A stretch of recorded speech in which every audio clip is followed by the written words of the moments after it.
All right, everybody, we'll get this show on the road. I could use a little help. Could you guys put in the chat what location it says? Because the preview on my screen is so tiny. You guys tell me what the location is. Should be something Missouri.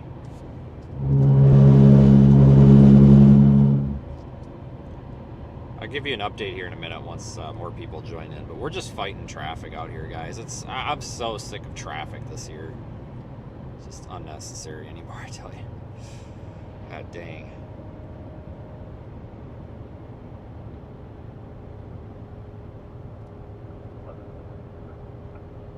I know it's hard to see. I just can't. All right. So it's good enough. All right, good enough. We're good. We got it. So I'm headed toward Jefferson City right now, and again, I'll give you a bit of an update here. I need to get out of this traffic. I don't care if that means blowing around these people. This is another one of those stupid cases where you're doing 15, no joke, like 15 miles an hour under the speed limit for a half an hour, and that's just, everybody's got a right to the road, but that's just impeding traffic. Oh, come on, dude. My foot's not even on the brake. Come on, guys. Get with it here. So we just need to get going. This is not a good part of Missouri to be stuck in traffic with, I can tell you that. That's for sure.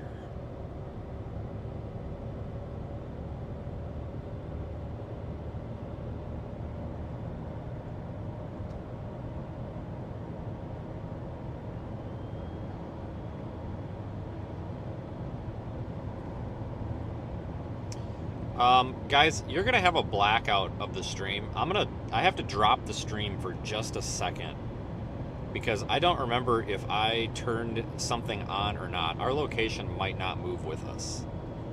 So give me just a second. I have to drop the stream. Not just my image here. Just give me 1 second, guys. It's gonna take like 20 seconds. I'll be right back.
Alright, well, we'll see if that should be alright.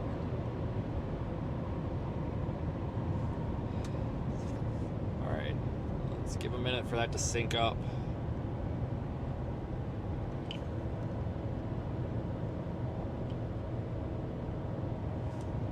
Alright, I'm gonna have to make one more change, guys. I apologize, but it is what it is.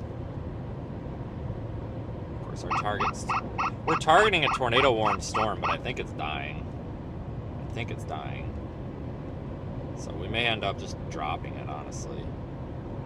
I probably started the stream way too freaking early.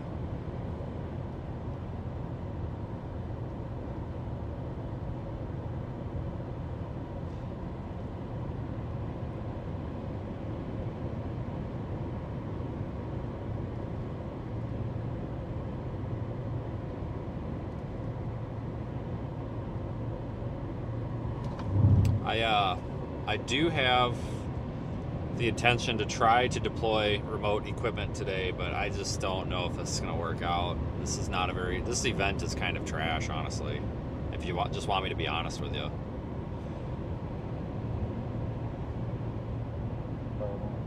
I think our main show comes after today. You know, I think these next couple of days are going to be, or this next week is going to be busy with a lot of like mesoscale or basically low end days, or you know, not a whole lot happens, but as long as you're there, you can find something to do.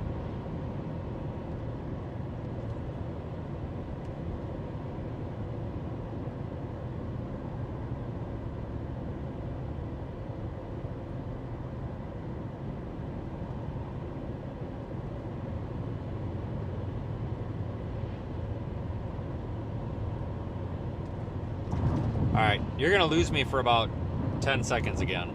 Just hold on.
All right, we should be starting to come back now.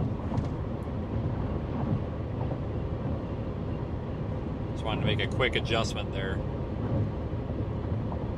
Actually using some new equipment today, some custom equipment.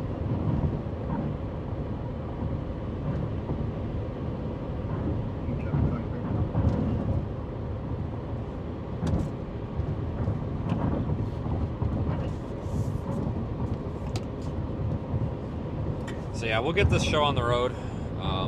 Today, I'm not really feeling today. I kind of feel like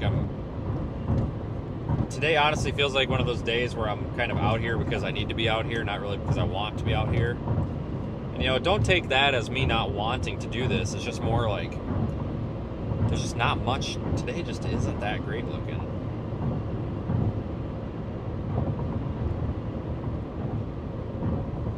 All right, let's see if I can fix our signal indicator.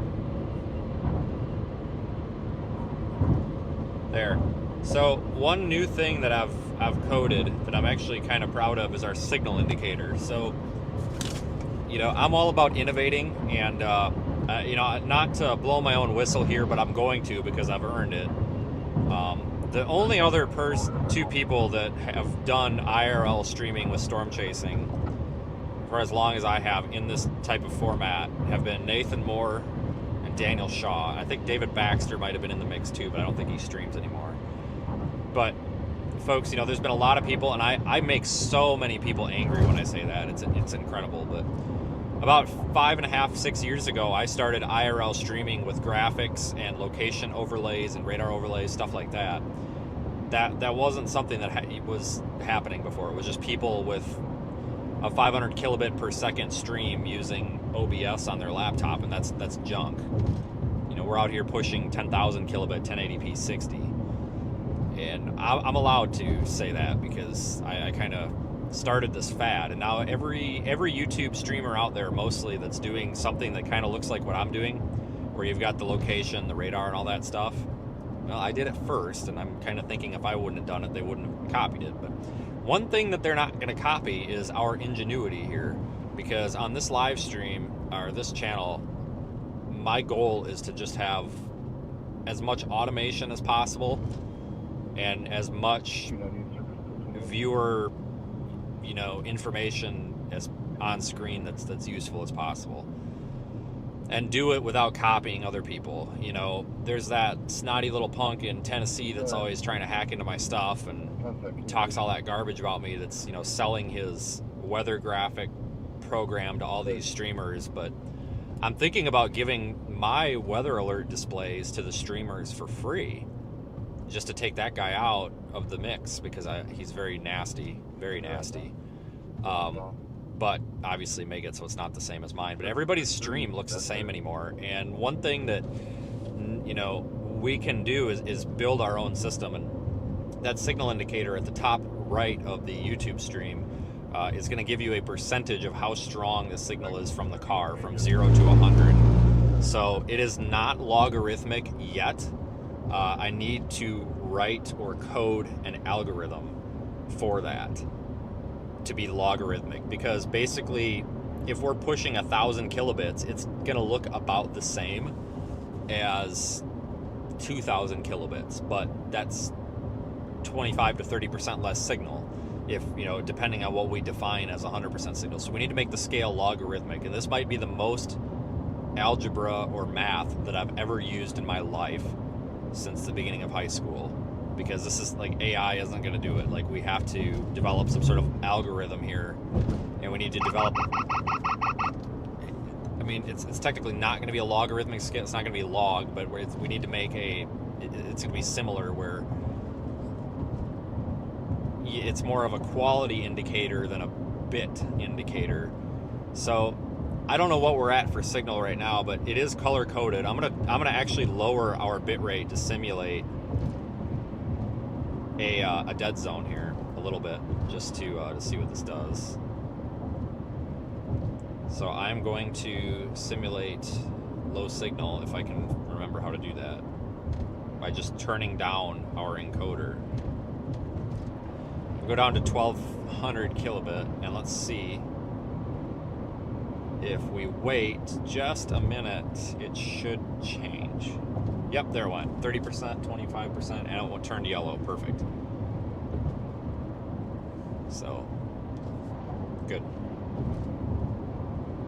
So I'm hoping that that's going to reduce the amount of people in the chat not understanding that we're in a dead zone. And I totally get it, folks, but so often in the chat there's people that are like getting angry with me because the signal sucks, but we can't always help it. So I'm hoping that having a signal indicator with a percentage, you know, something that makes sense to people, because just putting a raw bit rate up there doesn't really make sense, but by putting a percentage, you know, like, you know, you're at 91% full quality or whatever,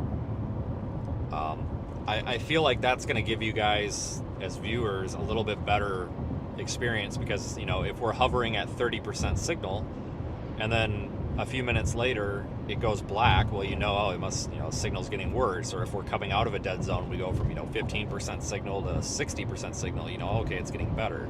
It kind of gives you a heads up, you know, are we going down or are we going up? The next project is actually going to be plotting this on a graph, just for funsies.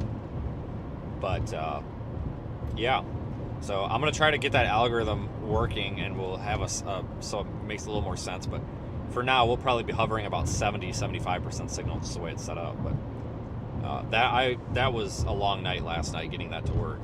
It updates every 5 seconds. So every 5 seconds, that's going to update for you on the YouTube stream.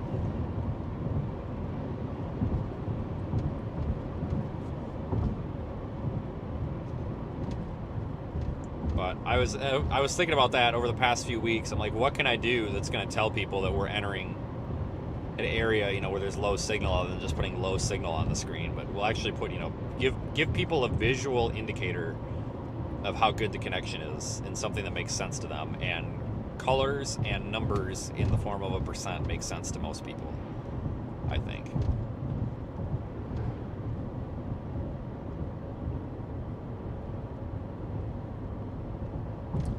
So we're headed to this tornado warning that's going to be approaching Jefferson City, but I almost think the storm is dying.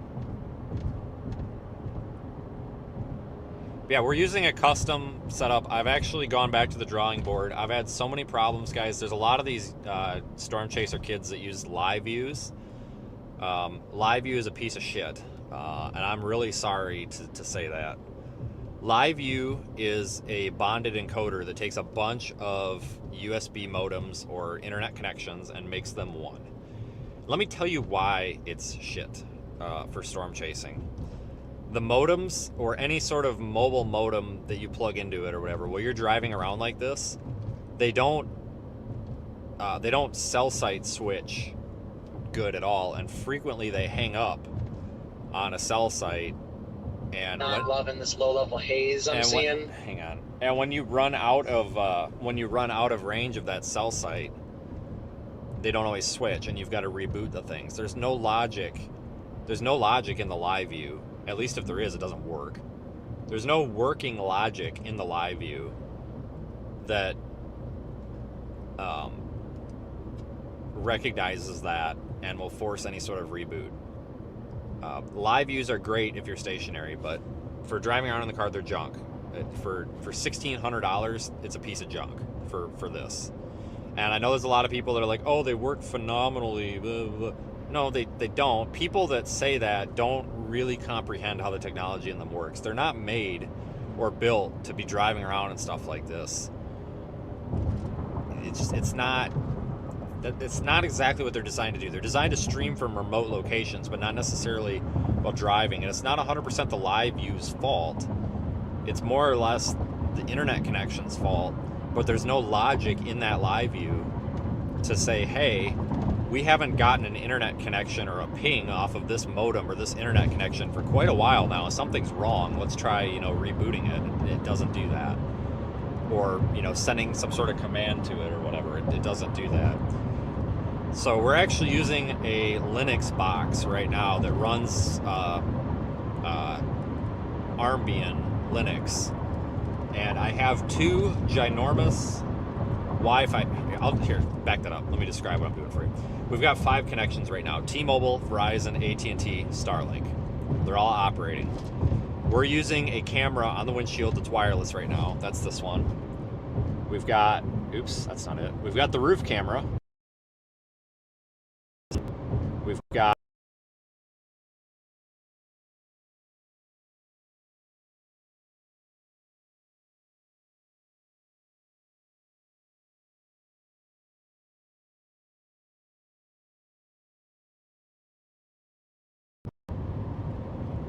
sorry, I tried to switch the camera. I hit the power button. So chalk that up to user error.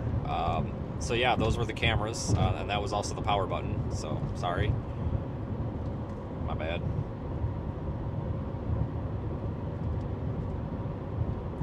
So yeah, so you've seen the cameras and the power button.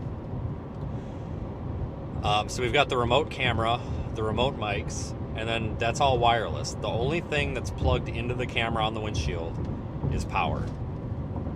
And obviously it's got a battery, so if I unplug it, that's no big deal.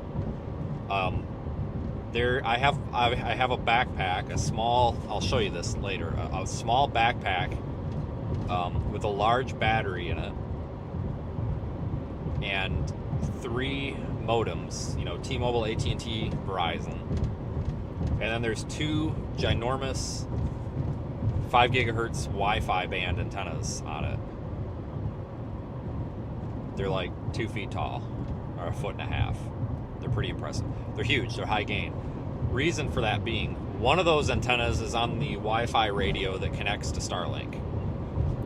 Overkill, but it works because if we get out and take the backpack away from the car, I want to be able to stay connected to Starlink, even if we walk way far away from the car with the backpack. The other one is the antenna that receives the Wi-Fi stream signal from all of the cameras.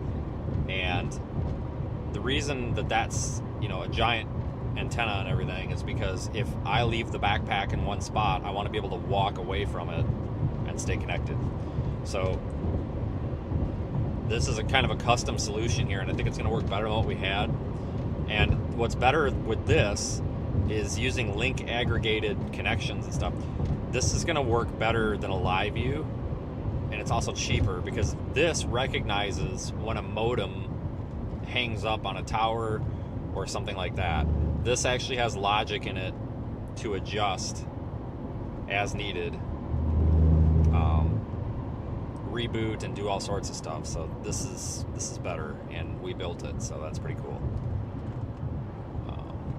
I think Evan said something, but I had to turn him down because I really just wanted to talk there for a minute. Hold on. I've been explaining something to the stream. Did you say something? Yeah, no problem. I'm seeing the sun start to try to come out over here. I'm like 30 minutes east of Kingdom City. Sun's trying to poke out, but still just a little bit of that cloud cover. The haze is starting to burn off, though, I'm noticing. Yeah, I think the storm's shit in the bed, though. Yeah. We'll see. We'll see in a few minutes. But I do want to mention something. There's a potential that the stream could end up looking like dog shit today, because this is the test run, but so far it's working way better. We're actually streaming in pretty low quality right now, just for testing. And break it in, we gotta go easy on it. Thanks for joining, folks. We're live in the Radar Omega app, YouTube, and all the other platforms. We are prepared to do a Project Weather Eye deployment if needed, just for testing. And break it in, we gotta go easy on it. Thanks for joining, folks. We're live in the Radar Omega app, YouTube, and all the... Alright, I just want to make sure that everything's working. Never did check. I need to make a habit of that, of checking right away.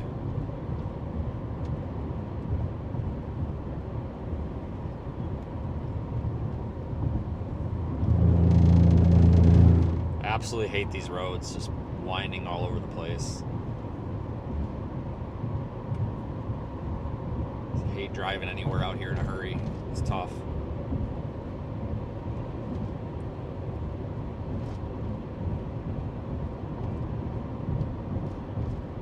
Stream looks a little choppy right now, but we're in a dead zone, guys. There's like no signal out here. I'm surprised we're getting a signal through.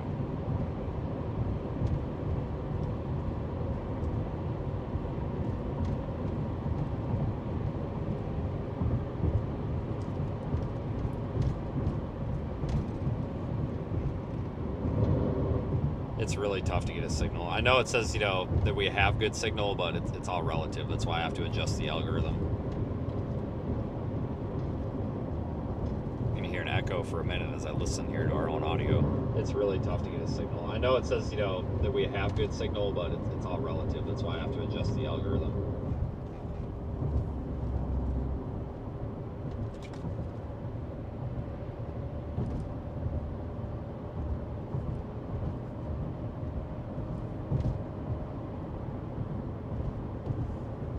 So our storm continues to be tornado warned. It's over there by South Jefferson City.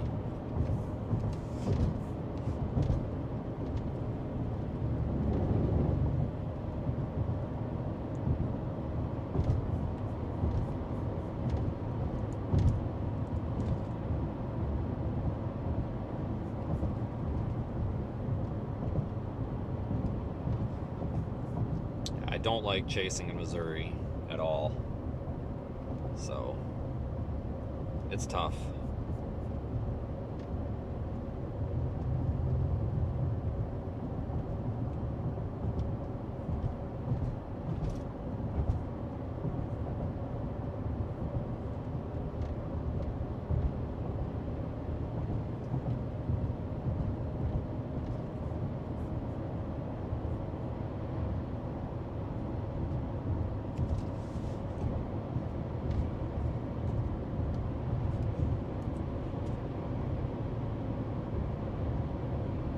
Terrain's just really poor out here.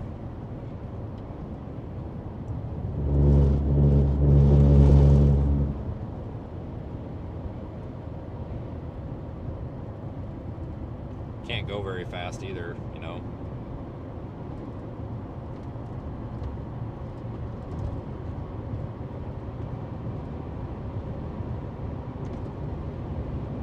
Our storm kind of looks like junk, to be honest with you, but it's tornado warned, so I figure we better go for it. It just looks like junk.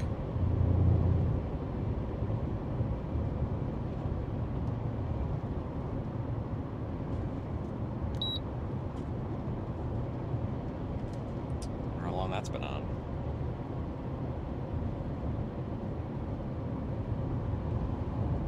GFY? Is that supposed to be go fuck yourself? Because if it is, that's probably the best username I've ever seen. Feed's not coming through well. It seems to be coming through fine for us, right? I'm seeing it fine, right? You guys see the stream okay, right?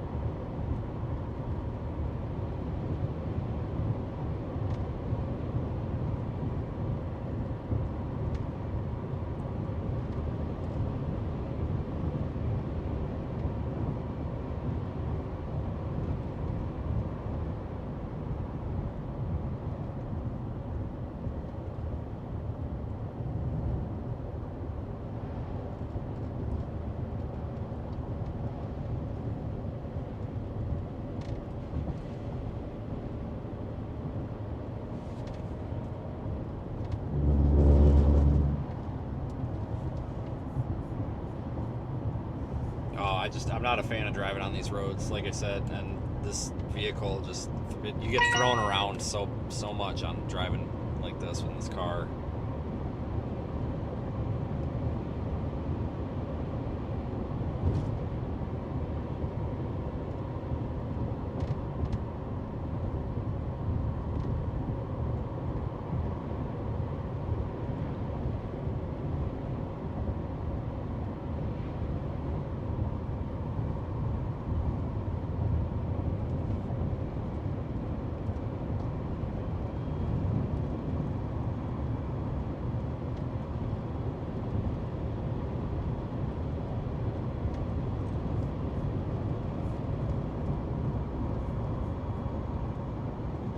Cannot wait to be done chasing these trash setups out here. That's kind of about what they are. Trash.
Alright, so they issued a new tornado warning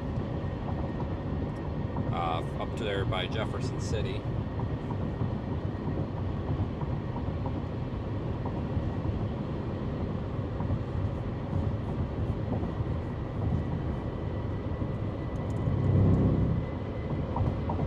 So they're continuing the tornado warning on our storm, and now the traffic's cleared out. I'm hoping we can kind of get a move on here now.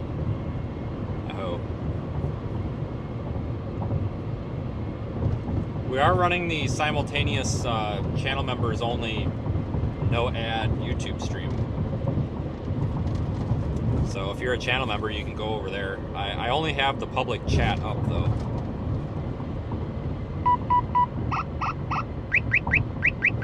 don't know why that thing keeps rebooting.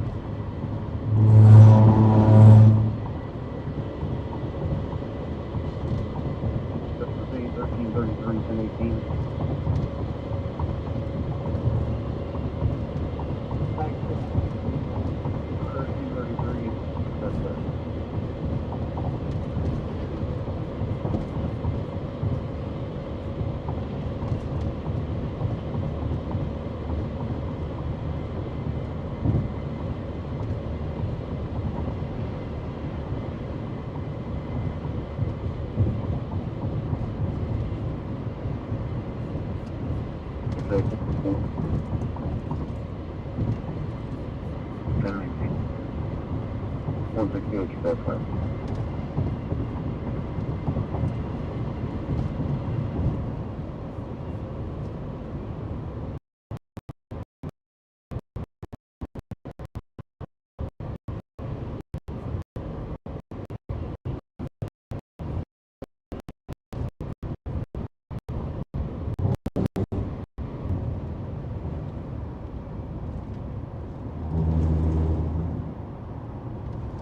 God dang.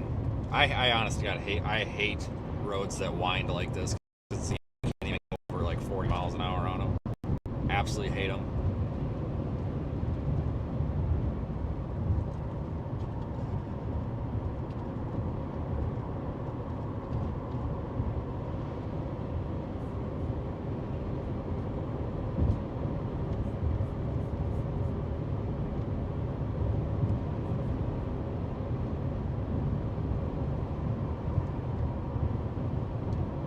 I don't know what he's doing. He's still working on the truck.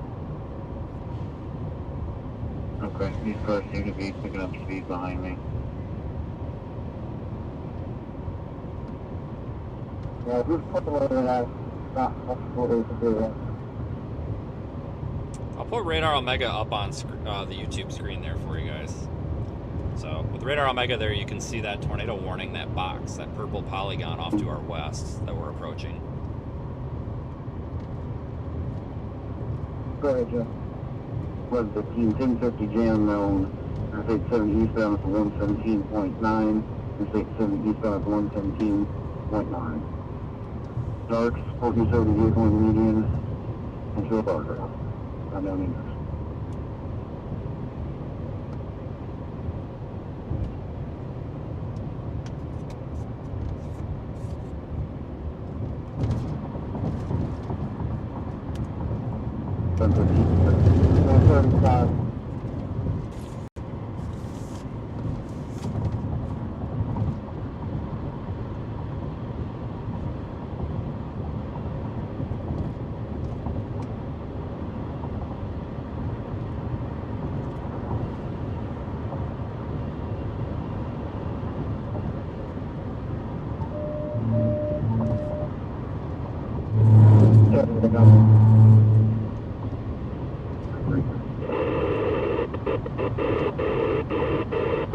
Tree damage is likely. This tornado will be near Hickory Hill around 12:50 p.m. Other locations impacted by the tornado include Eugene, Roman, Hillstock, and Marion. This includes the following state parks: Jefferson Landing Historic Site. Move to an interior room on the lowest floor of a well-built building with windows. If you are outdoors, in a mobile home, or in a vehicle, move to the closest substantial shelter and protect yourself from flying debris. That's our storm up ahead. You can see it.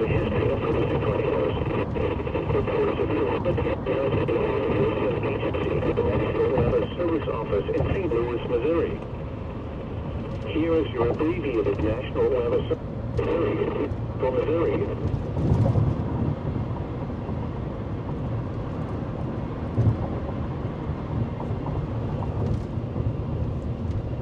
We're still like 25 minutes away out yet, though. Hopefully we can get there.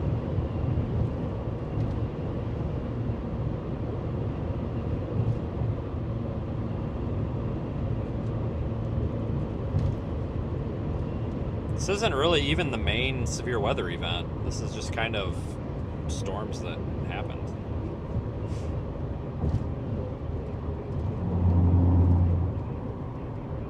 Wasn't really expecting this early, otherwise I would have been maybe out of the hotel like an hour earlier. Oh well.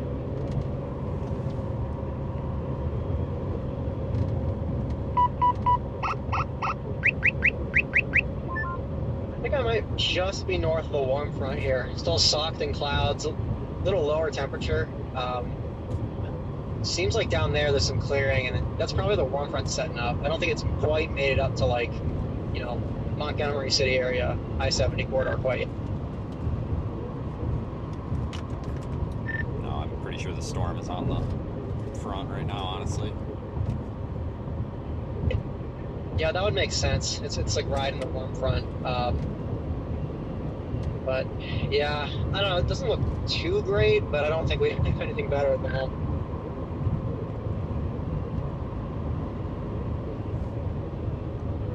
And the pressure was 29.95 inches. Yeah, the sunny skies, this clearing, that's kind of what we needed to get these storms. Number 154, effective until 7 p.m.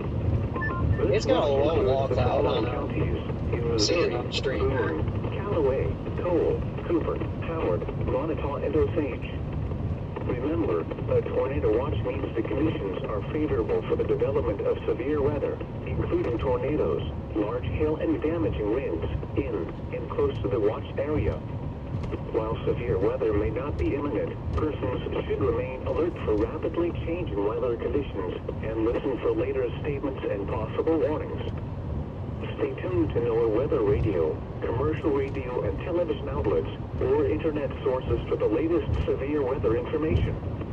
Repeating, Tornado Watch number 154 has been issued until 7 p.m. for the following counties in Missouri: Boone, Callaway, Cole, Cooper, Howard, Montauk, and Osage. The National Weather Service in St. Louis has issued a tornado warning for Cole County until 1:30 p.m. At 12:38 p.m., a severe thunderstorm capable of producing a tornado was located 6 miles southwest of Hickory Hill, or 20 miles south of California, moving northeast at 35 miles per hour. Expected hazards include tornado. This is a radar-indicated threat. The following impacts are expected. Flying debris will be dangerous to those caught without shelter. Mobile homes will be damaged or destroyed. Damage to roofs, windows, and vehicles will occur. Tree damage is likely. This tornado will be near Hickory Hill around 12:50 p.m. Other locations impacted by the tornado include Eugene, Lillman, Hillstone, and Marion.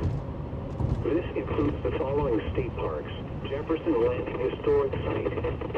Move to an interior room on the lowest floor of a well-built building away from God, I need a windows. passing zone so If bad. you are outdoors, in a mobile home, or Come in a on. vehicle, move to the closest substantial shelter and protect yourself from flying debris. I just think there's one This coming storm up. has a history of producing tornadoes. Report severe weather to your nearest law enforcement agency or the National Weather Service office in St. Louis, Missouri. Here is your abbreviated National Weather Service.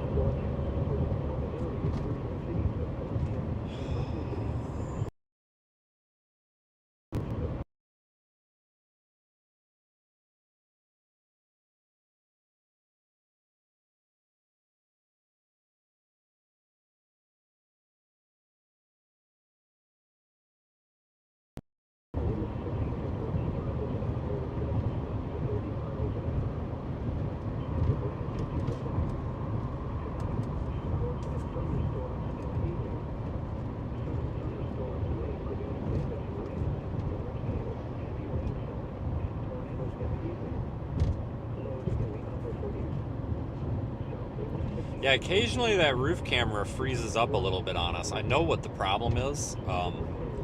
It was on my list of things to fix this morning, but I just didn't get down the list. So it's not. I know what it is. It's something that I caused with this setup. It has to do with packet buffer. I have it set to like 100 milliseconds of buffer because it needs to be low latency, obviously, so it syncs up with everything else. But that was an error. I intended to have that set to like 500 because about 500 is about, so half a second of latency is fine. The half a second buffer is fine, and that's honestly what we need. It lowers some of the load on the encoder as well. So, but I can't change that unless I turn everything off, and we're not going to do that in a live stream because it's like that whole if it's not broke, if it's not broke, don't touch it. So we'll deal with it. If it freezes up every now and then, we'll just not use it. It's no big deal. But yeah, I was just saying I got to get around this lady. Like we keep going down to like 45, and then we're at 65. Like she's just all over the place here. Really need to get around her. Yep, thanks. Just need to go at least the speed limit here. But you can see the storm up ahead. Those puffy cumulus clouds. Cumulonimbi, I guess. Whatever. Who cares? I mean, really, who cares? It's a cloud. Some people get really into their clouds. It's like, yeah, it's just a cloud is a cloud. I'm sorry, but it is. It's white, it's puffy, and it floats in the sky. I don't know what else to tell you.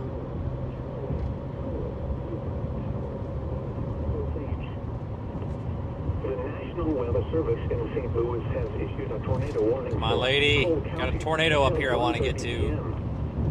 Please go the speed limit. A storm capable of producing a tornado was located 6 miles southwest of Hickory Hill, or 20 miles south of California, moving northeast at 35 miles per hour. Expected hazards include tornado. This is a radar-indicated threat. The following impacts are expected: flying debris.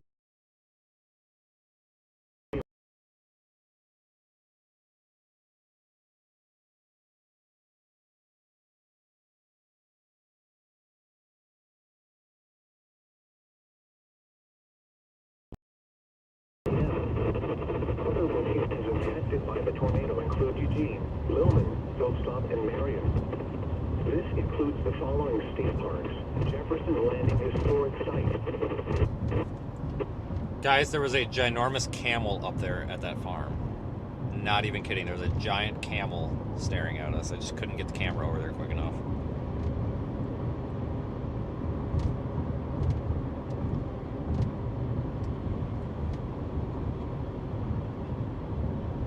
Once we hit it, we're getting ready to start to try to slow roll it to the Miller's Brigade.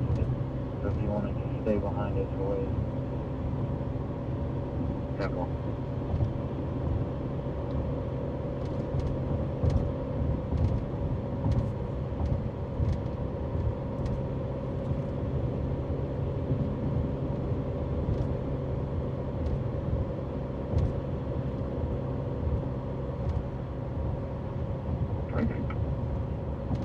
Next 6-1 focus bridge bedtime. J1 taking G George 19. J John, repeating taking G George 19. J John, handicap plate in the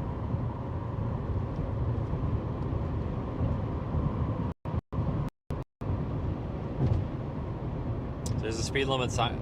See, this is what I'm talking about. So we were doing like 60 back there, and now we just passed the 60-mile-an-hour zone, and now she's slowed down to 49. like someone stopped, no one's in the median or on the shoulder now. What the hell? Not this one. Taking G, correction, taking G George 19 J John. To a Donald Allman of Columbia, expression 2025 on a 2019 G passenger.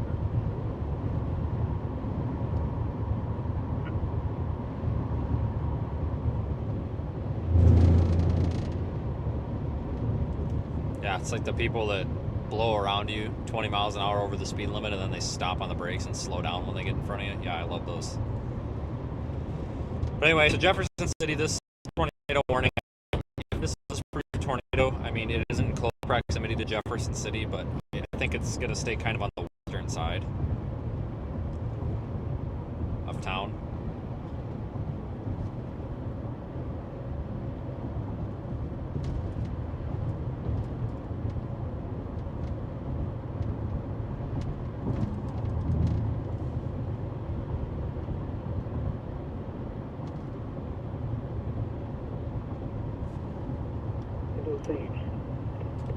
Yeah, watch out Jefferson City. The conditions are favorable for the development of severe weather, including tornadoes, large hail, and damaging winds in and close to the watch area.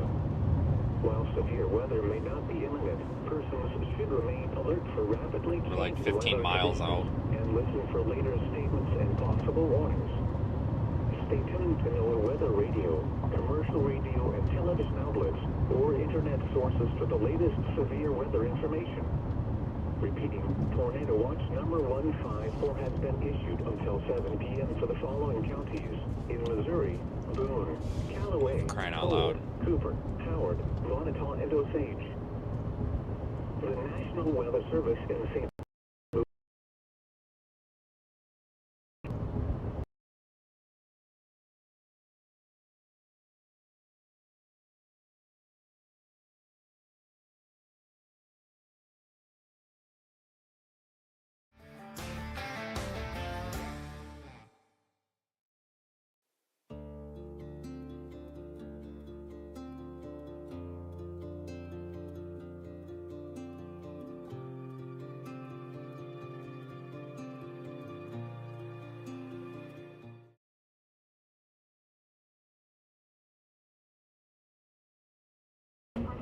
tornado will be near Hickory Hill around 12:50 p.m.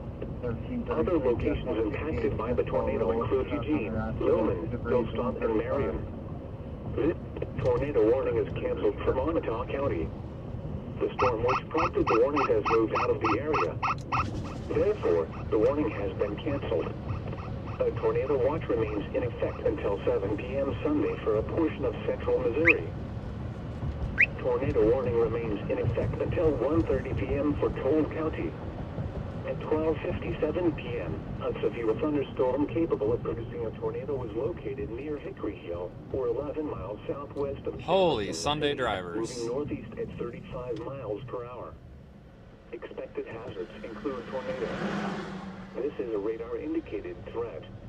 Good The gravy. following impacts are expected. Flying debris will be dangerous to those caught without shelter.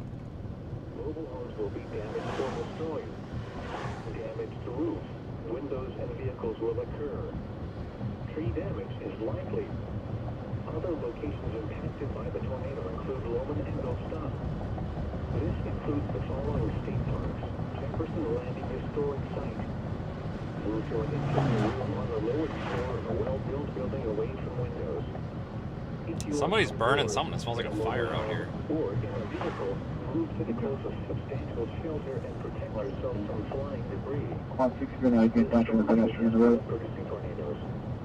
11:15, Whether step to there. your nearest law enforcement agency or the National Weather Service Office in St. Louis, Missouri. Tornado warning remains in effect until 1:30 p.m. for... Well, I got good news, guys. We're in a 35 mile an hour zone and we're doing 35 miles an hour, so we are doing good now. A tornado was located At 54, about to turn south. southwest of Jefferson City, moving Okay, I got a little ways yet. I am, expected hazards include tornado. well, we were having a problem getting up to the speed limit, but I think that might be solved now. Flying debris will be dangerous to those. Copy that. I don't know, I think I might sit somewhere on 54. I'm not going to go all the way down south to Jeff City probably, but maybe I can figure somewhere I can like sit and watch it from a distance. It seems like it has a bit to go before it gets organized. It's still a bit strong, I guess. 681. 672, 1250 miles per second. Yeah, it's not moving as fast as it was, I don't think, unless my radar's lagging behind. Or in a vehicle, move to the closest substantial shelter and protect yourself from flying debris. I just got home, so I'm available on comms and now past that. It absolutely slowed down. It was like 45 now. It was like 50 there.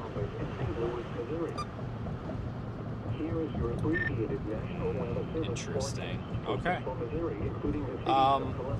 I guess I'll probably have to go north on that 54 there. I was a little worried about being stuck in the like forward flank of it or something, but I think that it's going to kind of just ride right up the western edge of that road. Well, it looks like I'm going to be just north of it. You're going to be just south of it, so keep eyes on. I don't see much right now. A lot of recent.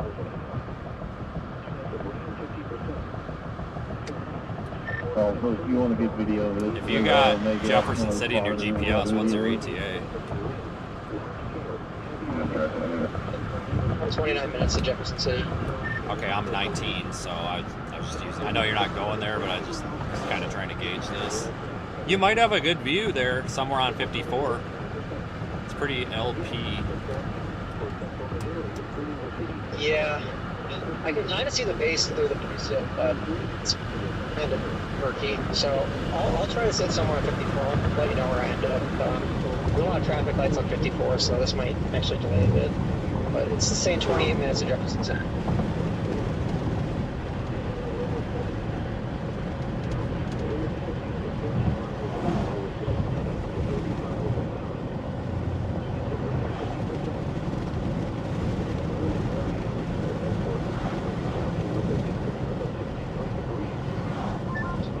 There's a few towns. There's a Holt Summit, New Bloomfield. Maybe I'll try to pull off somewhere in New Bloomfield if it's pretty flat and I have a good view to the southwest. The pressure was 29.95 inches and falling. The National Weather Service has issued tornado watch number 154, effective until 7 p.m. This watch includes the following. Well, folks. In Missouri, Iowa, Cole, gonna drive me nuts. I'm gonna sit with Diesel for a second. They're trying to call so they can get data. While severe weather may not be imminent, persons should remain alert for rapidly changing weather conditions and listen for later statements and possible warnings. Stay tuned to our weather radio, commercial radio, and television Watch cows. or internet sources for the latest severe weather information.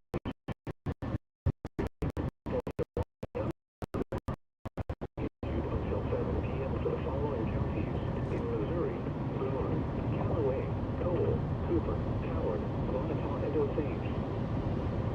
Tornado warning is canceled for Montauk County. The storm next probably the warning has moved out of the area. Therefore, the warning has been canceled. Yeah, we're only about 15 minutes outside of Jefferson City. For a portion of central Missouri. Tornado warning remains in effect until 1:30 p.m. for Cole County. Holy shit, he's in a hurry. 12:57 p.m. A severe thunderstorm capable I'm doing like of 13 over the speed limit right now. He's freaking in a hurry. southwest of Jefferson City, moving northeast at 30. I didn't see what county that was. Maybe he's probably trying to get up here to this tornado warning. This is a radar indicated threat. The following impacts are expected. Flying debris will be dangerous to those caught without shelter. Are you watching the live stream? 'Cause I totally set that and then he taps his brakes. I don't know, my speedometer might be off too because I got a different tire size on here. I really actually need to get that checked.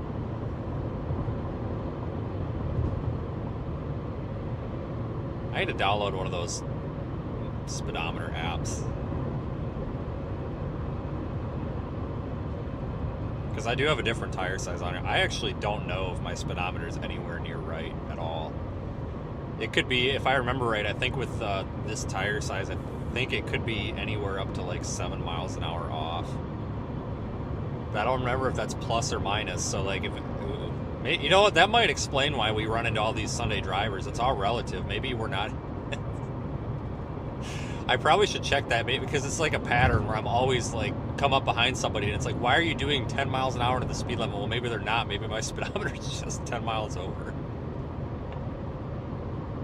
That's a very, very reasonable possibility. I should probably check that.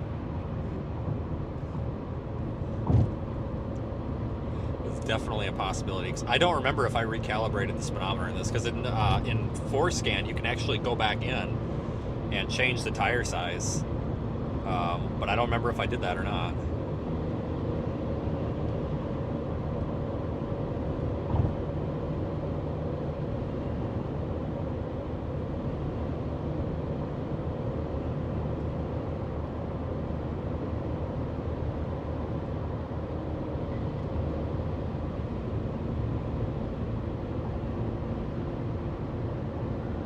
I got all the occupants, so I've got 8 occupants, beginning mileage 4471, we're going to reconvene in next exit. Yeah, now here we go again. So I'm going to pass this black Explorer, right? Alright, I give up. I give up. It's 65. I got up to like 80 there to pass this guy because he was doing like 60 in the 65. And now guess what? Well, you see what he's doing. I hate when people do that. Like, you go around somebody and like, I get sometimes it's just a habit of people just trying to keep up with the flow, but it's like, you go to get around somebody and then they just floor it. It's like, dang it.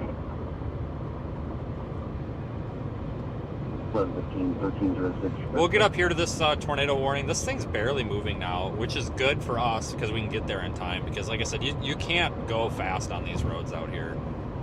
I mean, they're all 60, like this road's 65. I mean, that's fine. But like these back roads and stuff, you know, they say they're 60, but sometimes you can't even go 55 on the damn thing. I mean, they're not very forgiving here with just trying to get around. Like, you know, it's winding up and down hills and stuff. It's really tough.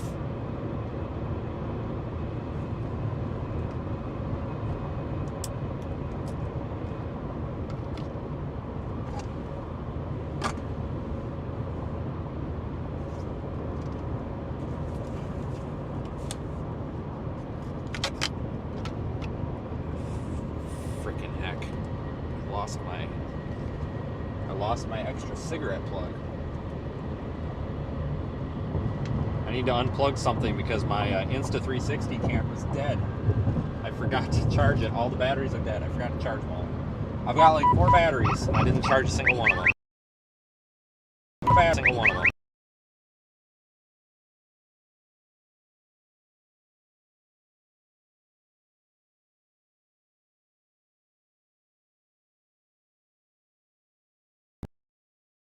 But since we're getting all this clearing out south of it, I don't know. It might just be moving out of the best environment. I'd honestly be more interested for anything firing south of it, but this is definitely the most organized supercell we have right now.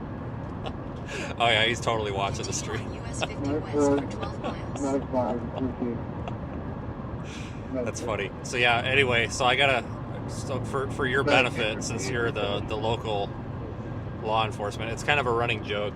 A good friend of mine who chases with us is a sergeant for a sheriff's department in Tennessee, and he just always ends up behind us. And every time I run into him, he's like, "Are you ever gonna replace the paper license plate on this car?" The paper license plate on my car is like 3 months expired, and it's absolutely destroyed. Now I've registered the car, and I have the license plate for the car, but I can't get the screws out of the back to change the damn license plate out, and I don't want to just rip off the paper plate and then not be able to put something on there. So I've made it my like personal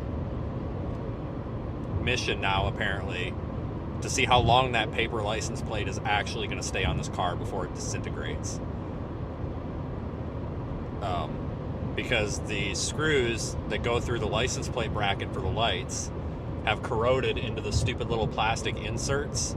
So if you try to take them off, like, they just spin in those inserts. So the only way that I can get the plate on, or a new plate on, is to take that damn back plastic panel off of the inside of the hatch and like push out those little plastic inserts that they thread into, and like put a nut back there or something. So I totally just said the hell with it, and this little piece of plastic paper license plate, it's really a trooper. It's been holding on there for some time. It was actually funny because in Batesville, Mississippi, I was at the Loves.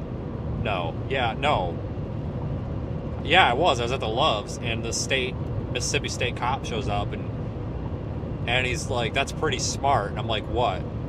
And he goes, "You power washed at the car wash the expiration date off the plate." I'm like, "No, it's just so expired."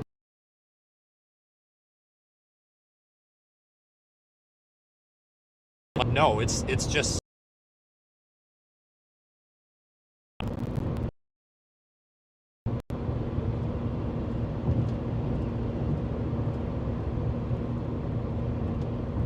Yeah, I'm not too worried about the plate, Cindy. I mean, here's the deal. If somebody wants to pull me over for it, it's fine. The car is registered. I have a license plate. Write me a ticket for not improper display of license plate, and I'll gladly pay it, because I'm not properly displaying my license plate. Whatever. It is what it is. It's one of those things where it's like, it's been total procrastination. Like, I totally could spend 2 hours and take that apart. Like,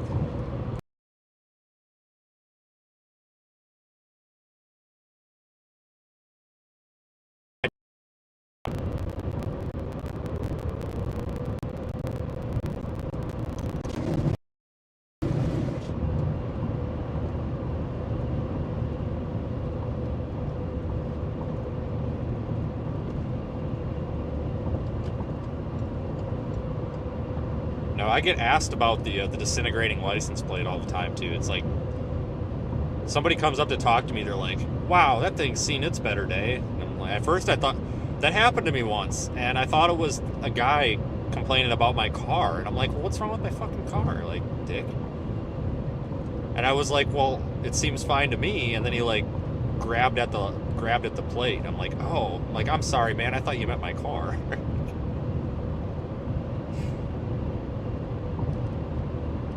But what's actually funny is, I'll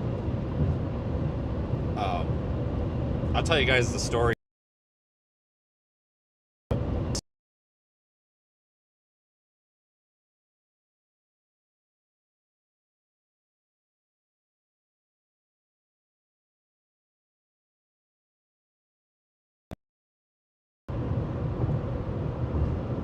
Sorry guys, the camera froze up there. I gotta change that setting in there. I'm so sorry. So sorry, that'll get fixed ASAP before tomorrow. But since we're talking about license plates, you know, and you guys know me, like, obviously, you know, used to work in public safety and stuff, so obviously we support law enforcement. You know, I know there's a lot of people that are like, oh, fuck the cops, but I will tell you from being in public safety that 9.9% of the police officers out there are just perfectly fine. You know, I know there's been some bad eggs, but most of them are perfectly fine. Seriously. But that cop in there did the accident report when that woman rear-ended us at like 70 miles an hour. She was at fault when she rear-ended us in South Dakota. He, on the accident report, he put down that I was driving a 2009 blue Yamaha Tahoe. I don't know what the hell a 2009 Yamaha Tahoe is, but I'm pretty sure I was driving a 2020 gray Chevrolet Tahoe.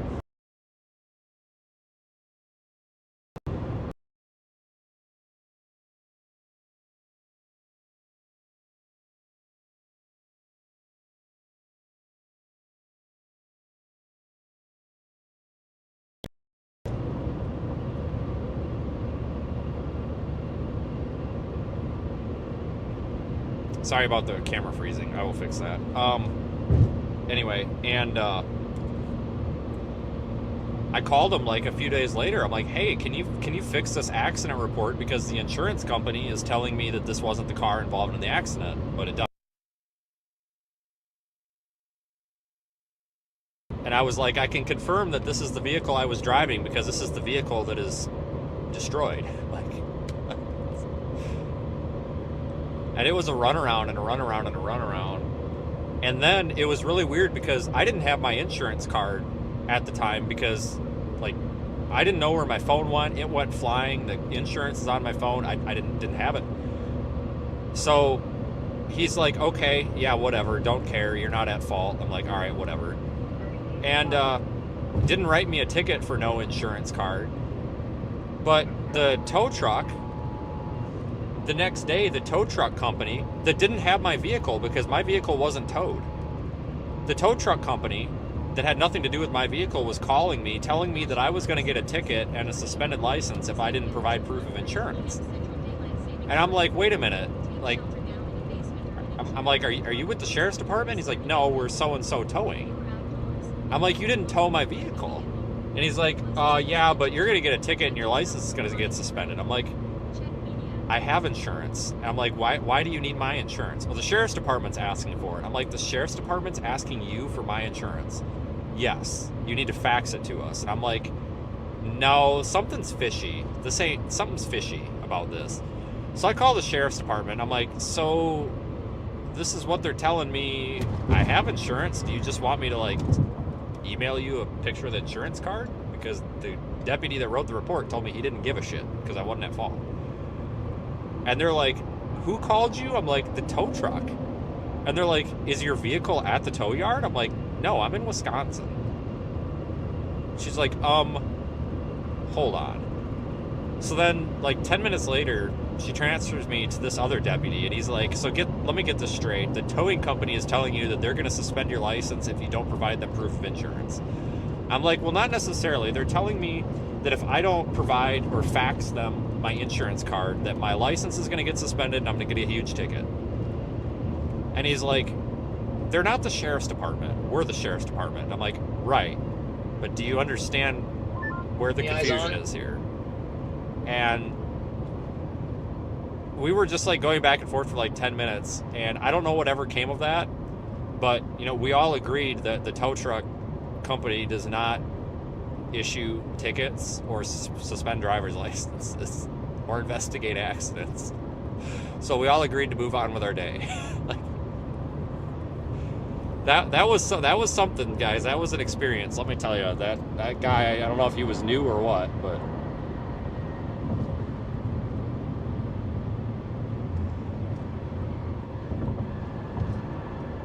well, yeah, I don't know what the towing company was doing, guys, but yeah, something just felt very shady about that.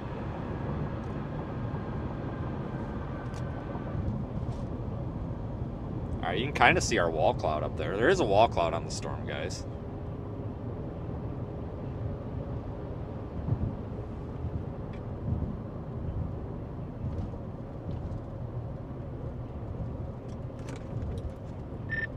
Do we have anybody on the back end that can handle camera stuff? Yep, I can take care of that. Copy, thanks. We may be needing to do that here in the next 5-10 minutes or so. Copy that. Is it looking any good? I still don't have eyes on. Yeah, I'm trying. Just give me a minute here. I can't make out too much. I'm about to get on the road. Wherever you're at, how far north of Jefferson City are you? I'm in New Bloomfield right now, just past. Let me see. I don't know where that is. Roughly 9 to 10 miles. I'll spin you around. Oh, wrong way. All right. I would just keep, I mean, if you come down 54, you'll get a view of it. Let's put it that way. Okay, I'm gonna try to find a place to pull off up here. It's getting more towards my west now. I still don't see anything, but maybe I'll just have to come over a hill and give it a look. But yeah, maybe I'll pull a U-turn at like Lake Mikey Town, or that's actually what it's called, or Holt Summit or something like that. Why aren't they continuing this tornado warning? Yeah, What's going on? just beyond the trees. Can't quite make it. Oh, crapped out. They should really continue it as a severe thunderstorm warning, though. There's a wall cloud underneath of it. They need to continue it at least as a severe thunderstorm warning. I don't know what they're doing here. Yeah, I think they're. I don't know. Yeah, severe possible tour, or a tour possible severe would be good. Yeah, it seems like it's intensifying a bit. It's got a hail, small hail core. Probably not very big though. Reflectivity coming up on it. But it must be riding the boundary, and because, yeah, like there's a pretty big cutoff between like just north where it's socked in clouds and down here where you're getting cloud breaks. It's a lot warmer too. So it's probably just riding that boundary. I'm worried it went over it. It's in its storm motion's taking it over the boundary instead of along it.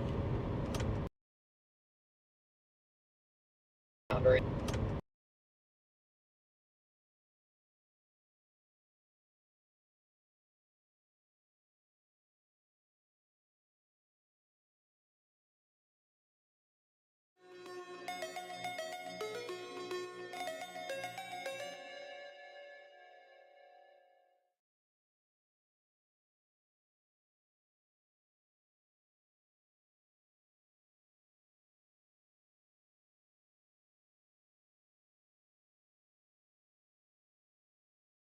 Guys, I'm gonna cell get that firing fixed. just over 54. Little echo there. I'm seeing a bit of a base forming. Might have a merger situation.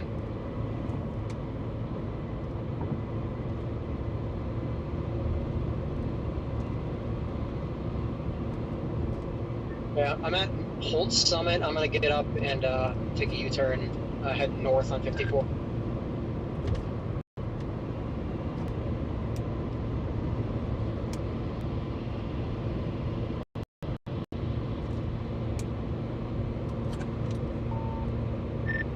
If you're at Holt Summit, you're in perfect position because it's directly off to my west.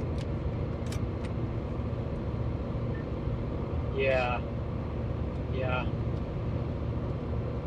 Very interesting look here. That cell to I have a good view of the cell to the east. That looks like it's organizing. Maybe we'll get a visual here and again. I'm also extremely confused why they're not continuing any sort of warning on this. Like, it's pretty much completely out of the tornado warning pile down, and they haven't expired that at all, or issued anything new.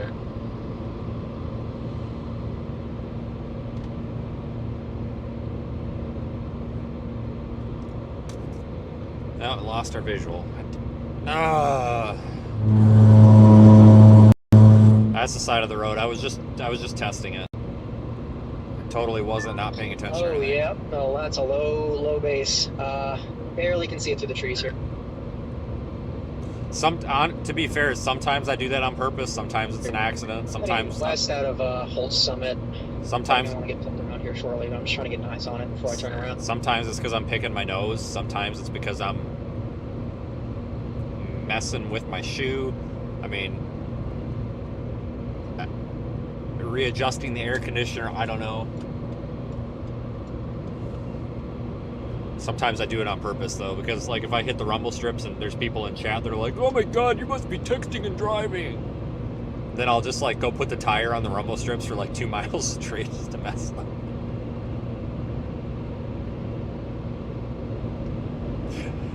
Oh shit. One of these days I'm going to do something like that and there's going to be a cop behind me and they're going to think I'm drunk and we're going to get pulled over and have to do like field sobriety or something. I mean, I would totally understand and that would be like a justified stop, because like sometimes, like even if there's a car behind me, I'll just put the damn passenger tires right on those rumble strips. Like if people are giving me shit for it, hell, I'll show you some rumble strips, you know? Yeah, it's got I can't tell, it's just over the hill, but there is a definite lowering back there. It's hard to see, but it's a low wall cloud thing. I don't really have visual, but I can just barely see it over the hill. I don't want to get baited too far west though. It's fucking radio. Let me key up, you piece of junk.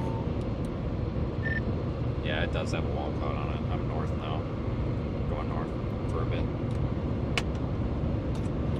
Alright, I'm flipping the hell around. Oh my God, and I passed this truck and now this... I don't get it, guys. It's like a human psychology thing. You have it look like it's organizing rotational, but going a bit of a hook on reflectivity. I generally do about, if we're in a hurry for a tornado warning, I'll do like 10 to 15 over if we have to. Obviously, it depends on, you know, the road. Like a road like this where it's a 4-lane, traffic is light, it's not raining. Oh, yeah, we got a low wall cloud. It's on one. This thing.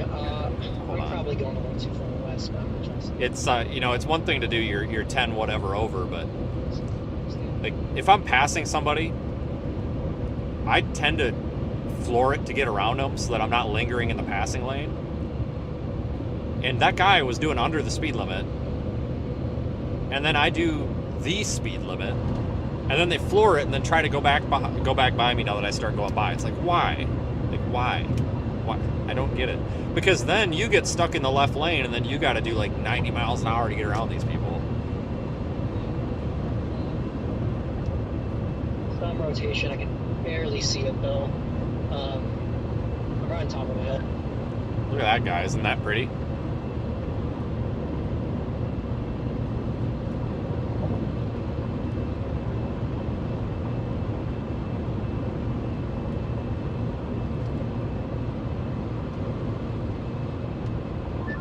Definitely doesn't look tornado imminent, but looks okay.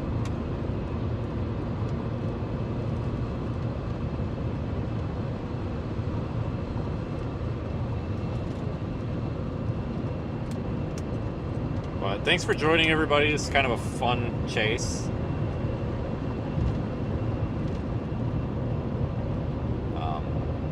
This storm's kind of trash, but let's stick with it. So if you're in this area and you're watching, I wouldn't be like super worried about what's going on right now. This storm is just west of New Bloomfield, southeast of Columbia. And there is a wall cloud in there. I know it's a little bit hard to make out because this camera has such a wide lens, wide angle, but it's there. But again, it's not really too terribly concerning, but we need to give it some respect. It does not have a tornado warning, but it probably east towards 54 again. But it probably could get back to that point where it's going to need one again soon. The latest velocity scan, if you're using Radar Omega, that is, you'll see that the 1:24 p.m. scan on the LSX, which is the St. Louis site, does show maybe a bit of a mesocyclone trying to develop there. I don't know if is that range folder or is that side look? No, it looks like it's picking up. Strong inflow. It's definitely picked up a bit. A bit more east though.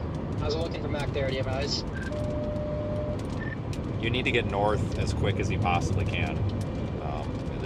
You really need to get north on this, I think. I'm up here damn near north of New Bloomfield. The last velocity is showing it's trying to drill down again. I thought it might have just been like side lobing or something, but it seems persistent. I think it's trying again here, but it's I don't know if there's a new lowering up here or what, but I have a feeling this thing's gonna start taking off. So you're probably gonna have, I mean, just based on how it looks up here, you might need to get moving again. Yeah, I'm flipped around. I went a little too far west. I couldn't find a pull off, but I'm almost back on 54. I'll get oriented here in a sec.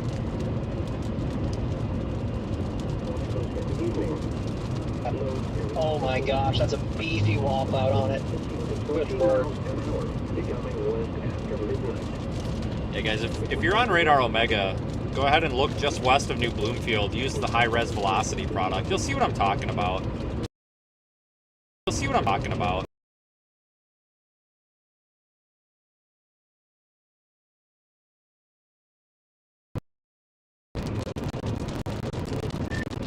Just from what I'm hearing on the radio, that's spotters calling it the wall cloud or whatever, so they're just doing it out of their own.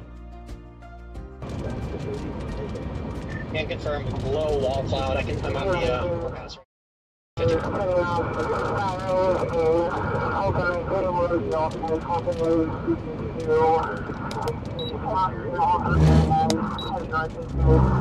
Location is definitely wrapping up just west of New Bloomfield. Alright, I found the deputy that must be reporting this up ahead. I'm gonna stop right here on the side of the road and just watch that area.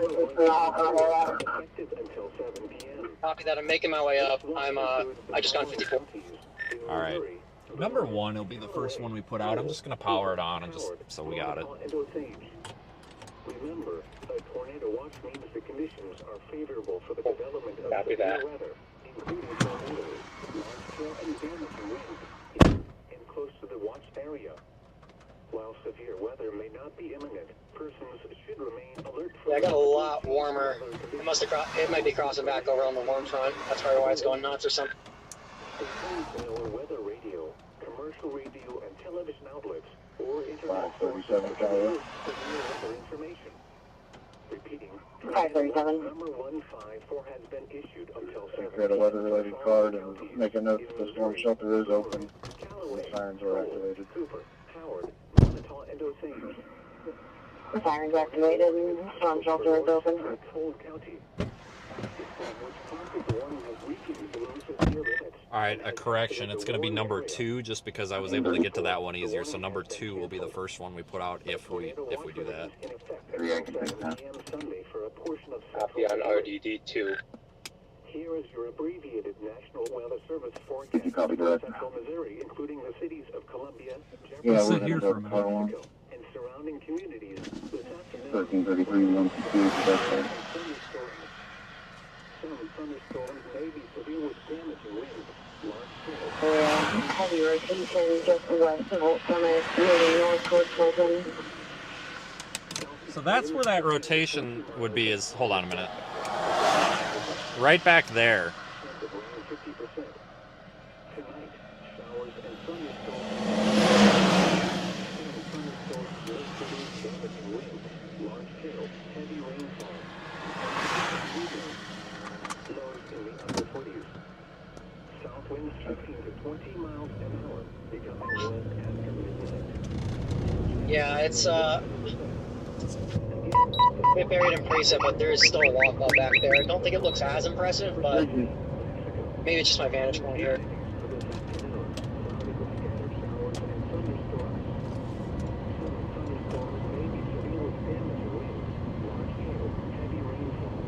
Yeah, so right there over the trees we're going to want to watch. Latest track line for the storm has it going about 4 to 5 miles west of Kingdom City, which is at the intersection of 54 and I-70.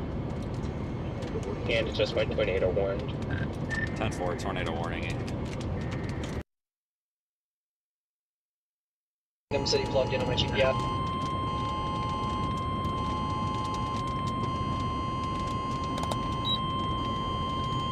Attention, ship officers.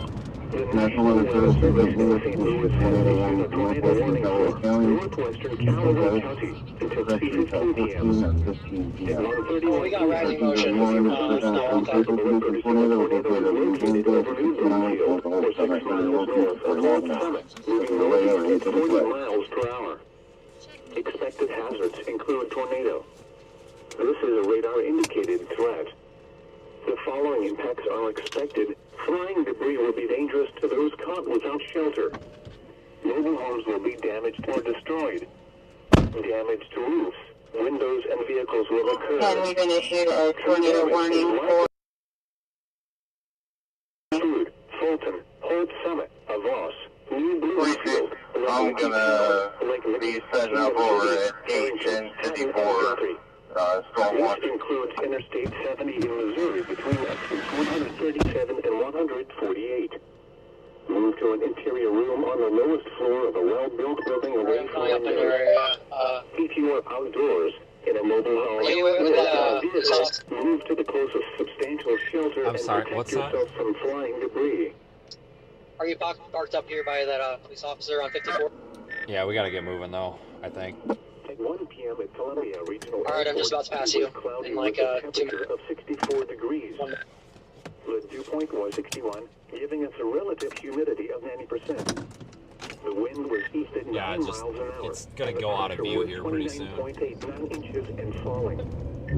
Yeah, The National Weather Service good. has issued Tornado Watch number 154, effective until 7 p.m.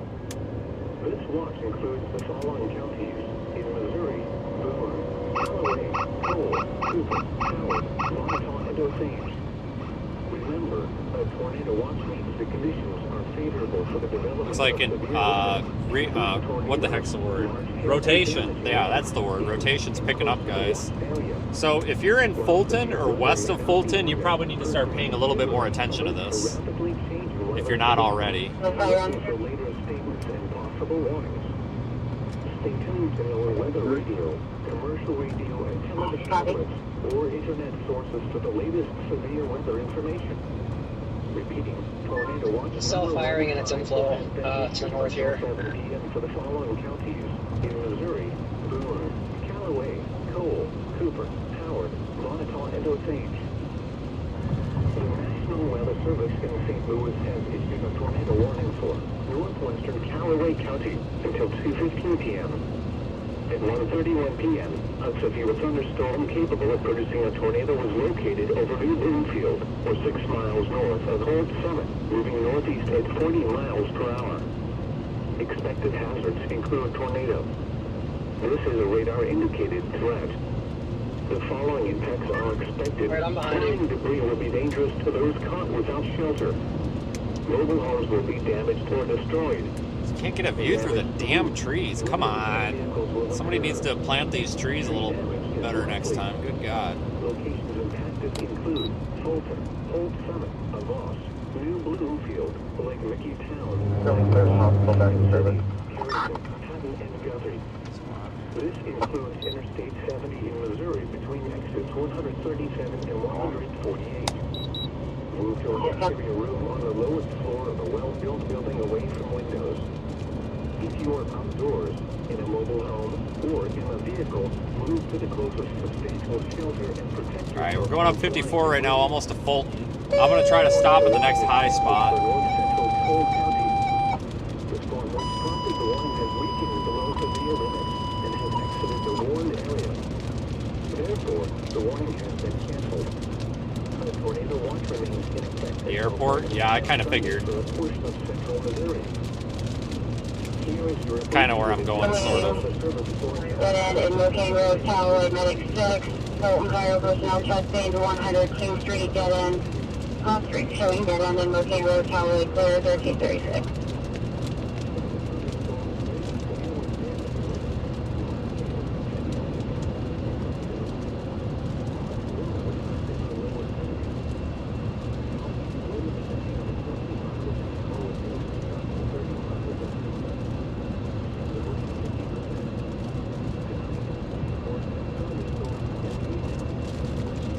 I'm probably going to be getting ready to pull over here, honestly.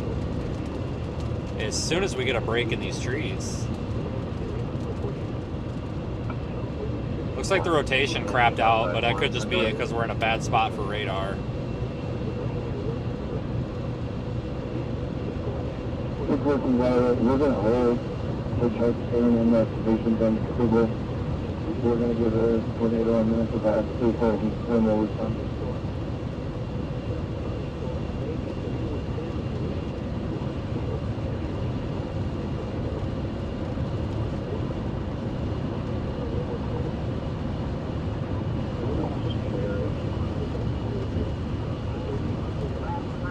We've got a spotter that has rotation. I'm watching KRCG 14. They're advising their spotters also stating rotation over the Jet3 area at this time.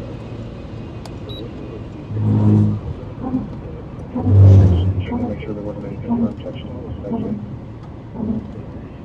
Alright, we're gonna pull over and run up the, go up the breakdown lane here.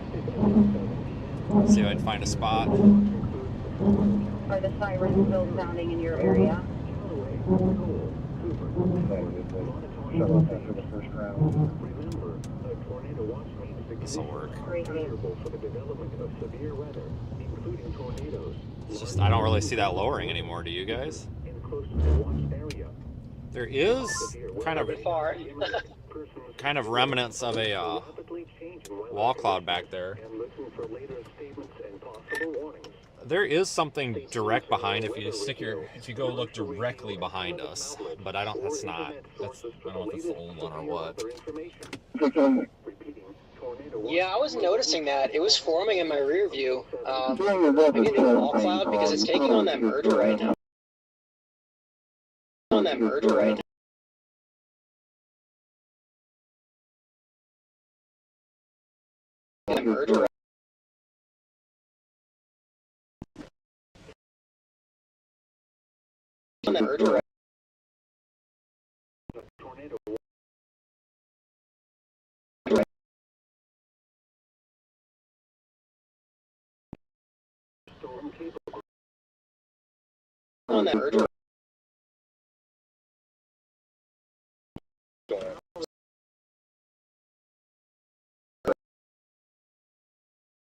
Miles north.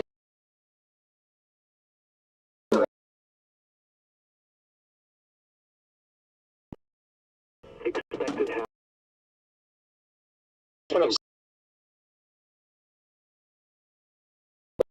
Looks like might just one of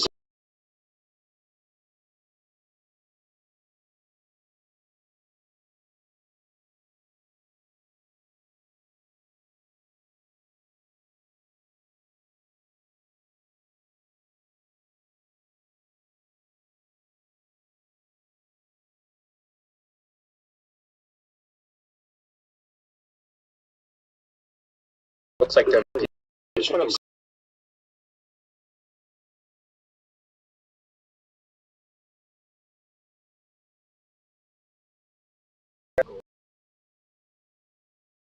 might be just one of Trees or something.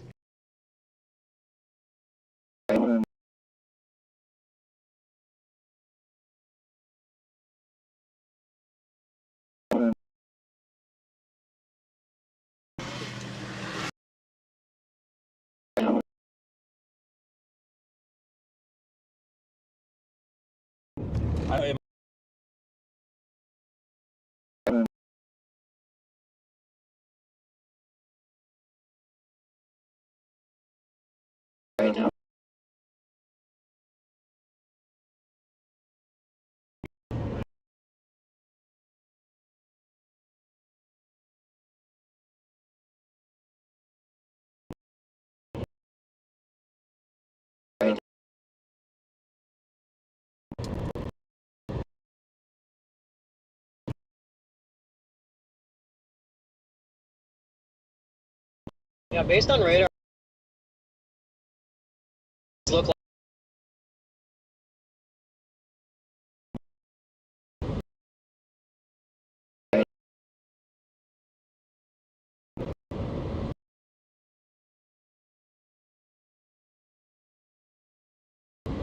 does look.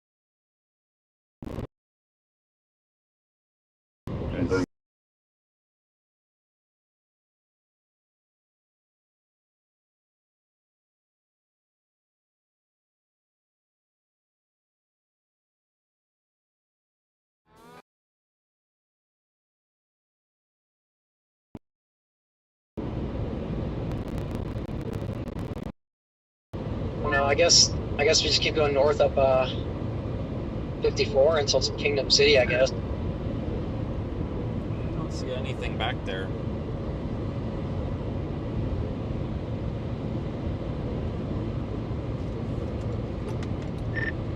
Yeah, I guess. Thought we had a turnaround right there, but we don't. Shit. I wanted to go sit back at that overpass, but that's okay. I don't see anything. I don't see anything that tells me tornado, so I bet they go back down to radar indicated soon.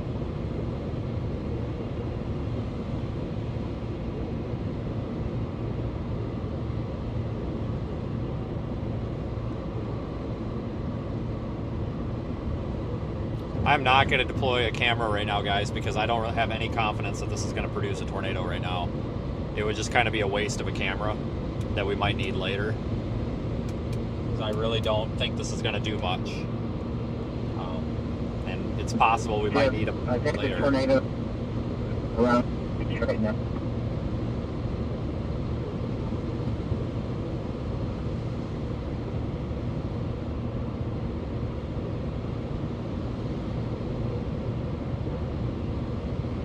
And up 54 from Jeff. Thank you, I'll let you back there. Keep an eye back there, though.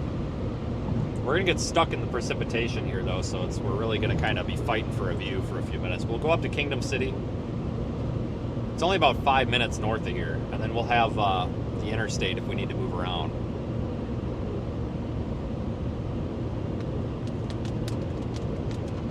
She's 25, that's 41 around to the 12 hole. 1400, 1345. 225, 1345, you're right there.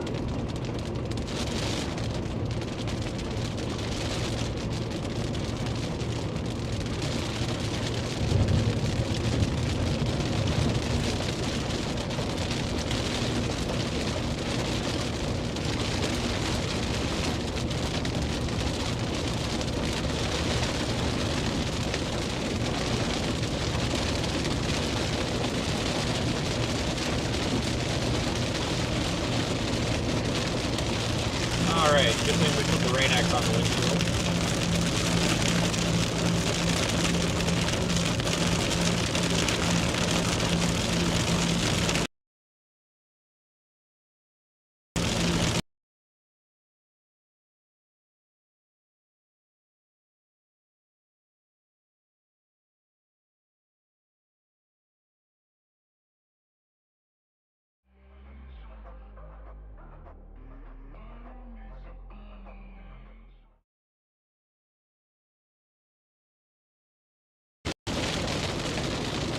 That's not right. Oh shit, what did I do?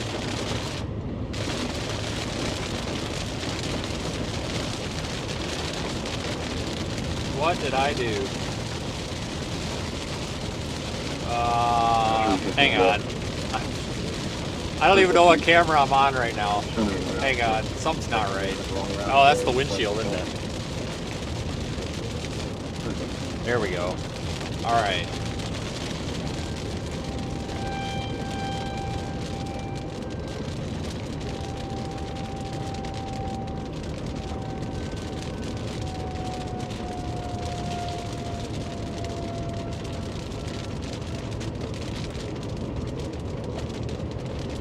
blinker's been on for the past 3 miles, hasn't it? God dang it, that's embarrassing. All right, so there's really nothing to look at Can we back hop there. on I-70 or just keep going up 54? I don't know. I can't really see much back here anymore.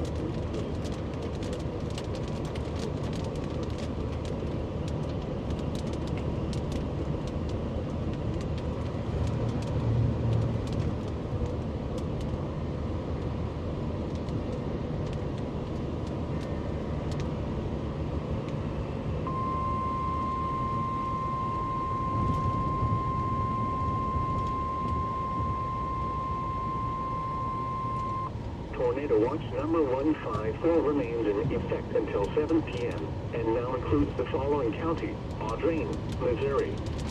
Remember, a tornado watch means the conditions are favorable for the development of severe weather, including tornadoes, large-scale and damaging winds in and close to the watch area.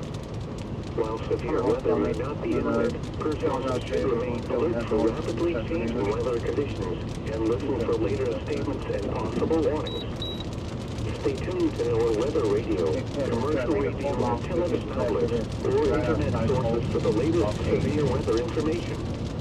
Repeating, tornado watch number 154. Going on and Connor both reporting attack on the ground.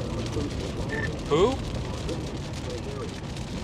Going on media and Connor. Interesting. All right, let me flip around then. I'm assuming this must be one of those storms that just spits out those little like half-assed spit-up tornadoes all over the place. But these damn trees, I mean, it's really tough to see much. But we'll flip around. I've had the roof camera on the whole time. I don't even see the lowering anymore, but we'll drive back into it. Yeah, I haven't seen crap. I'll try to pull off somewhere up here. It might be a good idea to go up to Kingdom City and could potentially go slightly east as the storm looks to east, potentially turning right a little more and going close to your current location in the next 10 minutes or so.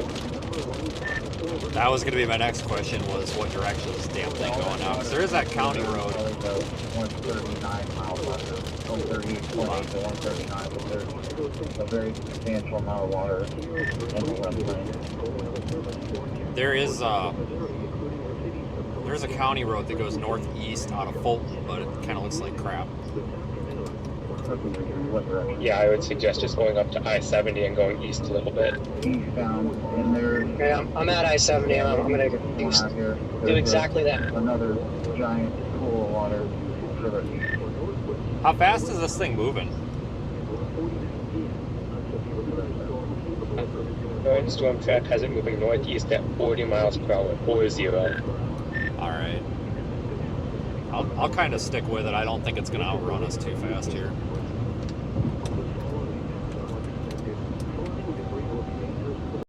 Let me spin you guys around. Actually, if a tornado drops, it should be over here. Kind of right over Just a there. wall of rain now. I don't see much.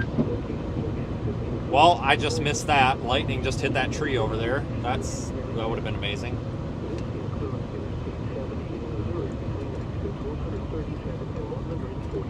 Let's see if we can see anything on this overpass. It looks like the circulation, there's a large wall cloud again. I think it's going to be east of the road, and I don't think it's down, but I mean, maybe it is. I'm up on an overpass right now. I don't think it's down. Copy that. We'll find that one area on 70 there's no trees, which may be easier said than done. And surrounding communities this afternoon, cloudy with scattered showers and thunderstorms. Some thunderstorms may be severe with damaging winds, large hail, heavy rainfall, and tornadoes. I don't think it's down anymore. I think this thing is producing little short-lived tornadoes every now and then. You know, they're not substantial, but they're there. This thing's dropping CGs up here.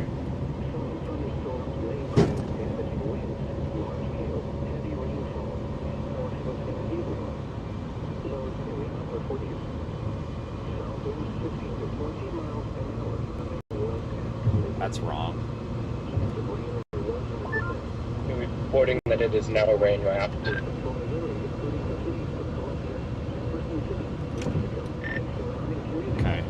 I've got rapid rotation on the front side of this thing. This is very weird. It's directly over the road, rapid rotation, significant amount of spin here, so it's going to be different from what they're seeing.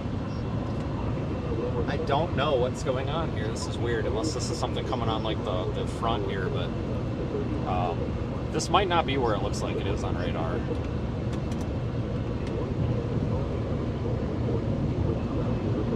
Copy that.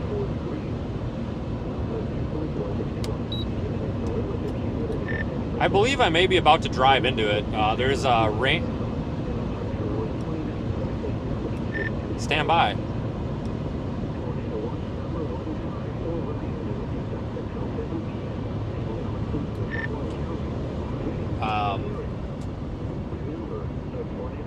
I may be about to drive into this. There is a vault in front of me with significant rotating rain curtains. If it's just a wispy little sucker, this could even be it, maybe. Oh no, it's back here. I think it's about to cross 54. Copy.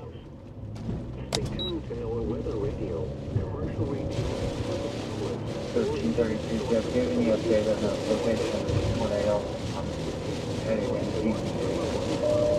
There it is. That's it. That's it. That's the tornado right there, right in front of us. Tornado west on Route 5. I think. Yep, this is it. It's that piece of garbage that just went across the road. All right, I think it's the piece of trash that just crossed the road in front of me.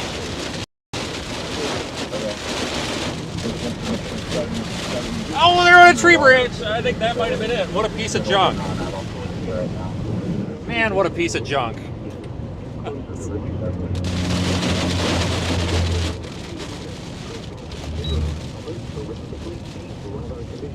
What a piece of junk. Oh, what a piece of junk.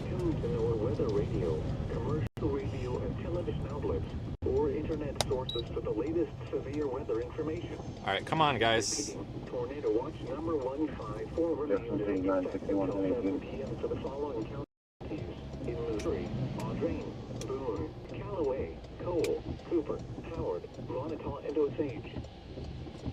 This is Noah. Oh, this is stupid. We're waiting on. There is severe weather in the area. Tornado warning remains in effect until 2:15. Somebody's gonna get pulled out in front of because this is silly. At 1:49 p.m. Like, there's a clear, like, there's a right lane that people could get in. Like, you could let the cars turn, the whole line of them here.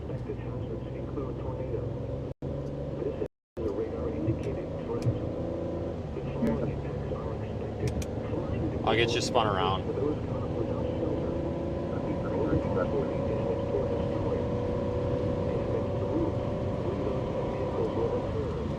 Man, what a piece of junk. I don't even know if you could call that a tornado or just like a really intense mesocyclone that just, I don't know, that was a piece of junk. The road network really sucks once you get to Kingdom City. I have to go way east and then north on some random road.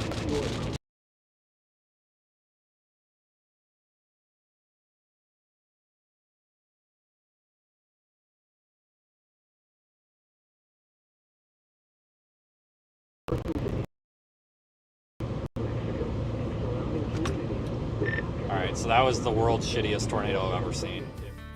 That's what they're calling, but it definitely crossed the road. So I wouldn't even consider it down, honestly. Yeah, I probably should have stayed back and tried to get up in it, but I just want to get out ahead of it in case it does start to organize a bit more. It's supposed to go nuts, and I see clear skies ahead of it now, so, you know, maybe it could. I'm watching Connor and Storm on his streams, and they're both looking on the left side of the road yet, saying that there's something over there. Yeah, I mean, there's like wall clouds all over the place. The storm is stupid. I mean, he's literally right in front of me. I mean, I see what he's looking at, but like the storm is just stupid. Like, there's more wall clouds on this storm. large hail, heavy rainfall, and tornadoes. Much warmer. What the hell happened to his car? 1333 Jeff. I'll spin you guys around and show you that. I'm out of the construction zone. You let mode out, all the trouble with the pooling water is all throughout the construction zone. There's nowhere for the water to go with the median. We are really starting to warm up. It's getting hot. Thanks, Jeff. It's just like a low-lying like feeder band or something.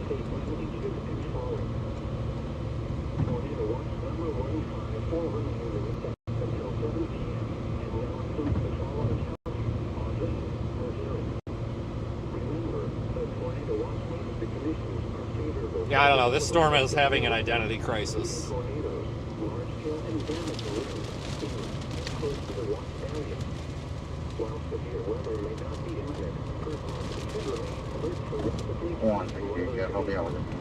It might be trying to wrap up back over here again now. What is going on?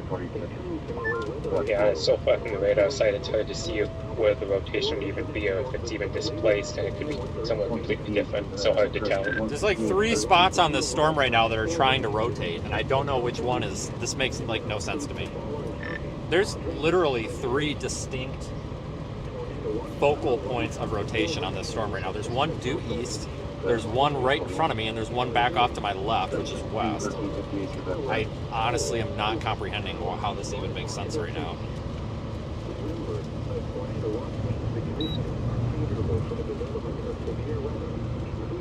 Yeah, I am also confused. I don't know what this thing's doing. It's having a hell of an identity crisis.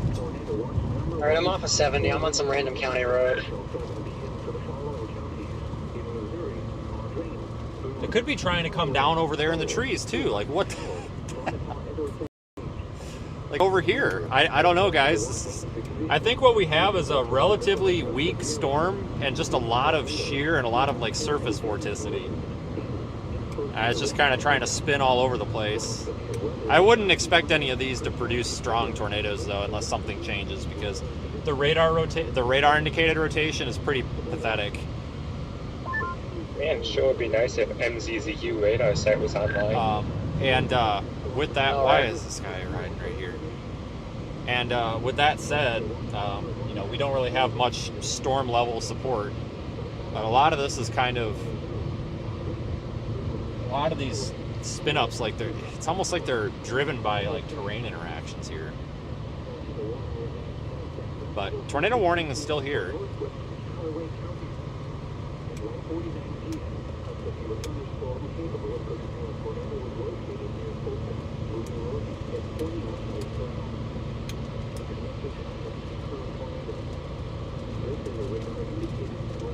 Two 42 Jeff. 602 1400 for that class.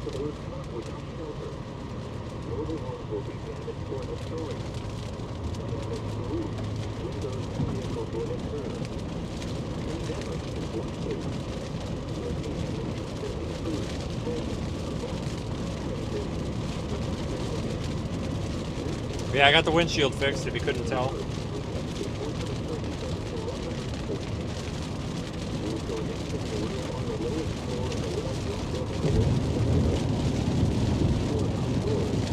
$490. Can you believe that? What a ridiculous cost for a windshield. 1333 Jeff. I'm checking the True D call. Will you call 296 and just let them know about the weather and the True D call? See if maybe he can come on early. I'll call them early and let them know what's going on. Channel 1. I'm going to go ahead and continue up 54. Copy that.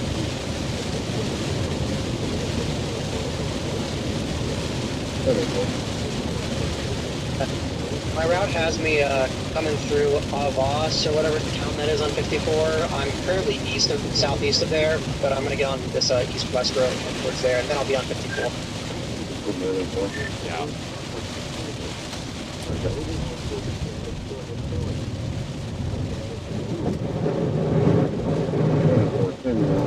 high. Then after the call, it should be the Oh, it's Brandon Ivy. This is Interstate 70 in Missouri between exits 144 and 148. Move to an interior room on the lowest floor of the well-built building away from windows. I was just talking to him the other day. Doors and mobile home doors of a vehicle. Move to the closest exit to hotel room. Protect yourself from flying debris. Here is your abbreviated National Weather Service forecast for central Missouri, including the cities of Columbia. Go, car! You can do it! For Pete's sakes. Alright, we're getting behind him because he drives about as aggressive as I do. Large-scale, heavy rainfall and tornadoes. Much warmer with highs in the lower 70s. Southeast winds 15 to 20 miles an hour with gusts 1333, Jeff. 1333. Okay, I am in the heart of the storm, but I don't see any tornadoes on the ground. There's rotation here just north of Fulton, but there's nothing on the ground right now. 1333, that's correct. South winds 15 to 20 miles an hour, becoming west after midnight. Chance of rain near 100%. Again, the forecast for central Missouri. Watch over there, it looks a little more organized. You're right. Just talked to the storm spotter, just for a double B, and he said it's over Kingdom City now. Take a right step back.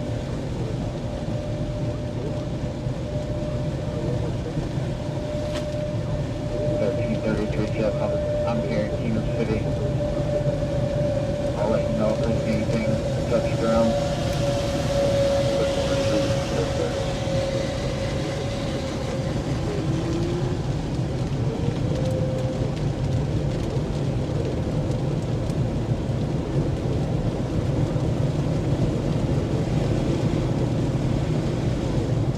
A lot of water right there, gotta be careful.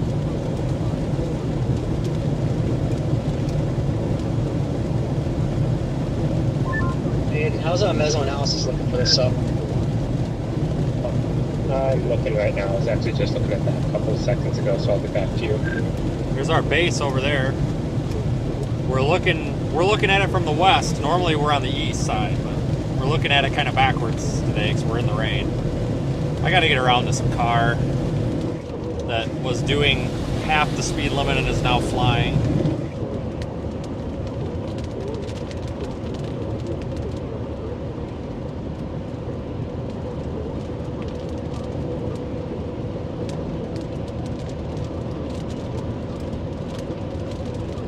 Sneak around him here.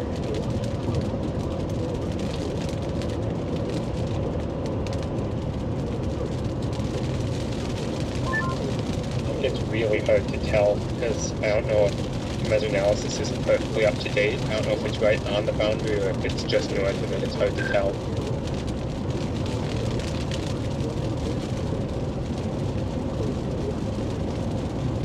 Pretty storm. Copy that. Yeah, I don't know. I think we're well in the warm front now, so it's probably in the, south of the boundary by now, but I don't know. We'll see. The latest update of mesoanalysis shows that it's in an area with like almost zero cape, and like the cape hasn't made it that far north yet.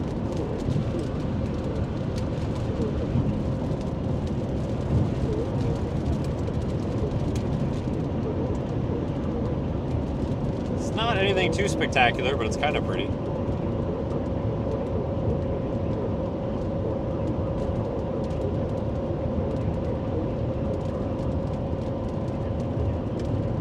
Just gotta really watch the whole thing.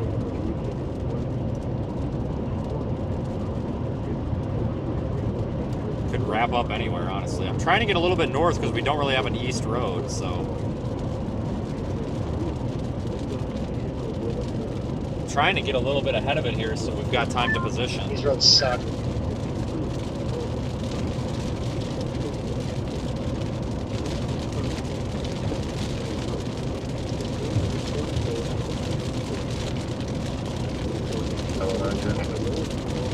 509. 509, that's perfect.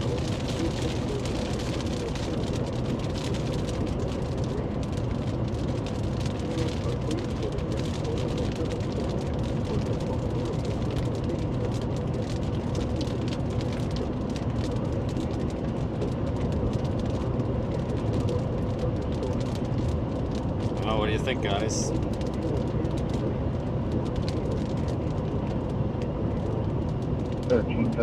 Jeff. 33. Is there anything pending in Callaway right now?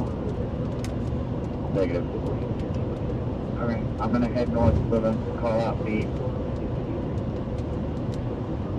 Now this thing might be slowing down. It might be a good spot. This might be a good place to stop. So maybe it's not moving as fast as I thought. Avos, is that what the name of this town is? I'll stop up here. There's an exit. Oh, there's an overpass. That might be even better. Get a little bit of elevation here.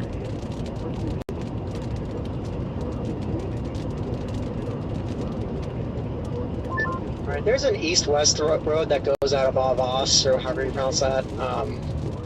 I'm pretty much there right now. Yeah, here comes the fucking cavalry too.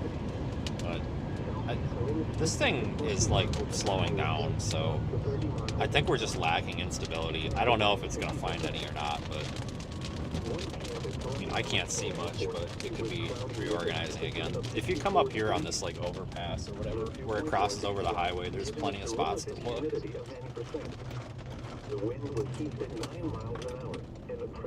Copy that, I'm headed down. I'm on State Route B, heading west. Yeah, I'm pretty much just east of you by a few miles. There is severe weather in the area. Stay tuned for updates. Tornado watch number 154 remains in effect until... We'll watch for a minute. Alright, I would consider a deployment here, but I don't have any confidence in this at all. I think it's a waste. Yeah, it looks like it's kind of crapping out. Yeah, it sure does. I agree. It's looking quite pathetic on reflectivity. Persons should remain alert for rapidly changing weather conditions and listen for later statements and possible warnings. Continue to know weather radio.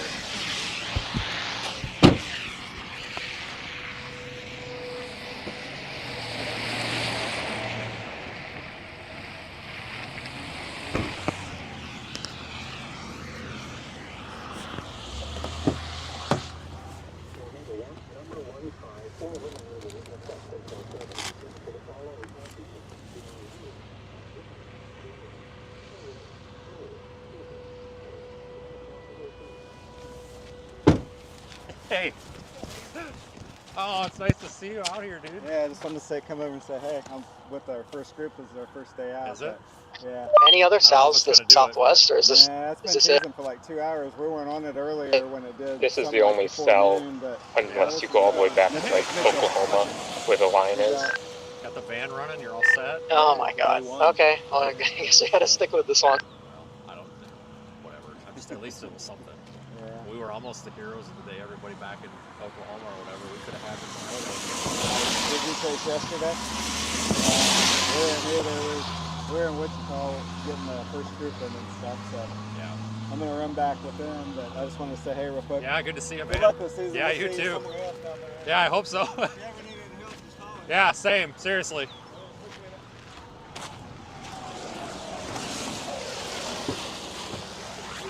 The warning has weakened below severe limits and no longer appears capable of producing a tornado.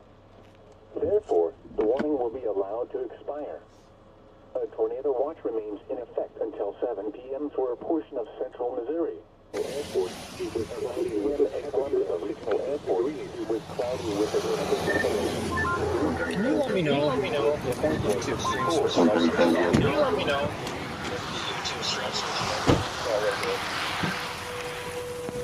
Yeah, will do. Shows you walking up outside of the vehicle, so the phone is working. Awesome, Thanks.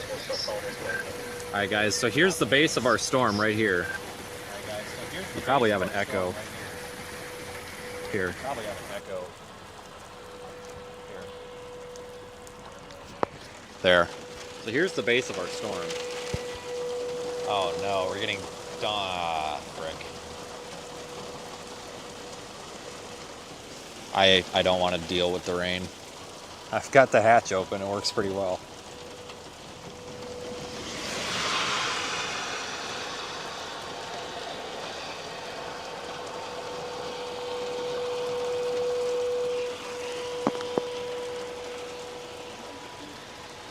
Oh no, I left my driver's side window open? Shit! Oh! That was a mistake.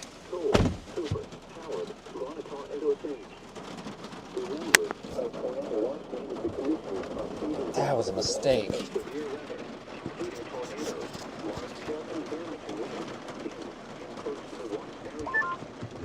This seems like it's completely fault. I think it's time to go home. It might be. That might be the shortest storm chase ever for me, but.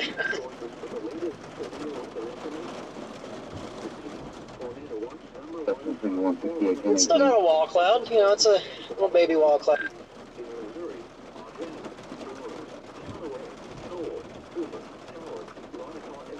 Oh, I think it's dead.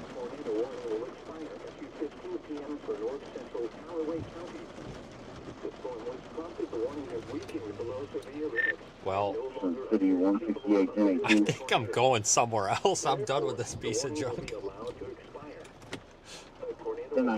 Fair enough. I'm almost to you. Roads are actually like, it's getting a lot more flat. I can actually see things now, which is nice, but of course the storm's taking it down. Yeah, depending on which direction you come from, I'm in front of Brandon's tour van. I might go back into this Ox town and maybe just grab gas at this Casey's and then just blast to Springfield. So I think this is trash. I mean, I think it must have just crossed over and just ran out of juice. Yeah, I think I'll join you. Not to go to Springfield, but I need some lunch. Might see if they have Casey's pizza or something. But yeah, shit. Well, that was kind of cool, but man, must have just crossed the warm front. Unless it can relatch somehow. Doesn't look very good. Yeah, no kidding. Alright, I'll stop at the Casey's here. Head west on East Harrison Street. Just thinking of the GIF that I made. Turn left on US 54 West Ramp to Jefferson City. You what? And the tornado probably disappeared just as Evan got too close, just like in that GIF I made of him. West Ramp, then merge onto US 54 West. Holy shit.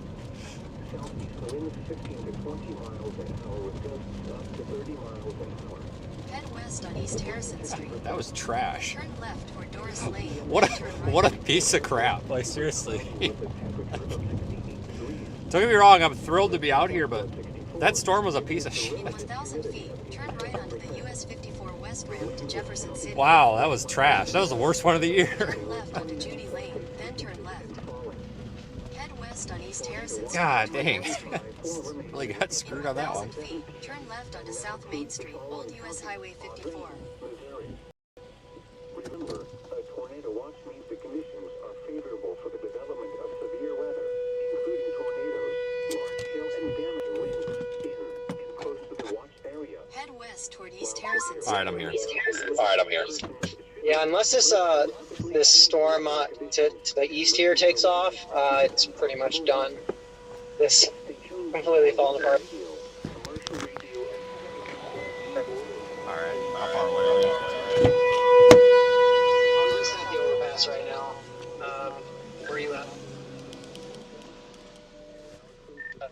Pump number two. Gotcha. We'll do like I don't know if that was specific for you.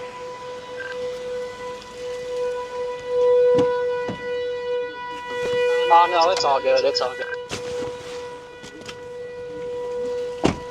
I don't think he got the joke. I guess this is for me, baby's first Midwest storm chase. It's actually worth a shit, but look what happened. Yeah, They're still hitting sirens, and there's like no reason to. I'm gonna go in, guys. Wait, what the hell? Yeah, there's not even a tornado warning anymore. Number 154 remains in effect until 7 p.m. for the following counties in Missouri: Audrain, Boone, Callaway, Cole, Cooper, Howard, Montauk, and Osage. Tornado warning will expire at 2:15 p.m. for north central Callaway County.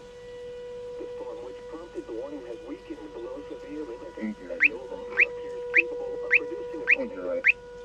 Therefore, the warning will be allowed to I'm gonna expire. work southwest from The home. tornado watch remains in effect until 7 p.m. for reporting for Missouri. Here is your abbreviated National Weather Service forecast for central Missouri, including the cities of Columbia, Jefferson City, Mexico, and surrounding communities this afternoon. Are you Cloudy going with to scattered me now? showers and Right, I got thunderstorms. the area. Some thunderstorms may Head in the Casey's, or are you None. headed to Springfield? heavy rainfall and tornadoes. Much warmer with highs in the lower 617-296. Seeing that sounding out Springfield though kept me wondering. Trying to check the Guthrie area on Route J. 10-15 minutes ago, there's no damage. tonight. Showers and Alright, I'm gonna run in, guys. I'll be right back. I'll thunderstorms check. produce damaging winds, 83 large north. hail, heavy rainfall, and tornadoes in the evening. Lows in the upper 40s. South winds 15 to 20 miles an hour, becoming west after midnight. I checked 328 south of 8 Henry, no The damage. forecast for central Missouri, including the cities of Columbia, Jefferson City, Mexico, and surrounding communities for this afternoon, cloudy with scattered showers and thunderstorms. Some thunderstorms may be severe with damaging winds, large hail, heavy rainfall, and tornadoes. True people, buddy. Much If warmer. there's any calls in Zone Highs in 12, the you lower need to 70s. contact 175. Southeast winds 15 to 20 miles an hour with gusts up to 30 miles an hour. Chance of rain 50%. At 2 p.m. at Columbia Regional Airport, it was cloudy with a temperature of 68 degrees. The dew point was 64, giving us a relative humidity of 87%. The wind was southeast at 6 miles an hour, and the pressure was 29.83 inches and falling. Tornado watch number 154 remains in effect until 7 p.m. and now includes the following county: Audrain, Missouri. Remember, a tornado watch means the conditions are favorable for the development of severe weather, including tornadoes, large hail, and damaging winds in and close to the watched area.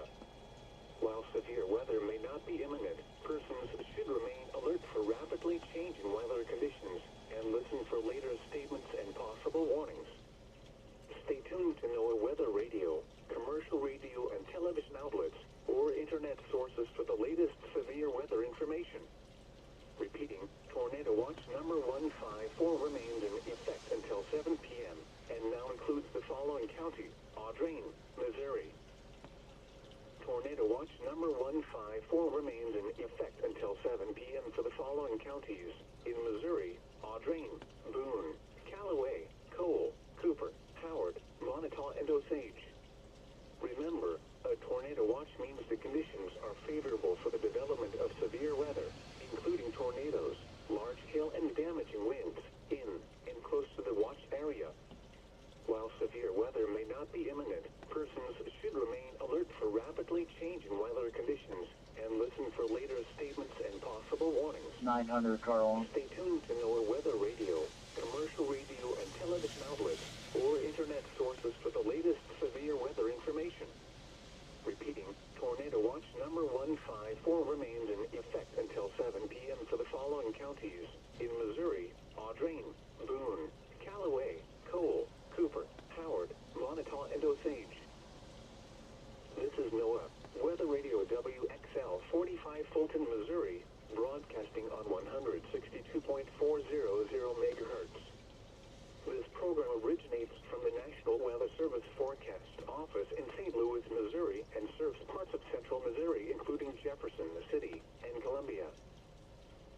Flood watch in effect until 7 p.m. this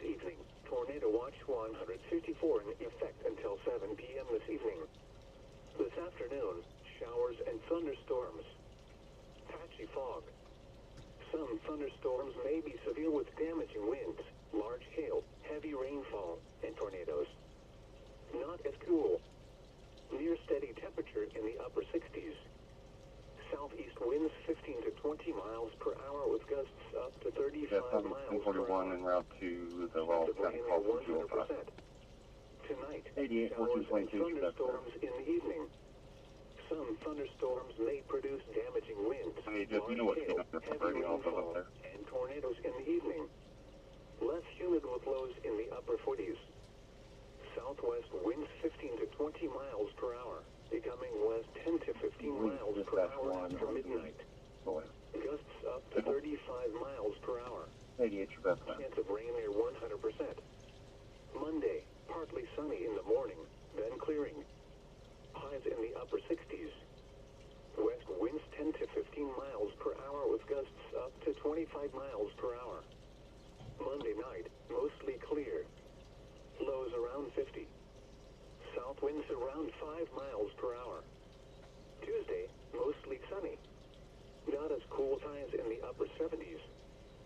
South winds 5 to 10 miles per hour with gusts up to 20 miles per hour. Tuesday night, partly cloudy in the evening, then becoming mostly cloudy. A chance of showers and thunderstorms. Lows in the mid-50s. Chance of rain 40%. Wednesday, partly sunny. A slight chance of showers in the morning, then a chance of showers and thunderstorms in the afternoon. Highs in the upper 70s. Chance of rain 50%. Wednesday night, mostly cloudy with a chance of showers with a slight chance of thunderstorms. Lows in the upper 50s. Chance of rain 50%. Thursday, partly sunny with a slight chance of thunderstorms. A chance of showers in the morning, then showers likely in the afternoon. 41, go ahead and touch. Highs in the upper 70s. 871, your Chance best of rain 70%. Thursday night, a chance of thunderstorms. A chance of showers in the evening, then showers likely after midnight. Lows in the upper 50s. Chance of rain 70%. Friday, showers likely with a slight chance of thunderstorms. Highs in the lower 70s. Chance of rain 70%. Friday night, mostly cloudy with a chance of showers with a slight chance of thunderstorms. Lows in the mid-50s. Chance of rain 40%. Saturday, partly sunny with a 30% chance of showers. Highs around 70. Flood watch in effect until 7 p.m. this evening. Tornado watch 154 in effect until 7 p.m. this evening. This afternoon, showers and thunderstorms. Some thunderstorms may be severe with damaging winds, large hail, heavy rainfall, and tornadoes.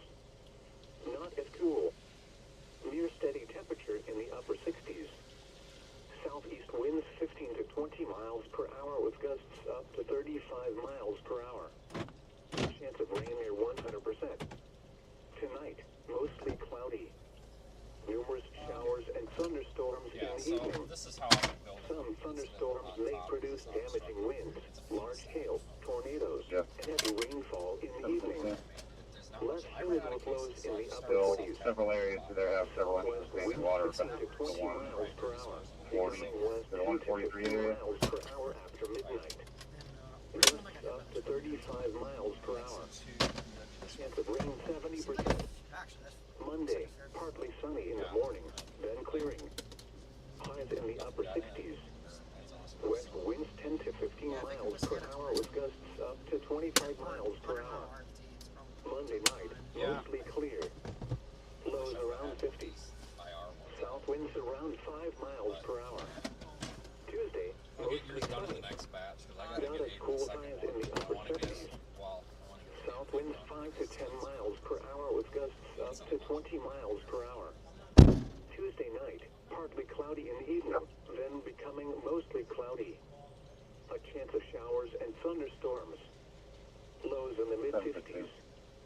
Chance of Probably rain out 2 vehicles, 40%. 1050. Wednesday, Westbound at partly sunny. 142 A slight lane. chance of showers in the morning, then a chance of showers and thunderstorms in the afternoon. Highs in the upper 70s. Chance of rain 50%.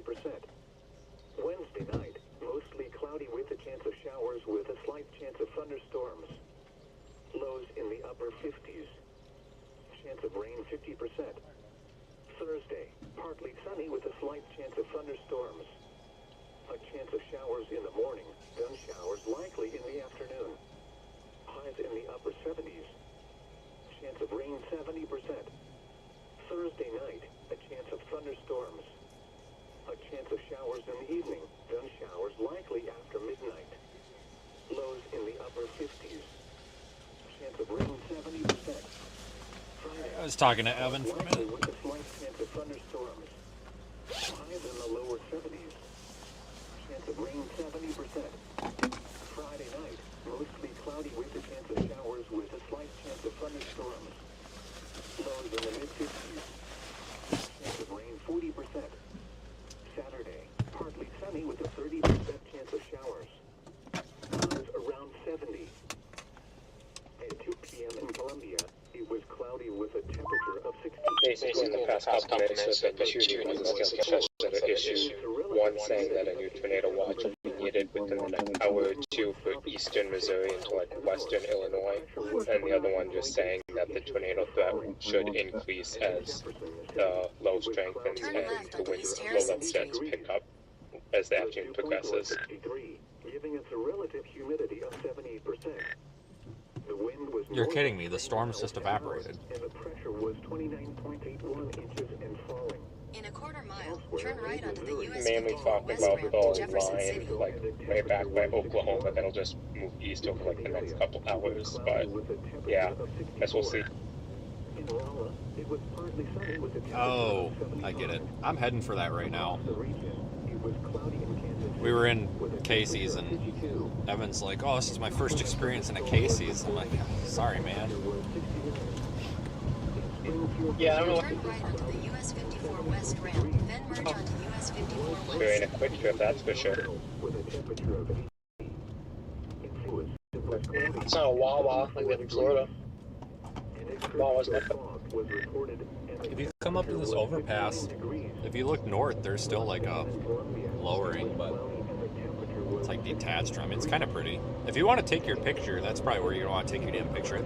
Just come up to this overpass and go over the bridge and park there. If you look north, you'll see what I'm talking about.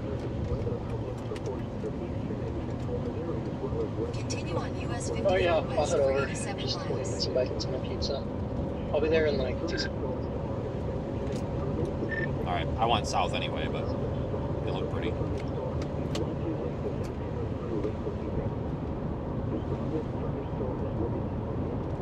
All right, well, let's go to the next target.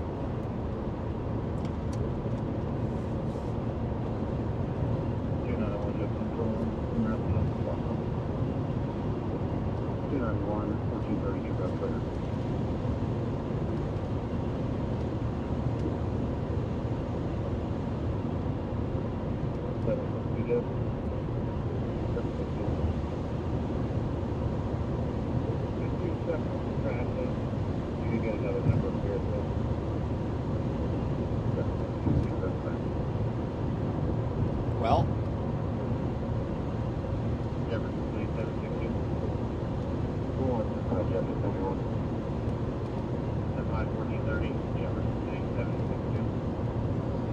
all right, well, the day's not over. We got about an hour and 40 minutes to get down towards Springfield, so we'll be meeting those storms in a little over an hour, I think.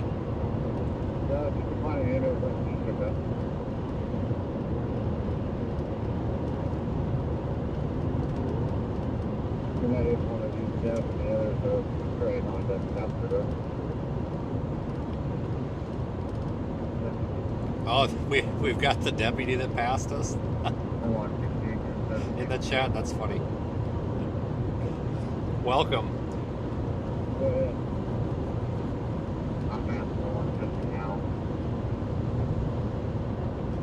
There is seriously a very niche, like a niche audience of law enforcement personnel that watch live storm chasing, and they just show up on the stream. Like, I think it's hilarious, but a lot of times you guys don't see it because it's at gas stations and stuff. But like, these cops will just come out of nowhere.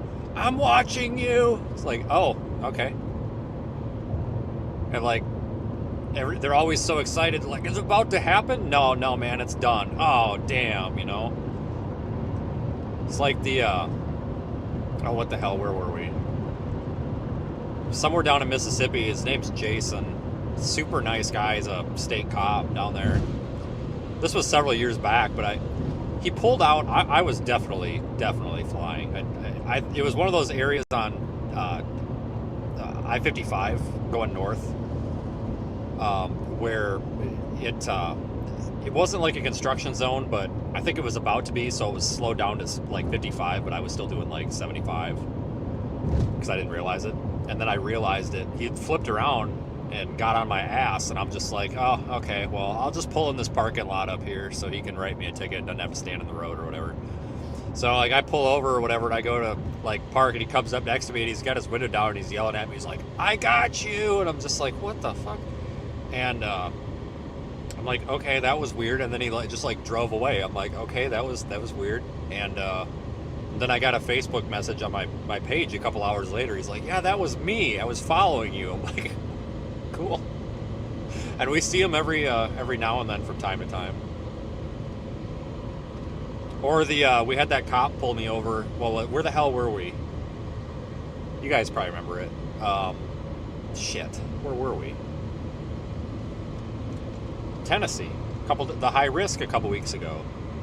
Where we were looking for like a spot to put the camera, and that cop pulled me over, and he's like, I'm watching you. Don't put it here. Put it down there. It's better down there. I'm like, hey man, I'll take it. So, I mean, you actually, you know, it sounds kind of corny, but like dead serious. Like the local law enforcement helps out this live stream a lot, because there's been countless times where I've been like watching and waiting for a tornado, and then a cop has appeared out of nowhere, and they're like, oh, I know a better spot, and then they 9 times out of 10 take you to a better spot.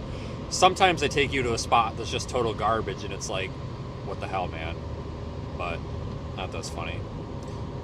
But no, when I saw you pulling out of that gas station, I was like, all right. And then you went by me and just slowed down to read the. I could tell you were definitely reading the website on the side of the car, and I'm like, oh yeah, this guy's gonna be watching the stream. That's kind of funny.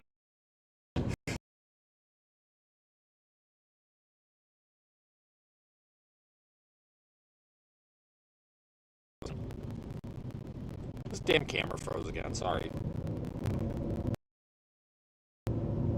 But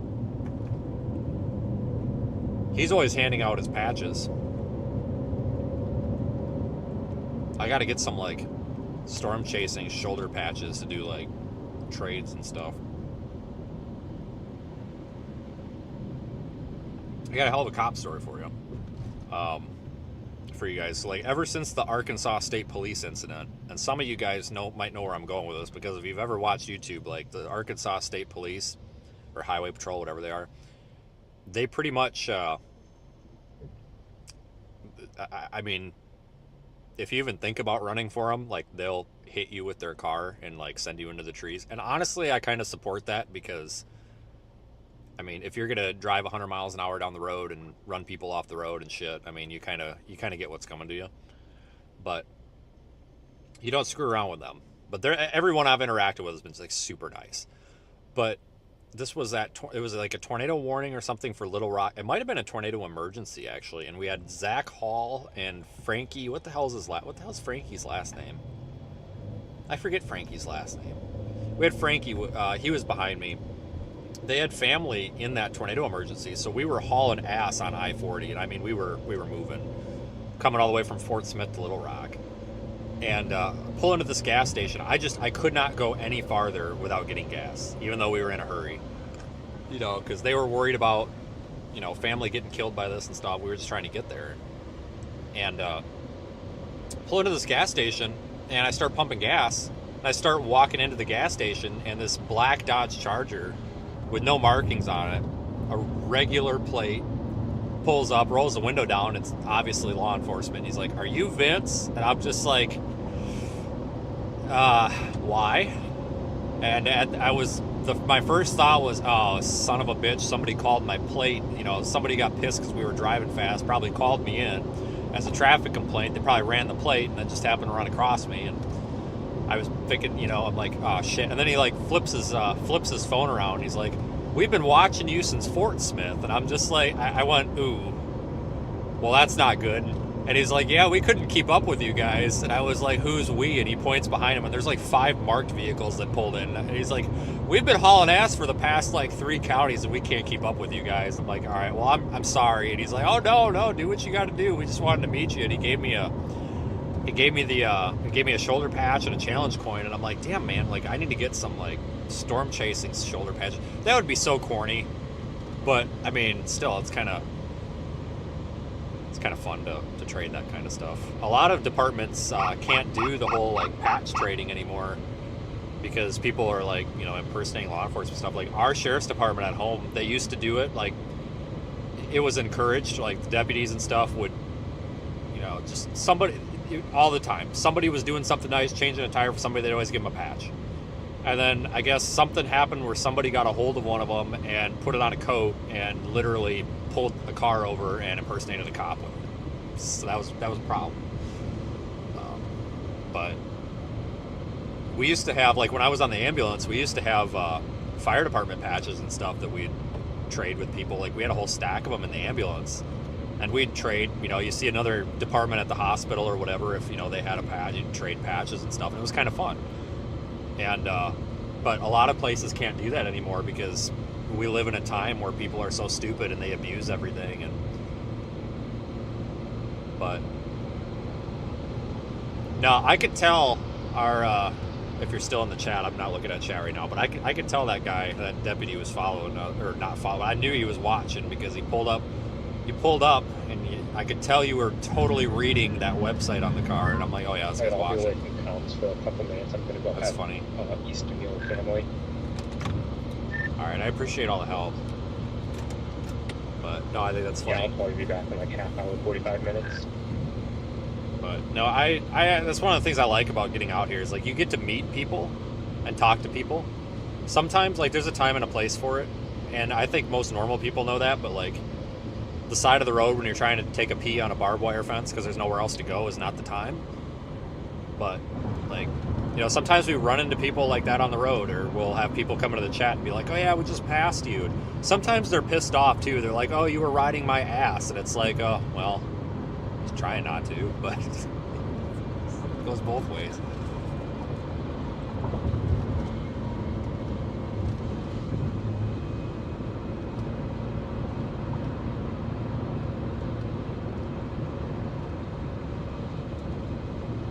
Oh, you're still in the chat. Okay. Let me tell you this, because I'm all over the country. I have not seen law enforcement give chasers a problem with my own eyes yet. I've done this like 10 years. I've heard stories, but as you know, because you're a cop, you get it. You know, there's bad apples in the group, and I think some of those bad apples, this isn't like what it used to be. You know, when I was on the ambulance for like 6, 7, 8 years, a couple of years ago, you know, this is what a lot of the local cops were complaining about, at least in our area. There is no way you are pulling me over. Well, Missouri Highway Patrol might have a word for us here. But anyway, maybe not. Nope, he's just going somewhere. Holy fuck, he's flying. Now, he didn't have his lights on until he came up behind me. I'm like, you gotta be shitting me. Like, what a coincidence. But I think a lot of the headbutting attitude is from some of these, and I'm not saying that young cops are bad, but some of these, it's like with any profession, like this whole like social media, like TikTok age of people, it's like people forget that like public safety is kind of a public service too. We ran into this problem with like the fire department and the ambulance and stuff, where you would get these kids that would join, but like they forgot that you're still kind of providing customer service in a way, and like, you know, yes, you have a job to do, but you still have to do it like respectfully. I have yet to run into law enforcement that's given any of us an issue. I've got a couple of stories that pertain to this. The Taylor County Sheriff's Department in Florida, chasers were giving them a lot of fits. Because this last hurricane, they kicked some chasers out and said they were going to arrest everybody. Here's the backstory. And I know this because I confirmed it from not only another chaser that was present at this incident, but also the sheriff, because I actually broke down in the hurricane, and the actual sheriff of the county stopped to make sure I was okay and offered to tow my car with a tow strap to tow my Tahoe back into town with his department vehicle because he didn't want me stuck out there. So obviously they must be nice. But what happened was there was some chasers at a bank during this curfew thing, which, you know, they're really not that enforceable. But there was two chasers peeing on the side of the bank. Literally peeing on the side of the bank. And one of the deputies rolled by, and he thought that was a little bit ridiculous that they were pissing on the side of the bank, and thought it was a little bit shady, so he told them to move along. Well, the chasers didn't identify themselves as chasers. They just said, "We've got an amendment right to be here, blah, blah, blah." And well, that prompted the deputy to be an asshole to him. And then they said that they were going to arrest every storm chaser that they came across. And I think it was just the deputy just got pissed off and just said that. Because we never got arrested, and we have a marked vehicle. And coming after that, the incident actually, it was either prior or after that, same sheriff's department. There was 4 of them coming with blue lights on at like 4 o'clock in the morning as the hurricane was making landfall. I was going down the road and I thought they were stationary. I thought they had the road blocked. So I just like started pulling over for them. I didn't realize they were just driving with blue lights. They were just whatever. So I kind of pull over, and then I don't know if they wanted, that's not good. I don't know what the hell's going on with that.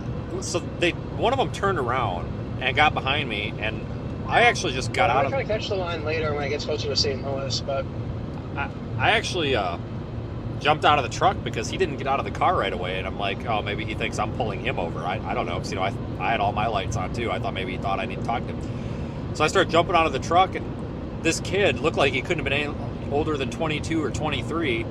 Comes up to me, and he's like got his finger at me, and he got like right in my face. I think this guy might have been a Marine because he's doing the whole night. I got that vibe, but he's like, "Sir," and I'm like, "Yeah." I said, "Hey, sorry to make you get out." I said, "I didn't know." And then before I could say anything, he cuts me off. "No, you don't get out of your car. You don't approach me." Rah, rah, rah. And I'm just like, "Hey, hold on a minute. And this other guy, this old guy, who is apparently the supervisor, gets out of his Tahoe on the other side of the road, walks over, and he's like, no, none of that, hold on. He's like, and this kid's like, "I've had it with you fucking storm chasers, blah, blah, blah." And I'm like, well, I said, "Buddy, you're the first law enforcement officer that I've interacted with today. What are you talking about?" And this old guy like stepped between us, and he's like, "Just hold on." He's like, "Are you with the kids that we just kicked out of the beach?" And I'm like, "I don't know what you're talking about." And he's like, "There's this curly-headed kid with somebody in his passenger seat." No joke, this is exactly what he said. I think it was Connor. He's like, "We kicked them off of the beach because we thought they were acting like fools. And then when they said they were going to leave, they drove up the road to the gas station and started talking shit about us and how they weren't going to leave. And we're watching their live stream." And I'm like, "Oh, that's actually kind of hilarious." And he's like, "Oh yeah, it's pretty funny, not for them though." And I'm like, "Nice." And he's like, "You're not with them." I'm like, "No." I'm like, I have a YouTube channel, and we're out here. We have a radar application. We're deploying these live cameras. Like, what's the problem? And he's like, "Well, there's not." He's like, "I'm sorry." And then actually the younger cop actually apologized to me. He's like, "I thought you were with them." I'm like, "No, dude, I'm coming from the wrong direction to be with them."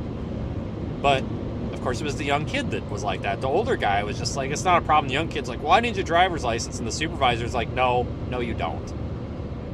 Okay. You know, and it's like, and I'll give that kid the benefit of the doubt because, you know, their county was getting hit by a hurricane. It's like, I can't fault them for that. But even like that sheriff's office, I can't really, I think the chasers blew it out of proportion, because I think what happened is somebody gave them, you know, a real bad example of what storm chasing is, and made them think that everybody that's out here chasing is an asshole. And I kind of get it. But I've been in a lot of places, and the law enforcement hasn't given two rats' asses. I mean, I got I got pulled over in Texas trying to get out of a hail core. I was doing like 25 over because we had to get out of this hail core. I wasn't streaming, but I knew he was going to pull me over because he flipped around and he had his radar on. And like, that's how bad I had to get out of this hail core. Like, I knew he had his radar detectors going off and I'm not slowing down. Like, I'm not slowing down. Like, we got to go. So he pulls me over and like, I think he knew something was wrong because I didn't have any decals on the vehicle with that vehicle anyway. And he came up and he's like, what's going on? I'm like, hey man, there is ginormous hail in there. We have got to get the fuck out of here. And I said, but before you do anything, there's going to be a bunch of people that I know and they all live stream and they're going to make a big deal out of this. Is there any way you could turn your lights off so they don't take a video of it and put it on the internet? And he's like, yeah man, I got you, hang on. And he goes back there, he shuts all of his lights off, he comes back up. He's like, so where is this hail? And I'm like, well, it's going to be here in about 30 seconds if we don't get the fuck off of this road. And he's just like, all right, man, have a good day. How far do we got to go? And I'm like, well, we just need to go as far as possible, get out of this and find a car wash or somewhere to sit. I'm like, if you want to write me a ticket, that's fine. But like, let's get somewhere not here. And he's like, oh no, I'm going to go back that way. This isn't my car. This is the county's car. I don't give a shit. I was like, okay, man, you do you. So he went back into the hail cord. I don't know if he destroyed the car or not, but there was definitely baseball-sized hail in there. So I have a feeling he probably wrecked it. Whatever. I get it.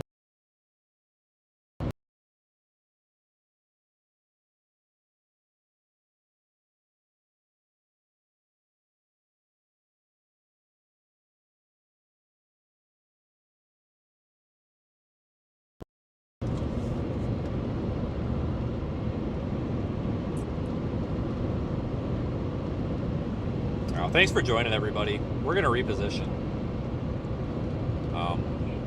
No, I'm not talking to you, Siri.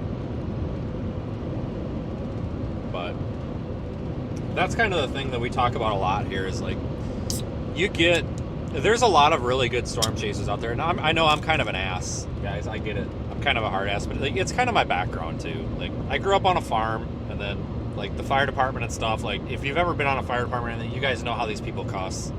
I mean, it ain't good. But these, there are some really good chasers out there. And in fact, I think the majority of them are. And the majority of them don't even live stream. You don't even know about them. But there are a couple of people out there that might need a bit of a reality check. And like, I know I kind of go off on some of them sometimes, but my God, like some of these people, what a good example of what some of these guys will do is they'll get behind you and they'll pace you. If you're doing, let's just say you're doing 65 and a 55, right? Okay, not a big deal, you know, unless the road conditions aren't good. That's one of those things where you might get a ticket, you might not even get looked at. Luck of the draw, right? Who cares? If you're doing 65 and a 55, you probably know that you're not doing obscenely fast, but you also know you might be at risk to get pulled over and get a ticket. Is what it is. Some of these chasers will, because I've had this happen, they will literally get behind you and pace you about 30 to 50 feet off your bumper, and they'll videotape their speedometer, and then they'll zoom in on your license plate. This has literally happened twice. And then they post it and make a big deal out of it. I'm like, okay, so here's my argument to that. What is more dangerous? 65 and a 55 under dry conditions, flat road, no hazards, no traffic. Or 65 and a 55, 2 car lengths off my back bumper and holding your phone and then posting it to Twitter. But you know what social media does? Social media does, oh, cancel that guy. He's speeding. Cancel him. And then they start tagging like, you know, Oklahoma Highway Patrol on Twitter as if they care. But they don't care about the person who's manipulating their phone, tweeting and recording while riding your bumper. Those are the people you got to watch out for. I'm just saying. Because there's even people out here that I don't like that have enough respect for other people out here that they don't do crap like that. Because number one, that is dangerous, honestly. You know, I'm not a person that promotes the whole like being on your phone and driving. I get it. Everybody does distracted driving on a regular. It is what it is. We're all lying if we all say we never use our phone when we're driving. It's a flat out lie. It's just a flat lie. But what I will tell you, if you're gonna do it, don't be stupid about it, but do it safely. But if you're gonna do it, don't be riding somebody's bumper, because if you're looking down tweeting and somebody taps the brakes, you're rear-ending them. You know? I think that's why that lady rear-ended Corey in South Dakota. I'm fairly certain she was on her phone. I mean, she almost had to be to miss him. It's a freaking bright red truck. I don't know how you miss it. With a blinker on in a turn lane. And then we had the chasers that called the Kansas Highway.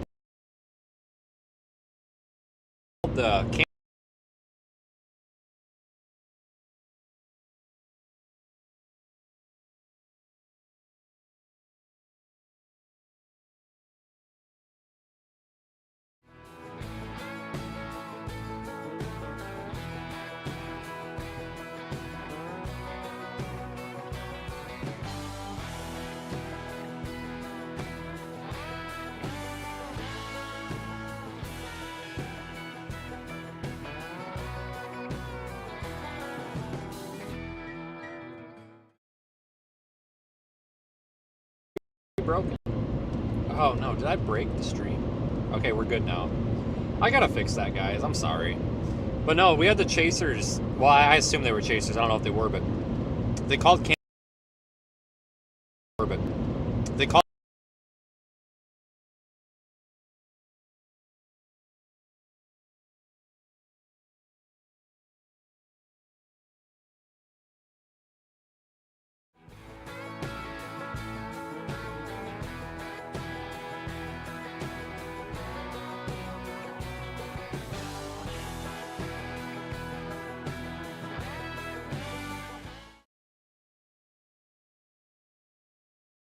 on the problem. But anyway, these people called Kansas Highway Patrol and said that there were chasers that were live streaming, drinking beer, and smoking weed. And then said that it was like a gray Ford Explorer. And at the time, I'm just like, oh Jesus, because at the time, Brandon Kopic drove a gray Ford Explorer, and obviously he's not drinking and smoking weed. So I called him, and I'm like, hey, I think somebody might be trying to get you pulled over. Well, I think they pulled over Brad Arnold because they pulled over Brad Arnold and said he was doing like 40 and a 25, and I guess he got shitty with the cop and was arguing with him, and it was like, I wasn't doing that, I was doing 25, and I guess he got like a yelling match with the cop. They let him go, but I think they pulled over Brad Arnold for it. They didn't tell him why. They said it was the speed, but it was coincidental that immediately after that they pulled over Brad Arnold, and I'm just like, that's actually kind of funny.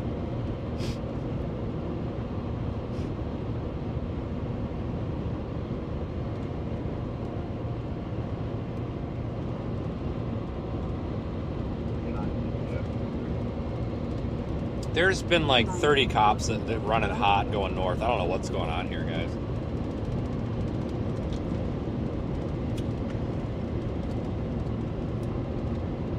Hey, Evan, where are you at?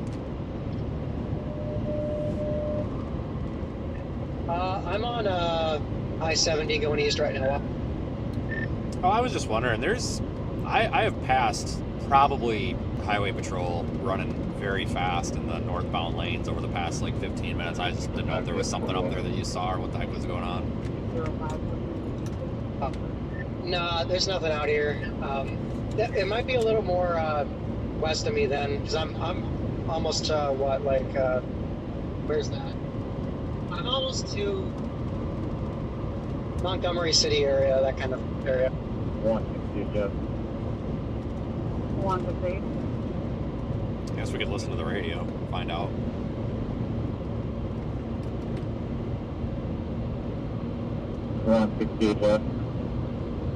One 168, go ahead. She said go ahead. Twice. Should make another place number. There's going to be another acceleration still going. I don't like the audio on this scanner. Anything that's P25, like digital or trunked or whatever, comes across really like muffled almost. Not a fan. I can barely make anything out.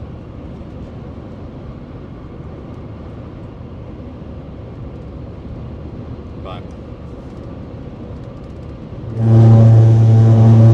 okay, that was totally my fault. I just dropped a piece of popcorn chicken. So.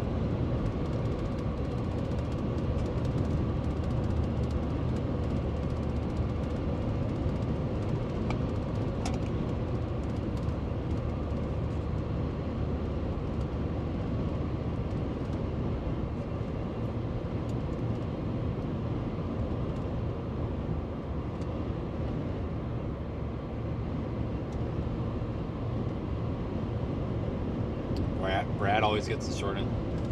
Yeah, Brad gets screwed over a lot.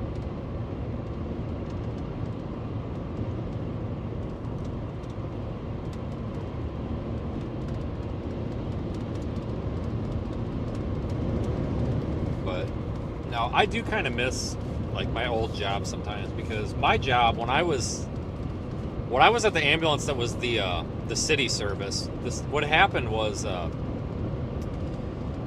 we were an ambulance service created by the city. We were not part of the fire department, but we might as well have been. But what happened was the city just couldn't fund the ambulance anymore. So the hospital actually took over ambulance services, and I transitioned with the city staff over to the hospital. And the reason I quit was because the only way that I was eligible for a pay raise was if I basically kept a log of my food and my diet, because we were doing a month-long, return to wellness competition, and it was mandatory to get a raise. And I was like 21 at the time, and I'm like, oh hell no, like I weigh like 150 pounds, I'm 6 feet tall, I don't need that, like we're good. I'm not logging how many Twinkies I eat and then be body shamed for eating Twinkies. Like, screw that. So I quit. A lot of people did, but before that, the hospital took over that ambulance service. That was one of the coolest places I ever worked, because it was a college town. We only had 2 ambulances. That was it. But everybody there, well, almost everybody there was a college kid. Like, there were, I think, 2 people over the age of 24 that worked there. It was all a bunch of young people, but it was like mature young people, and I had a ton of fun at that place. I tell you what, like, I miss it, but I had no control over it going to shit, because once the hospital got its hands on it, it wasn't fun anymore. It was all policies, procedures, and stuff. Like, because what we had, because we were so short-staffed, we actually ran. This is common in Wisconsin. I don't know if it's common in other places or not, but in Wisconsin, you can, as an EMS or fire volunteer or paid employee, as long as the department has signed off on it, you can run red and white lights and a siren and all that. And you're an emergency vehicle from whenever you turn them on and turn them off. So we would never actually staff at the building. We would just drive around town and do whatever. And, if a call came in or whatever, just everybody throw their lights on. It was a competition of who could have more lights on their car, basically. Like our methods figured out for this. If one of us was going to Walmart and we were going to buy a cart full of stuff, we would oftentimes have somebody else, either that we know or that's on the department with us, that would go shopping with us. So if one of us had to leave, we'd just hand them our debit card, and they'd just go buy the shit and then take it back and put it in our car for us. We had this shit down to a science so much that we literally, because we had, we weren't on the county's radio system, we were just a private thing. Like, we literally would coordinate this over the radio. It was, hey, I'm going to Walmart. Is anybody willing to meet me at the Walmart for a and the police department dispatched all the city services, and at 6 o'clock every morning at shift change, for some reason, she felt the need to announce who was working. For some reason. So she would do this pager test, and she'd be like, oh, today is Kelsey and Vince. It's really icy out there, guys. Please be careful when you walk outside. I'm just like, seriously? Like, you page the entire county to do this, and tell everybody in the fucking county that we're working and it's icy out, and we need to be careful when we walk on working. Like, that's kind of was weird. But she got pissed at me. I actually got into it with poor Janet once. It was just me me and my partner, so me and her were at this this ambulance call about 15 miles north of town, and the local fire department had no emergency medical response training whatsoever. So like they didn't even get called. Well, we got called with shortness of breath. We show up, and this poor lady, I didn't know it. She was dying. She looked fine. And this call really sticks with me, and it goes to show that if you work in healthcare or anything like this, even if you don't, you're just a storm chaser that shows up at a car accident, you've got to remember that even if somebody looks okay, they might be about to die, and you might be the last person they ever interact with. And they have lived their entire life. To that point, don't be a piece of shit to them. Because somebody doesn't deserve to die. We're like, okay, yeah, we'll get you in the back of the ambulance or whatever. And we're like, this is totally not a big deal. We're just going to drive her to the hospital, dump her off. She'll be fine. We get in the ambulance and she looks at us. And this is something that I was told back in 2013, when I went through the EMT class, was told by somebody very, very much smarter than I think they're dead now, but done this job a long time. He's like, when somebody says they feel like they're dying, statistically proven they usually are about to die. And that really stuck with me. And she just looks at, I'm like, how are you feeling? And she goes, I think I'm about to die. And I'm like, inside my head, I'm like, you gotta be fucking kidding me. And I'm like, why do you feel like you're dying? And she's like, I don't know, but I think I'm about to die. And I'm just like, well, first of all, what do you say to that? You can't lie to people. That's another big deal when you're doing it. Don't ever lie to people about that. Oh no, you're not gonna die, it's gonna be fine. Never. It should always be, we're gonna help you and do the best we can so that doesn't happen, because you don't lie to people when it comes to that stuff. But I tell you what, that really stuck with me, because back up. After she said that, she goes, can you please make sure my cat has food and water? I'm like, yeah, where's your cat? She's like, inside, but because the cat wasn't there when we walked in. And I'm like, okay, well, where's the cat food and everything? She told us where the cat food was. So my partner walks in there and dumps some food out for the cat and stuff. Just because who knows how long this lady is going to be in the hospital. And partner comes back in, and she's like, okay, I fed the cat. It's got a big bowl, whatever. She took a picture of the cat and the cat food with her phone and showed the lady, and she's like, cat's happy. Okay. And she just closed her eyes and she just stopped responding, and I'm just, that was the last, that was it. She was dead. And I looked at my partner, and at that time this other guy had showed up in his personal vehicle, opens the back door, and I said, this is not, shortness of breath or anything. I'm like, somebody needs to get a hold of the hospital. Like, she's clearly in arrest here. And there's no phone service out there. So I couldn't get to the radio. So I'm trying to call 911 on my phone and tell our fucking dispatcher, hey, this is what's going on. And because I at the moment, I thought what made the most sense was helping the patient. Now we can handle it. We could use more, but we can handle it. So, treat the patient first. It's like you pilots out there, aviate, navigate, communicate kind of thing. That was it. And, that really stuck with me, because here was somebody who presented with very minimal symptoms and signs, had some shortness of breath, clear lung sounds, could have had fluid on lung, but did not have noisy lungs, did not have any distress, didn't have poor oxygen saturations. Her pulse was a little high, her blood pressure was a little high. Wasn't sure if she had any pre-existing medical, because we hadn't gotten that far yet, but thought she was fine. But she was so worried about her cat. Well, her cat was taken care of, thankfully. But, I'll never forget that time. Where I'm going with this is, that was where I got into the argument with Janet on the radio. I finally get to the radio, and we were out in the sticks, and it was like a dead spot for the radio. And I'm like, hey, I'm not going to start giving unit numbers out there, because I don't need people to start trolling on the internet. Just Google Comic Sans Ambulance, and you'll know exactly where this was. Trust me, just Google it, Comic Sans Ambulance. I'm not kidding. Just trust me, it's horrible. But that's what we were in. But we, I told her, I'm like, hey, we need the second ambulance, and if you have any deputies, fire department, whoever is out here, because I was pretty new at that point. I didn't know the area very well. I said, whoever is out here that can assist with CPR for this patient, can you page them? And then she goes, stand by 231. And I'm like, I said, negative. We need another ambulance and more personnel. I don't know if you are copying me or not, but I need you to send the second ambulance. And her response was, I heard you.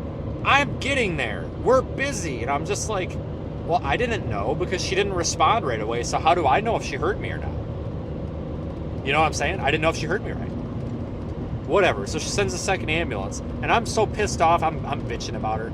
Well, we get to the, whatever. We tried to help this lady. We took her to the hospital. We tried. It just didn't, unfortunately, it was lost. But I called the police department to sort of apologize to her. But also, I had a bone to pick with this one. I was pissed. And I'm like, hey, yeah, so I'm with the ambulance. And I just want to let you know what happened. We had a lady go into cardiac arrest unexpectedly. And I didn't know if you heard me or not, and I desperately needed more personnel, so I repeated it a second time. I didn't know if you didn't hear me properly or what. I'm sorry if you thought it was something else, but that's what it was. She goes, I get it, but do you have any idea how busy we are in here? And I'm like, yeah, I know. There's two of you, and there's like 5,000 people in this city. And she was fucking pissed. She like got snippy with her. And I'm just like, well, so they did. The ambulance director came and he's like, so what's this about? I'm like, I tried to apologize to this woman, but I also tried to explain to her what was going on because there's no reason you can't be snippy on the radio. You know, politeness is assumed. You know, there's a patient dying. It's an emergency. If I tell you to give me another effing ambulance, just give me another effing ambulance. Like, don't take it personal, you know? And I'm like, I think what really set her off was when she said that they were super busy, and I said, yeah, there's two of you, and the city has 5,000 people in it, you know, meaning you're probably not that busy, but whatever. And he about pissed his pants laughing, and he's like, oh, yeah, she's a little too big for her britches in there. So every fucking call, ever since that time, I dreaded when she was the one that paged out because I knew she knew my voice, and, like, she had this terrible tone with me. It'd be like, okay, I'd be like, you know, we're en route. The response was always, I heard you're en route. It's like every effing time, like she would not let it go. And it's like, oh, for fuck's sakes. And then came the time where she said something to us and I didn't respond right away because we were trying to lift somebody into the back. And I couldn't push the button on the mic. No shit. She calls the cell phone that we kept in the ambulance. Hi, this is Janice, or Janet, whatever the hell it was. I just want to make sure you heard that. I'm like, you fucking, like, you really, it's like, you can't let this go, can you?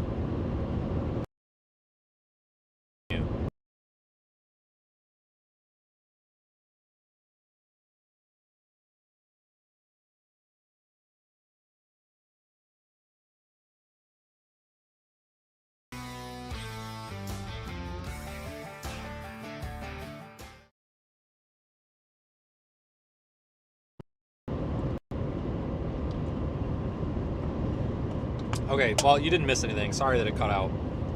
But I do miss doing those jobs. Like, it was kind of the Wild West of an ambulance out there. I mean,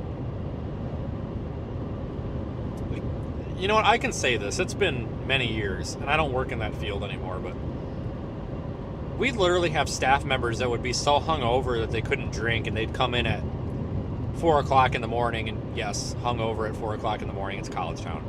They'd come in hungover and would need an IV, and like that's just what we did for each other. Like,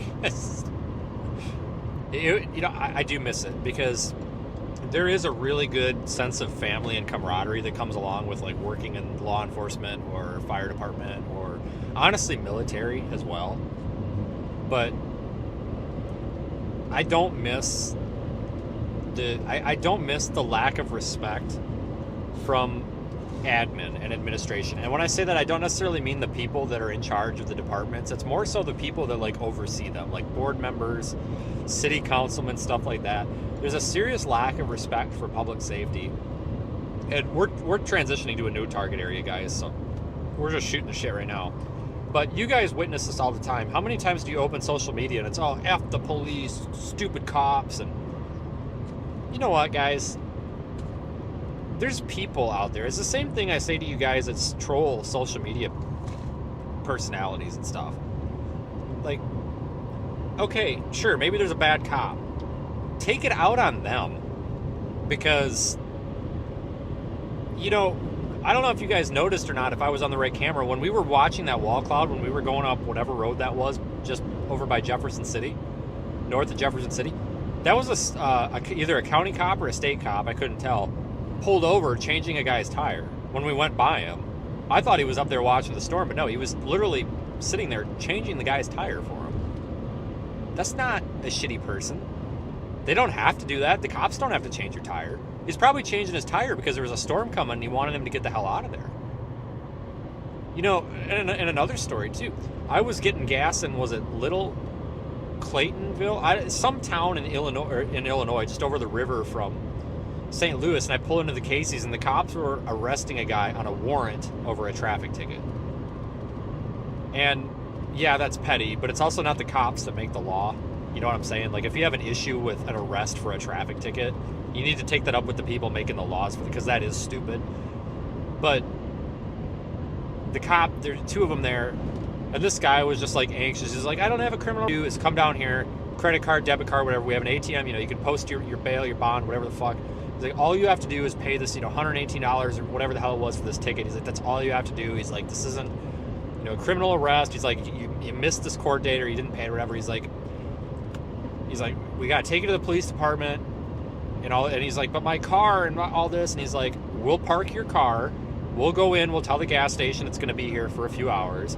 He's like, you can get an Uber or whatever. He's like, we'll figure out a way to get you back up here to your car. He's like, this isn't that big of a deal. He's like, it's okay. This happens, you know. And I'm like, no. He's like, let's get you out of here before anybody you know sees it. You know, like those are good cops. You know, because is that guy a criminal? No. Does he have an arrest warrant? Well, yeah. So, I mean, they have to. But they did it respectfully. The guy was freaking out, but they calmed him down. They told him, I saw him, they parked his car for him. They didn't tow it. You know, they told him, you know, get an Uber from the police department or they would figure out a way to get him back to his car. Because the guy said that he could pay for, you know, whatever it was. So all they had to do is take him down there, probably took his picture, fingerprinted him, paid this thing, that was it. But, you know, you see these incidents and stuff, like people would respect public safety as a whole. Like, don't get me wrong, I'm the first one to call out cops that do stupid shit. Like the guy in Wisconsin that pulls me over for window tint. Like, you've got nothing, like, really, window tint? For Christ's sakes, man. Like, I get it, if the windshield's black, it's not, that's a hazard, but 20% on the side windows, man, come on. You know, that's petty. I just keep paying the tickets he gives me. I don't even care. But, you know, other than that, I guess maybe I come from an area too where like law enforcement really doesn't give a shit what you do unless you're actually breaking the law. Maybe some of these areas it's different, but like our sheriff's department won't touch you unless you're doing like 15 over. Because our sheriff, you know, who's an elected official, folks, you gotta remember that. They are elected, so if you don't like them, you can re-elect someone else. You know, our sheriff flat out made it clear to everybody, because I've been at these like county meetings and stuff in the past where he's like, we don't want to pull people over and issue citations and become a nuisance to the public and have them be pissed at us. It's like, we want to issue citations, you know, when safety is a problem. You know, somebody doing 70 in the 55 on the 4-lane, we have about a 10-mile stretch of 4-lane road in our county that's 55, and it should be 70. It's a divided highway, 4-lane. I don't know why it's not at least 65. But he's like, flat out, I remember when he got elected, he's like, a couple years back, whatever, he's like, there's really no reason that the speed limit shouldn't be higher out here. I don't know why it's not. I'm not the DOT. He's like, but, you know, one of the things we're focusing on is making sure that, you know, as long as people are driving appropriate for the conditions, it's like, it's really not our place to become a nuisance to the public or whatever. And it's like, you know, I think that's the majority of how these law enforcement people are, is most of them will not bother you unless you are causing some sort of a safety concern, or they have some suspicion you might be up to no good and might need a reason to stop you, which I totally get. But, you know, because that happened to me once before I drove a marked vehicle.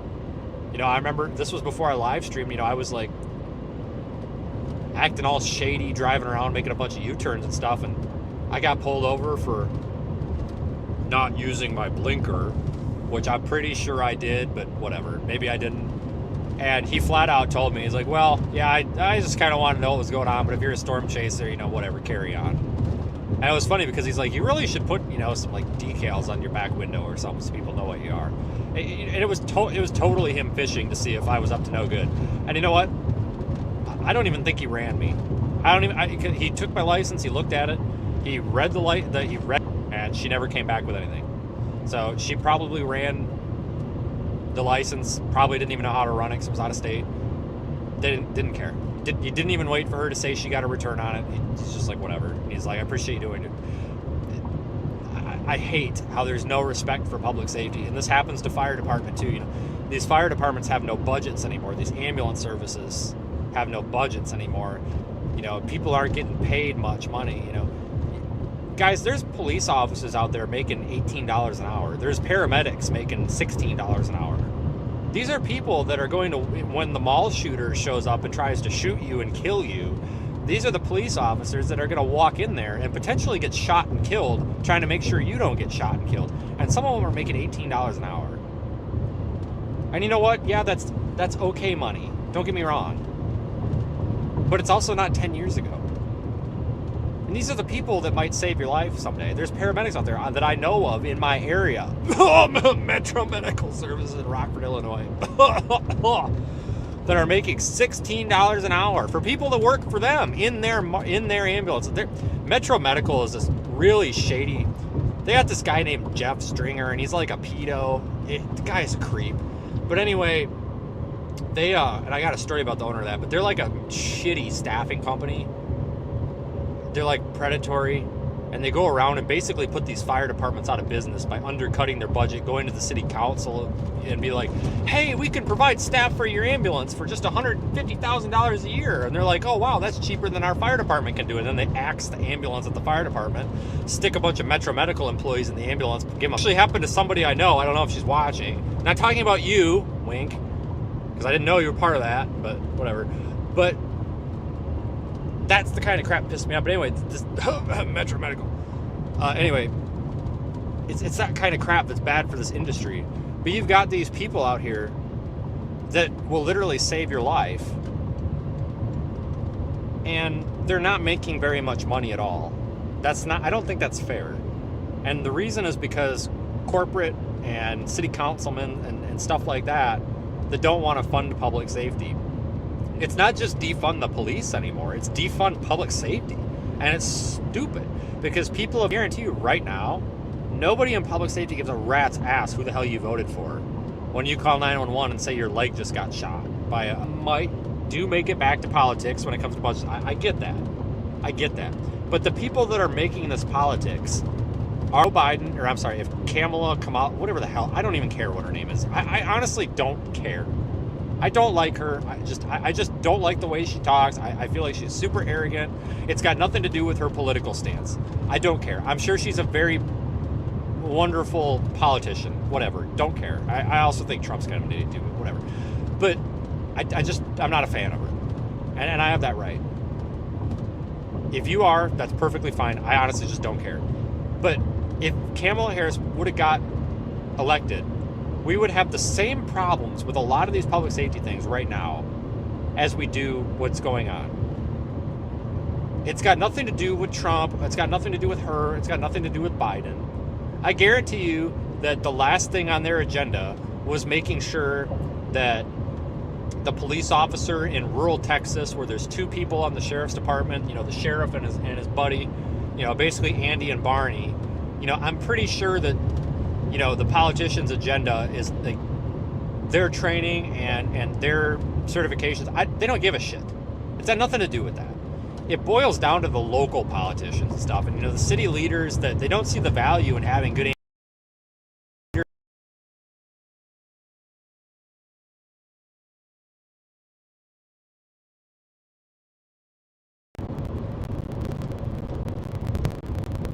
street. It's pissing me off today.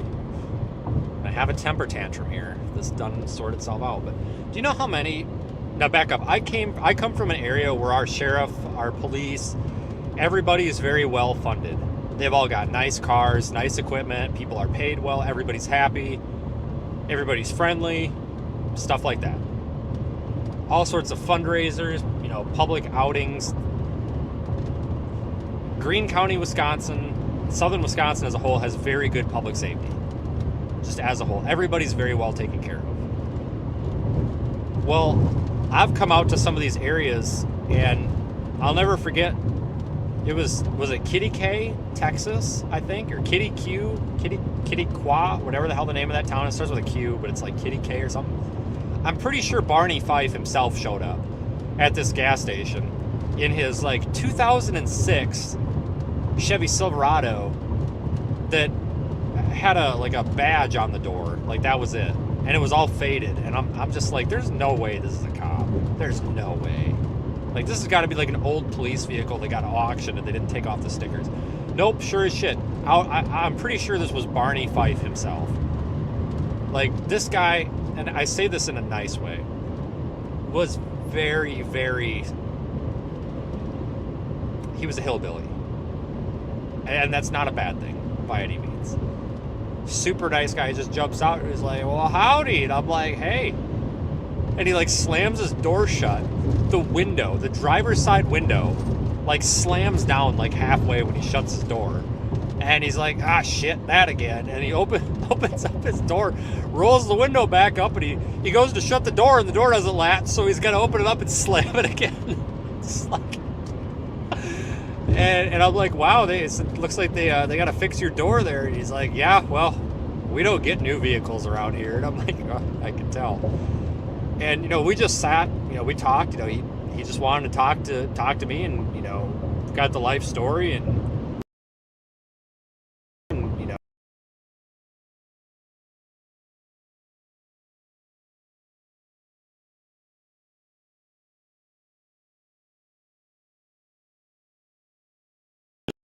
Dispatcher, he was going to be out at the all subs or whatever, or because I doubt they had GPS on those vehicles. But she radioed him for a status check, and he's like, I'm 10-2, I'm out with a storm chaser, we're just having lunch. And I'm like, nice. And somebody else gets back on it, well, which gas station? Yeah, he's like, I'm at the all subs in Kitty K or whatever. And it's okay, I'll be right there. Up rolls another one of these like 2006 piece of junk pickup trucks, and I'm like, oh my god, there's more of these. With like a grill guard that was all like rusted out. I'm just like, wow, these poor people. And this is the sheriff. And you know, he came over, he's like, I'm such and such, I'm the sheriff of this fine here county. And I'm just like, you know how bad I wanted to be like, oh, you must be Andy. Because he's like, he's like, I see you've met my deputy. And I'm just, when he said my deputy, I'm like, oh my god, is there only two of them? There might be, I don't know. But I felt so bad because we actually got talking about their equipment.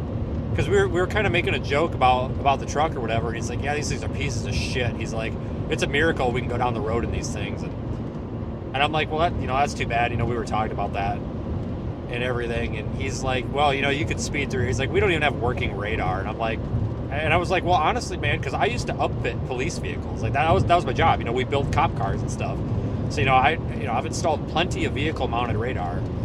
And I'm like, there's a lot of places that don't have like radar. I'm like, I've run across several departments in this country that just have a laser gun. And he's like, yeah, we don't even have that. I'm like, what? And he pulls out his old like K-band handheld unit that plugs into the cigarette lighter, and the cord's all like chewed up. It looked like a mouse chewed the cord or something. He's like, this is what we got. And I'm like, well, it looks like you got hungry and tried to eat it. And he's like, nope, it's just about 15 years old. And I'm like, oh, okay. And they didn't give a shit. But you know what? I guarantee you, if you call 911 and say there's a shooter in my house, or I'm in a car accident on the side of the road, I'm bleeding out, I guarantee you those two are going to show up and they're going to save your life. Their vehicle might not get them there.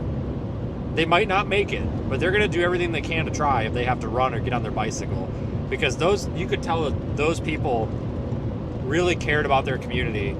Because the reason they showed up there is because they were concerned that I was there. you know, there was legitimate concern. Like, they kept asking, like, are you sure we're not going to get it here? I'm like, well, I don't know, but I don't think so. And, you know, before we parted ways, the sheriff was like, gave me the non-emergency number. He's like, please call. He's like, if you could, please call us if you're in the area and you think that there's something we need to know about. Sure. Those people can't even get vehicles that are going to get them to call.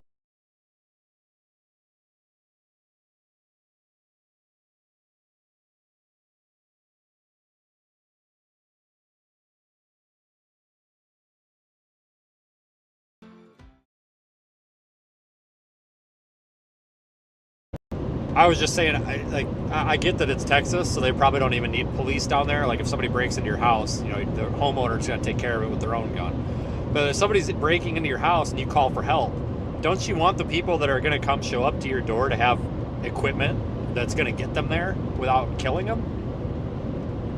You really think like a 2006 or 2007 Chevy Silverado with like beer cans holding the exhaust together is a good thing for them to respond to your emergency with? Yeah, they don't need brand new vehicles, but solid, reliable vehicles would be nice. I mean, these weren't even police vehicles. These were just shitty old pickup trucks. You know? Think about it. They could have got, that department probably could have got 2 quality used like Tahoes or even used F-150s or Silverados from like maybe 2012 to 2015-ish. Probably could have got 2 of those for like $35,000-ish for, you know, good solid trucks. They can't even get the budget for that. Don't you think that's kind of ridiculous? Like, it's just, that's the world we live in. Everybody's worried about politics and this and stuff. It's like, you know, if we actually solve the root problems in our world, like homelessness and job market being garbage and inflation and minimum wage being garbage and everybody's wages in general being garbage, you know, if we would solve those problems, we could solve a lot of things. And I'm going to tell you right now, the people you vote for president, yes, it matters, but you get, there you go. Go do it. So anyway, weather update, nothing's happening.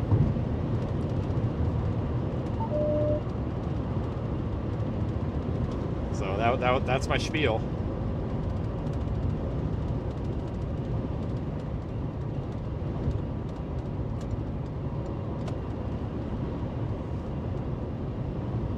So anyway, well, yeah, there's a lot of underappreciation in this world, I think, and that goes for a lot of people, you know.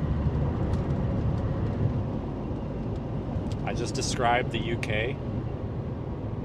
Now, I've offended some of you folks over there from United Kingdom land, and I have. I've actually really pissed off some people over there, and I apologize, but you know what? The United Kingdom, you guys might have better opportunities and all this better opportunity.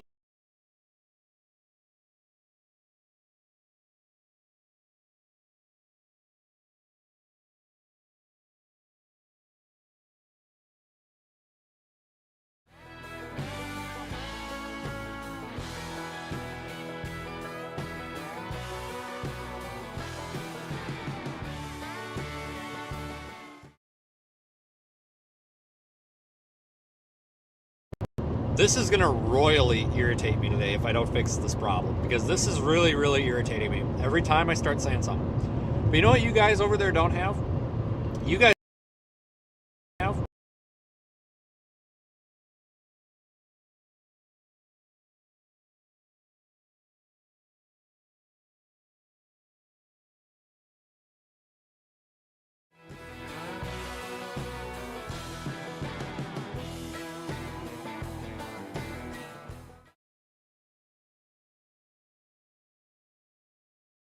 stream's gonna work. I'm so sorry, my camera keeps disconnecting. It's not the actual stream. The stream is working, but the camera keeps disconnecting. But no, and I make the sausage finger joke a lot, because apparently that happened where somebody got arrested because they were talking shit about the king or whatever it is over there having sausage fingers. And he does. Look at a picture of him. The poor guy's got very large fingers. I'm sure he's a nice person. I've never met him. And if you're watching, King of United Kingdom, whatever your name is, King George or whatever the hell you are, George, I don't know, George, Bob, Jimmy, whatever. I'm sure you're a nice person, but you do have very large fingers. And I don't think it's right to be arresting people because they made fun of your fingers. You know? I actually really pissed off some people that live over there. Like, I got a bunch of emails when I said that joke, so I really hope that doesn't piss you guys off. But it's a joke. I love you guys over there. Great country, I think. But I probably can't ever visit. I'm probably on a blacklist. Probably like on an arrest on site or, you know, deny entry into this country because of my comments. But it's a joke. Over here in the United States of freedom, we have this thing called freedom of speech. And if we want to go on the internet and tell everybody that our president has fat fingers, we can do so. In fact, it's apparently encouraged anymore. Hell, we actually live in the country where the owner of our primary social media platform is apparently a government official now, because why not? I don't know how that happened. Whatever. But here in the United States of freedom, we have these things called rights, and when you set foot on American soil and becoming a United States of freedom, a USF citizen, you reserve the right to talk shit about people on the internet. This is a joke. I hope nobody's taking this seriously. It's a joke, but it's a joke. But in all seriousness, though, I don't know what's going on in this country. I'm pretty sure it's a sitcom, because we literally have the White House tweeting out like propaganda videos now. Have you guys seen this stuff? The White House Twitter account is tweeting like propaganda videos where it's like, "Get out, Mexicans, we're coming for you." Like, what? Like, okay, I get it. Like, guys, some of you guys know my political stance. It doesn't matter. Yes, we have an immigration problem. But I really don't know if the White House should be tweeting that stuff, because I think the government Twitter account is supposed to be a little bit more, like, professional here.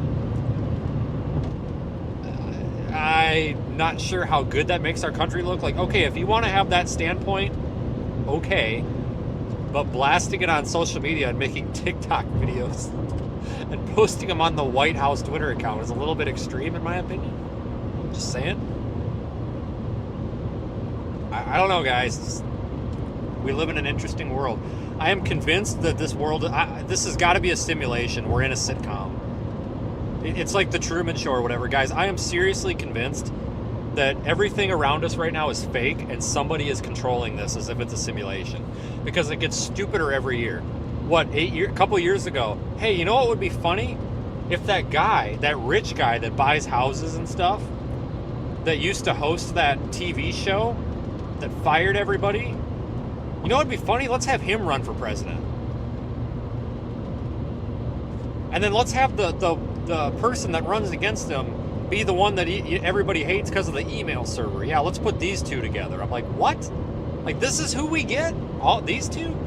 And then, by God, can you believe it? We elected the reality TV host that bought real estate. Hey, man, whatever. That's fine.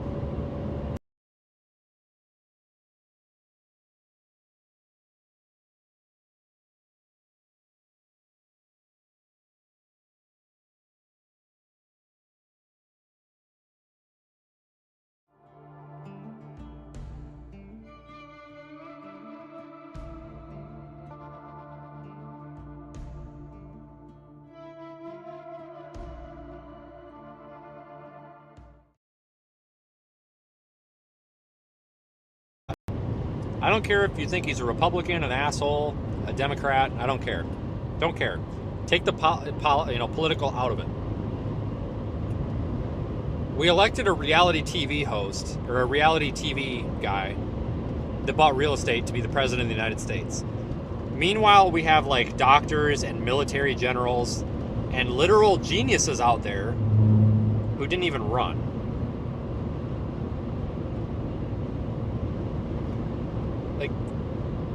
And you know what? Maybe he's doing a good job. Maybe he's not. I'm not going to say it on the live stream. but it's got nothing to do with Donald Trump. I'm just saying the fact that that's who we elected. Like, there's no way that this is not a simulation, and there's no way that our world is not a simulation. It has to be. Like, there has to be a higher power running a computer simulation right now, picking out the dumbest possible things to happen or the weirdest possible things to happen and making them happen to see how people react. Like sending Katy Perry on a spaceship or something. Why? Who gives a shit? Who is Katy Perry? Like, who even knows who that woman is? She was important because she was like hot or something like 10 years ago. And now she's kind of a potato and just exists. Yeah, let's send Katy Perry into space. Why? Why? Well, what is going on here? What is the point of this? Like, we've got kids, like starving kids dying in Africa, and we're sending Katy Perry to space for 5 minutes. Like, what the fuck is going on in this country?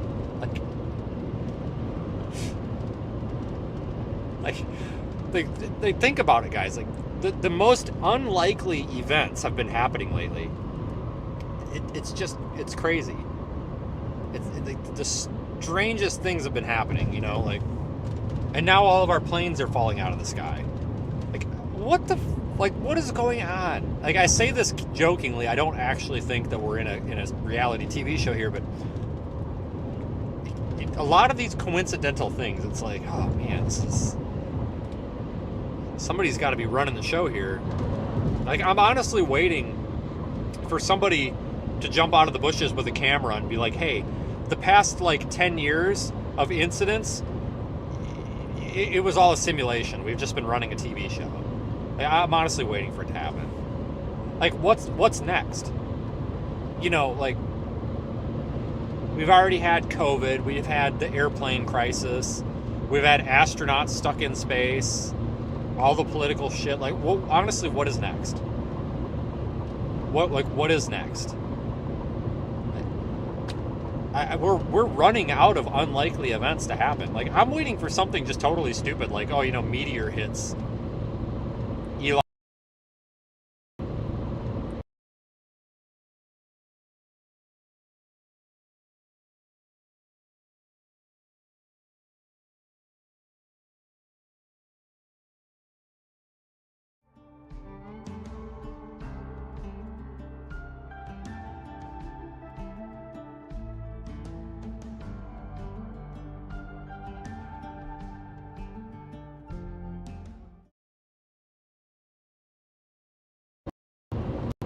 I was just saying, I don't even want to watch the news anymore, guys. Like, everything's just bad. Everything sucks. There's never any good news. It's never any, oh wow, hey, look at that, we solved the problem today. It's, oh no, everything's effed. The world's ending.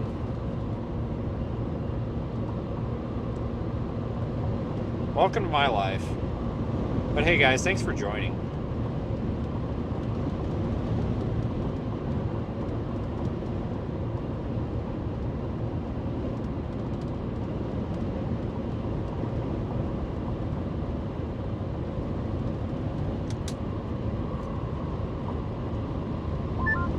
Oh, I'm back, and let me say, radar looks quite pathetic. Dude, I passed so many chasers that were still going north, like just by Jefferson City. I don't know why. I'm kind of guessing maybe it's just people wanting to do that to go home, but I don't think anything special is going to happen up there. I really don't. I think that's kind of shot itself now. No, that's toast. I mean, I saw a supercell like up there, but it looked like to be north of the warm front. Like, it was kind of spinning, and then it hit something, and then it just stopped.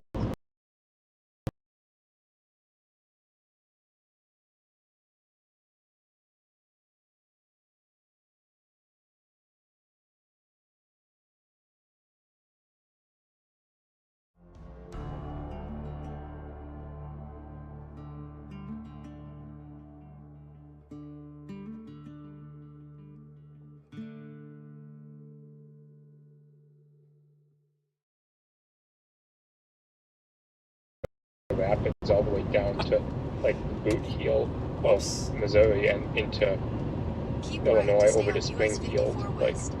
it says a few tornadoes and a couple intense tornadoes possible. Yeah, I didn't realize it was 60 through here. I thought it was like 70. We were definitely speeding, so I don't know where that cop's sitting, but whoops. Yeah, that's all going to be linear, so it may not be that strong. At least in theory.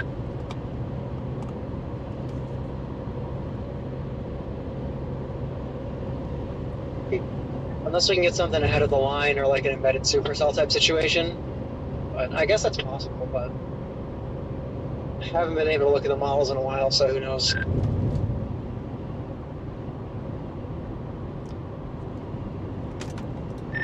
You said that new tornado watch is like Boot Heel region? Well, I mean, or like that South Missouri. You're talking about down here, right? It goes all the way from southeast Iowa to the boot heel of Missouri. Oh, but it's the no entire height of Missouri and into Illinois.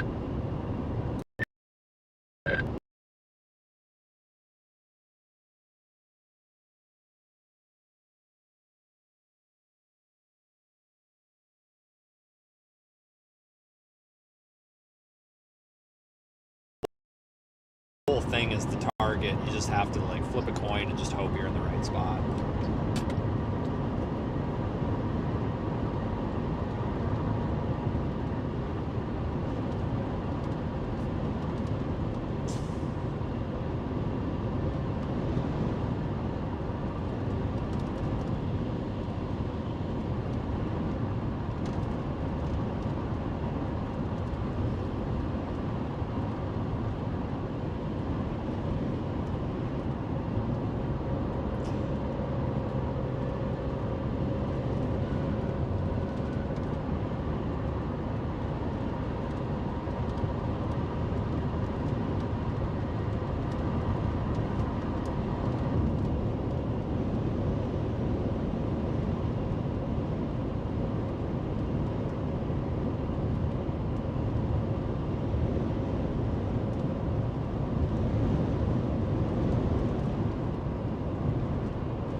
Yeah, guys, I gotta fix the camera disconnecting. Like I said, I know what the problem is.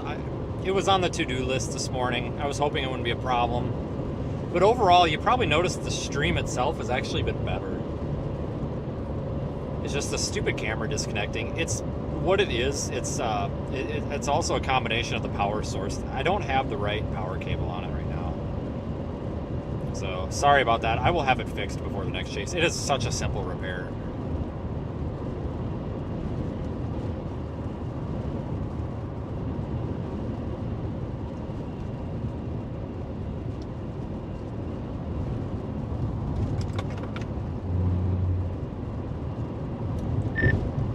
Zach, do you got your radio on?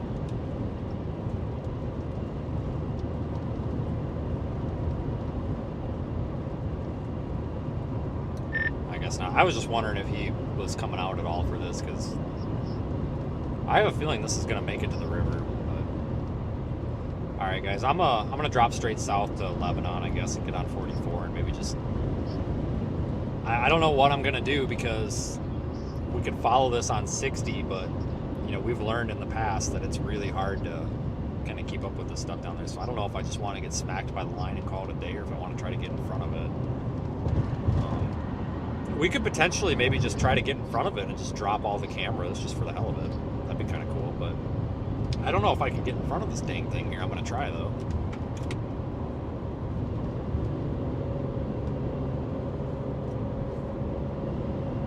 Yeah, I don't know.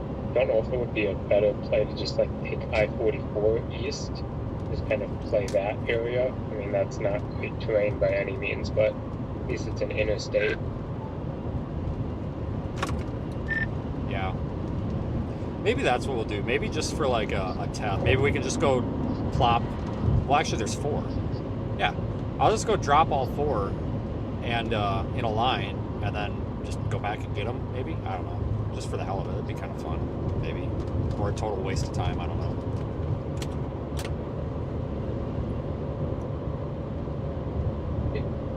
Yeah, one or the other. Guess we won't know until it happens. Okay, guys, so we're going to try just deploying a bunch of these cameras just in a straight line down the highway, because I don't know if anything's even going to happen with the squall line. Just basically just to test everything out. So a couple things here, with our Project Weather Eye development here. So projectweathereye.com, all one word, obviously, or wxi.org. They go to the same place. Whoa, that guy was spinning tires. What the heck's, why? But, so we have this network of these ad hoc cameras, and we've got several people, Zach's going to have some, Aiden's got some, I need to get some for Evan. So we've got some really smart, good chasers out here that have these, and we're going to be trying to get these, number one, into tornadoes like we did the other night. But number two, they're good for squall lines and all sorts of stuff. So we're going to try 5 minutes, I can help with RDD back-end stuff if you want.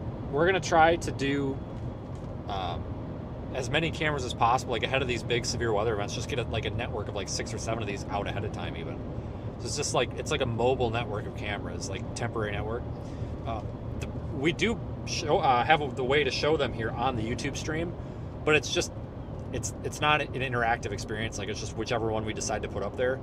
So if you actually use the Radar Omega app, you'll be able to zoom in on the map and then click on the camera that's deployed, and then pick which one you want to look at. And you can open more than one at a time if you want to, or you can pick and choose. And then you've got radar, so you can compare it to radar and stuff like that. So if you need information on how to do that, and I'm really trying to talk this up because we're going to go have a live demonstration basically. If you go to projectweathereye.com, there's a button on the menu that says app integration, and if you click on app integration, there's I did a little write-up of how to make sure that you've got your settings right in Radar Omega to see the cameras. And then it's just very obvious. You just click on them. You can't miss it. You don't have to pay anything to be able to do that, other than you have to buy the app. The app can't be free. Guys, there's a lot that goes into this piece of software. I've been part of this for almost 4 years. I think it'll be 4 years in April. And there's a seriously dedicated group of individuals, current, past, and present, or current, past, and future, or current, whatever.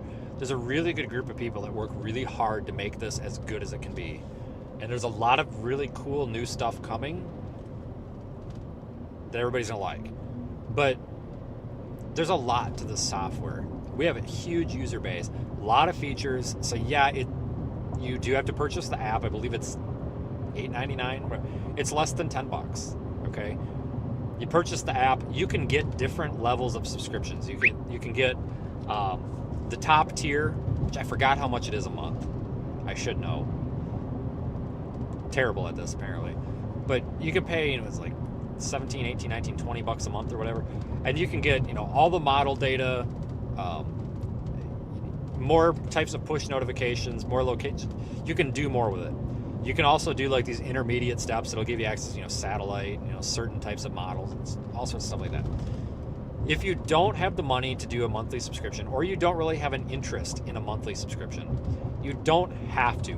There's a misconception out there that you have to buy the app and then you have to pay money per month. You don't. If you're not in a position to do that, or you just don't want any of the features, you don't have to get them. There's also an add-on feature. It's called Rapid Sweep. And I know this sounds like a commercial. It's not. I probably need to start explaining this every time we start talking about the Weather Eye live streams, because people do have interest in this. It's called Rapid Sweep. Basically, you're going to get the radar sweep a little bit faster. There was a misconception about this when it came out, where people were like, oh, that's $10 a month or whatever the hell it is a month just to get an animation on the screen. It's not. Yes, it gives you an animation just because it's cool, but you're getting the data off of basically you're getting, when there's that extra radar scan in between, like WSV3, that software has done this in the past. In my opinion, it doesn't do a very good job with it because it's not very reliable, but they've got a similar add-on. But basically you're getting like an intermediate radar sweep between the full volume scan. So you're going to get that radar sweep just a little bit quicker. Not all the time, but most of the time. Sometimes it's 10 seconds quicker, sometimes it's 2 minutes quicker. There's been several times where just in my testing, I've gotten a radar scan on reflectivity like 2 minutes before. That might not matter to you. If it doesn't matter to you, then you don't have to buy it. But for somebody like me, it does matter. That's why, that's why a lot of these features are add-ons. If you don't want it or you don't need it, you shouldn't have to pay for it, right? And I really think that's an appropriate business model. And I'm going into this a little bit because somebody in chat earlier was complaining about this, and I wanted to kind of set the record straight. Radar Omega as a piece of software is not trying to force you to pay for stuff you don't need. If all of these features were inclusive into the base app, it would have to cost a lot of money because it costs a lot of money to develop and host this infrastructure. So it makes more sense to allow the user to purchase what they want to purchase so that they're not wasting their money. That's why it is how it is. So no, the misconception of you have to have a subscription to view the Weather Eye stuff is false. You don't. But we do recommend them just because you can get more data with them. I think it's worth it.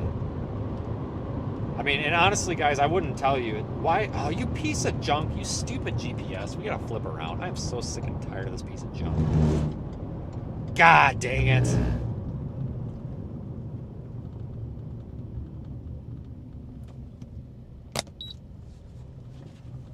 Oh my God, I'm so sick of this.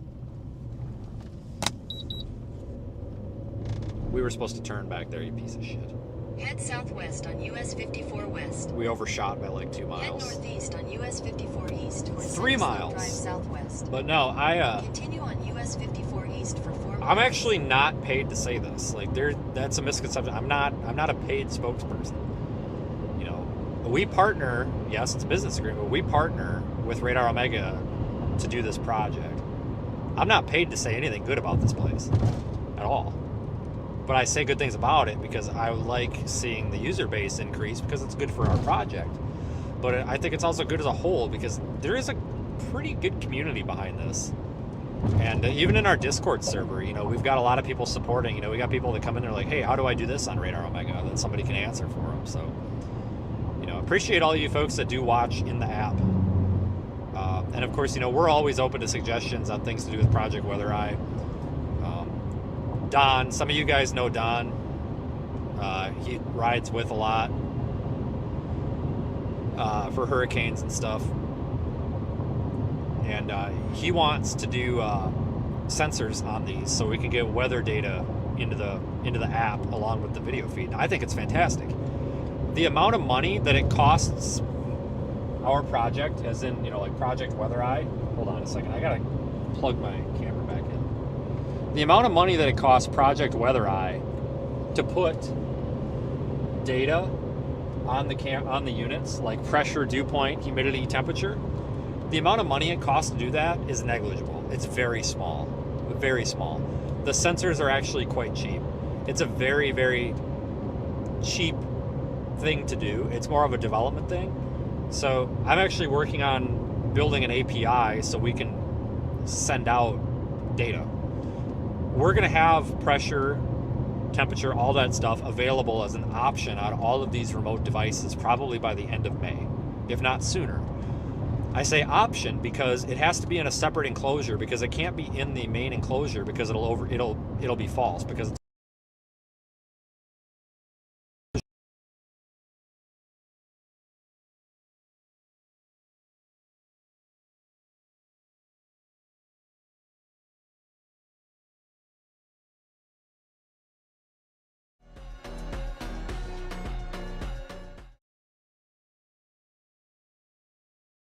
separate add-on unit. So if we have time to deploy the sensor with it, we just basically plug in the sensor and there it is. If we don't have time, we don't have time, whatever.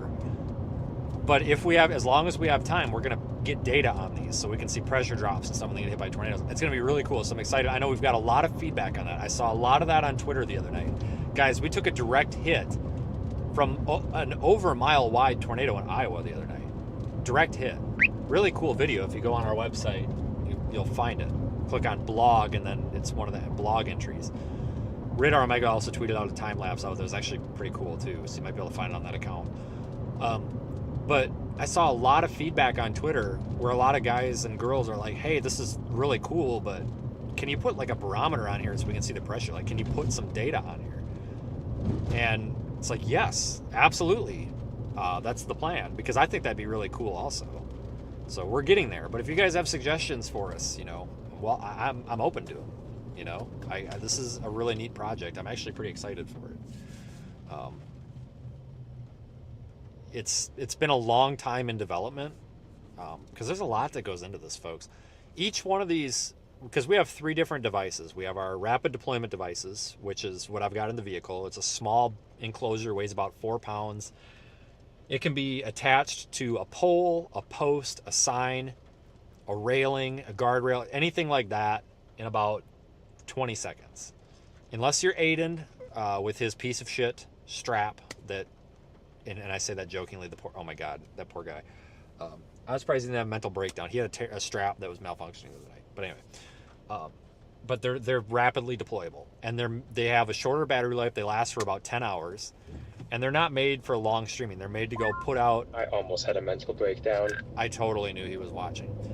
But they're made to be put out for like the day or right in the path. They don't need to stream very long. We have endurance units that we're building that are going to have multiple battery packs in them that are going to be able to stream for like 3 to 4 days. So if we have a multi-day stretch of severe weather, we can go put up an endurance unit in an area, or also good for blizzards, stuff like that. Then you've got our tornado units that are going to be heavier. They're about 75 to 80 pounds, and they're anchorable to the ground if we have time. But basically, those are just going to get chucked out in front of a tornado and hope it gets hit.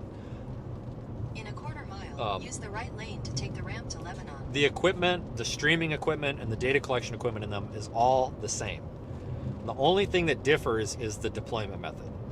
So whether it's in a indestructible metal fortress or if it's in a plastic box, that's basically the difference. Use the right lane Same to take equipment, the ramp to Lebanon. different enclosures, if you want to call it that, if that makes sense. So it's a very scalable thing. So we can basically take the guts or the internals and put them in whatever we want. We've joked about in the past about doing like mobile kayak-based storm surge cameras. We could do that. We could build one of these weather eye devices onto a kayak and go launch it in the storm surge and let it float around. I mean, that's kind of a joke, but I feel like that might happen someday, just kind of as a why not. But I mean, that's why we developed it the way we did. And there's a lot that went into this, because there's a lot of software side, because it's not just plugging something in and saying stream. It's plugging something in. We had to write software to basically transmux all this into H.264 and send it out, and also to control them. It's been a long road, but we're here. And we wouldn't be here. We've got some really good supporters, and I appreciate all of you. I've got 4 devices in the car. Aiden has 1. I've got a bunch ready to be built and a couple that are in progress. So what we're going to do next, 2 more units are going to get built. 1 is going to Aiden, so he'll have 2. And then 1 is going to Zach, so he'll have 1. And then after that, there's going to be 2 more that are built. 1's going to me, another one's going to Aiden, so I'll have 5 on board. Aiden will have 3. And then after that, we're going to get another one for Zach, another one for Evan. And then we're going to just basically, after that, everybody will have at least 1 or 2. And then the main people that are always out will have more. But then we're going to just start mass producing them and just start filling in the gaps. So there's a lot of these units out there. Each unit costs maybe $300, maybe. And I want to put this out there because there were some people on the internet that were like, oh, I can't wait till somebody steals that. Guys, there is nothing worth stealing on here because we literally destroy everything. To build this, we have to break it. For example, the ones that have the DJI cameras on them, the 4K units, that DJI camera is literally taken apart, modified, and has a USB cord JB welded into it. If you try to remove that cord and use it as a regular camera, not connected to the weather eye device, like it's not going to be usable. It's going to break the camera. So if somebody wants to steal the camera, okay, but you're not going to be able to use it or resell it because you're literally going to break it by trying to use it. Like, and there's nothing worth any value in there. Like, there's the orange Pi, there's the battery pack, the modems. Those are all things that are not worthwhile to anybody. There's nothing, they're not made of gold. And they're also live streaming video and audio. So if somebody wants to go steal one of these, they're literally going to be videotaped in audio and video, live streamed to thousands of people watching. Do you see why I'm not super concerned about that? Like, that, I don't know. But I will tell you, we've gotten really good feedback. I've gotten feedback from a lot of locals that are like, oh, wow, you know, I live in this area. That's so cool that you put this here, you know. So we're always kind of looking to improve this network, but this is going to be a lot of fun. It's been a rush process. I wish I would have had it ready to go sooner, but the goal was by the middle of April to have functioning cameras, and we got it. By the first week of May, we will have enough of these units to deploy them wherever and whenever, however much we want. We're not going to have to go, oh, I don't know if I want to deploy one here or not because we might need it later. Not going to matter. We're going to have so many of these units available that it doesn't matter. So, and I'm super happy that we're able to get this done. I mean, it's pretty cool. You know? But yeah, we got audio and visual inside of the Tornado the other night. Granted, the visual was damn near pitch black, you know, because it was dark out, but still, that was cool. The audio was what was cool about that, in my opinion.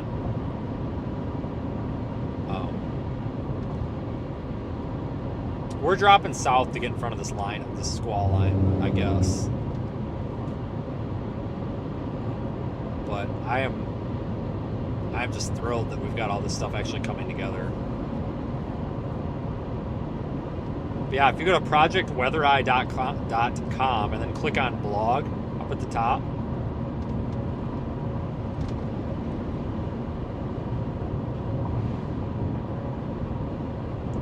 you'll find our little write-up about the other night. There's some videos on there.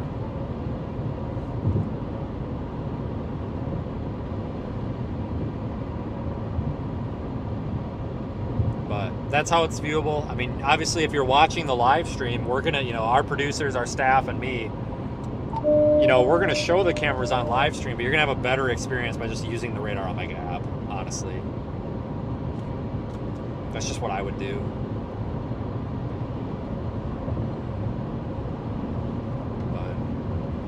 So yeah, anyway, if you want to support the channel, seethestorm.net or projectweathereye.com, doesn't matter.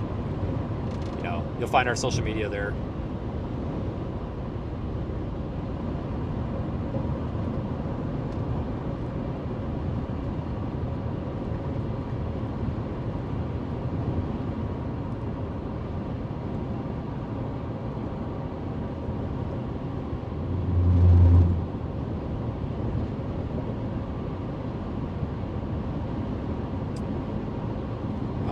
So there's a marginal risk for a lot of Texas, and I think southwest Oklahoma as well on Tuesday.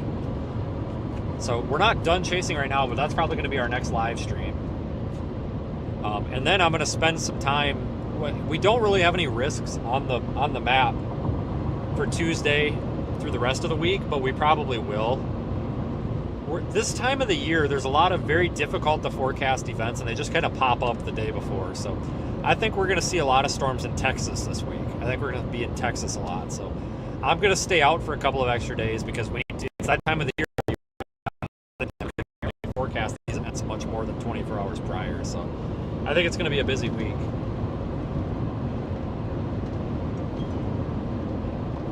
They just tornado warned this section of storm that we're on.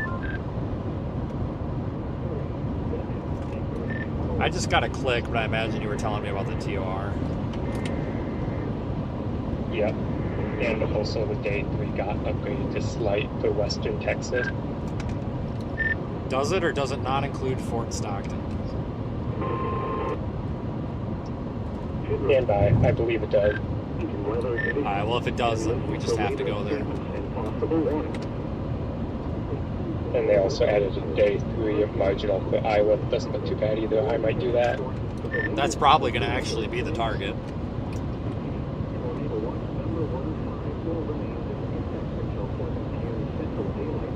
Yeah, now I'm feeling like I should have driven out to Oklahoma with you. For RTT-14K. I'll go ahead and put Radar Omega up on screen so you can see that. Springfield has issued a flash flood warning for Camden County. It's gonna take me a second. Northeastern Hickory County, Push a button. southwestern Millard County, southeastern Morgan County, Dallas County, northwestern Laclede County until 7 p.m. Central Daylight Time Sunday. At 12:52 p.m. Central Daylight Time, Doppler radar indicated thunderstorms producing heavy rain across the warned area. Between 1 and 3 inches of rain have fallen. Flash flooding is ongoing or expected to begin shortly. Expected hazards include flash flooding caused by thunderstorms. Source: radar. The following impacts are expected: flash flooding of small creeks and streams, urban areas. Alright. Let's see here. Alright, so we are on we're almost on a tornado warning storm. I'm trying to figure out how we want to go about this. Because it's probably not going to be long-lived. It's like QLCS. It's back there by Buffalo, which is maybe like, yeah, about 20 miles to our southwest. There's really no route to get there either, so I'm not really sure how I want to do this. Yeah, slight risk for West Texas. It doesn't look like it includes Fort Stockton, but it's damn Day close. 3 slight risk does not include Fort Stockton. It is 2.1 miles away from Fort Stockton, but does not include it. Well, that's even better, so there probably will be a huge tornado in Fort Stockton then, so I'm just going to go ahead and book the hotel now. Alright, Fort Stockton on Good Tuesday. call.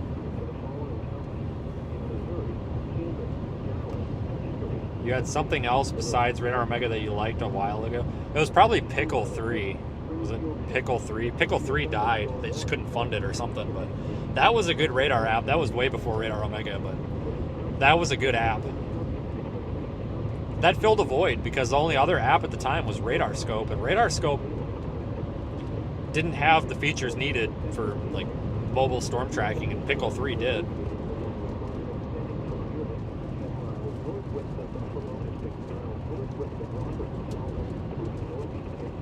Pickle 3, I think it was just like 2 college kids running it, but I think they just couldn't afford it or something, and they had to just shut it down. That was, God, that had to be 6 or 7 years ago now.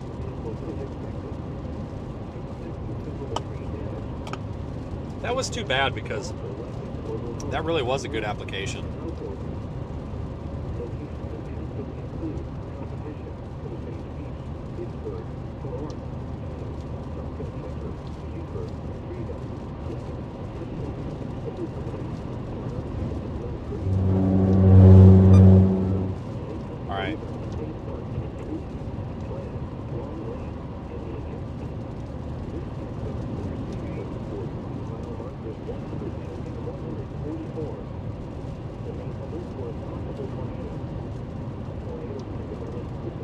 So, I mean, I still think we probably need to keep going toward Lebanon, unless this thing somehow becomes like a long track tornado, which I doubt. We can come back north if we have to, but there's just no visual here, and like, there's no route to get there. Probably should just, I think once we get to Lebanon, we'll determine what we're going to do here. Probably back up further than that now. We only have one leading around us.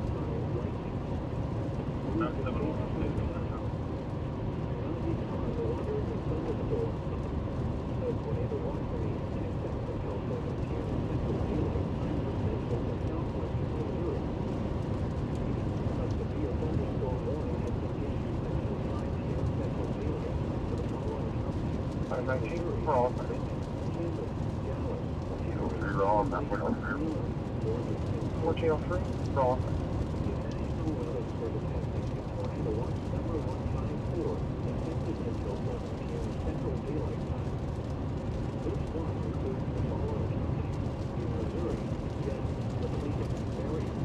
Oh, you see, the reason that I'm not gung-ho about attacking that tornado warning, usually these QLCS tornadoes, they're not, I mean, they can be, but they're usually not long-lived. And it's 20 miles away. By the time we get over there, it's probably going to be gone. But like I said, if it turns into some sort of a long track issue or like an embedded supercell, all we got to do is drive back north on this highway and we'll be in position. But if we just sit here, we're probably going to end up in the rain and not see anything. So it makes more sense to drop south and try to position for these. Alright, I'm home. I'll be on radar shortly. Just bring myself to a neighboring area here. They should have vehicles in there since at least 9 o'clock this morning. Assuming they don't check on it, there's nobody there at that time. So 10 from that. Yeah, Jonathan, I don't want to. The reason we're not going to sit for that storm is because once that line is here, we're done because it's going to take so long to get back down to I-44. We'll never be able to get out ahead of it again. So if this actually turns into something long track, then we'll come back up here, but I just don't want to shoot the whole day away. But yeah, this is about where we'd have to come back up to. So if we have to come back up north for it, this is where we'll probably have to stop.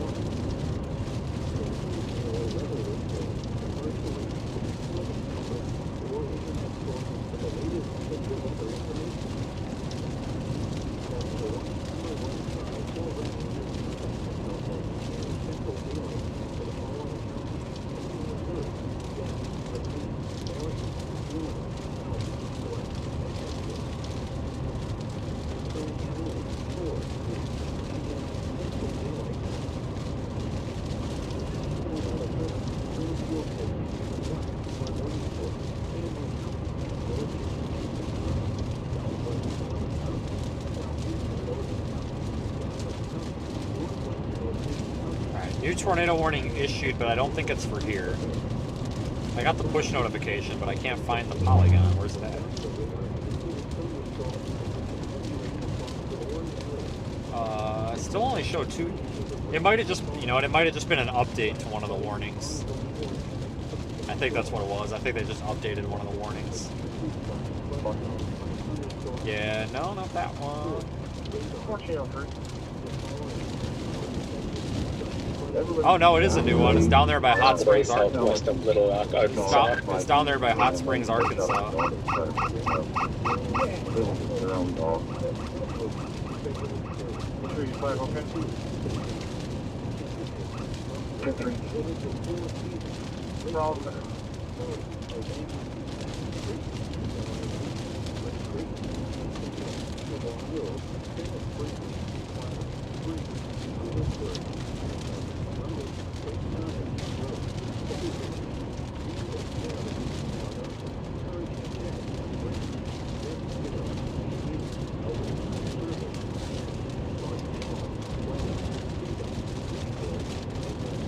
Terrible signal through here, guys. Hopefully it holds out.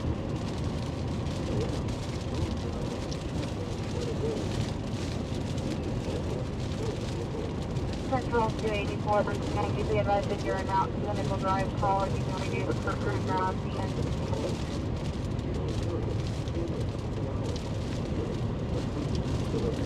The odds we see a tornado, honestly, probably kind of slim.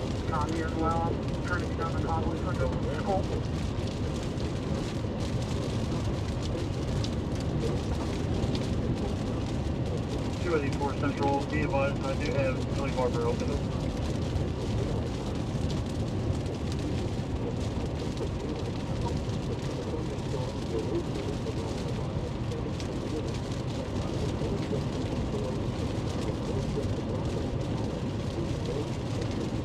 CC drop on Buffalo? Let me look. Is it, or is that? Whoa, that guy is. I don't know if that. That might be something else, though. I don't think that's under the couplet, is it? That might be something else.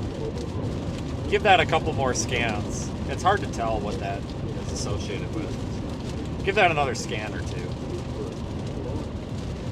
It's kind of in the wrong spot, but not really in the wrong spot.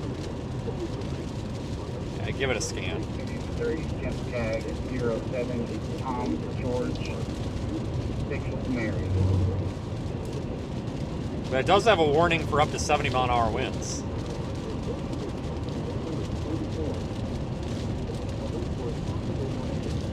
Yeah, it could be contamination. We'll see what it looks like, guys. I mean, that's... I see exactly what you're talking about. I just don't know if it's associated with a possible tornado or not. But I know exactly what you're talking about. I see it.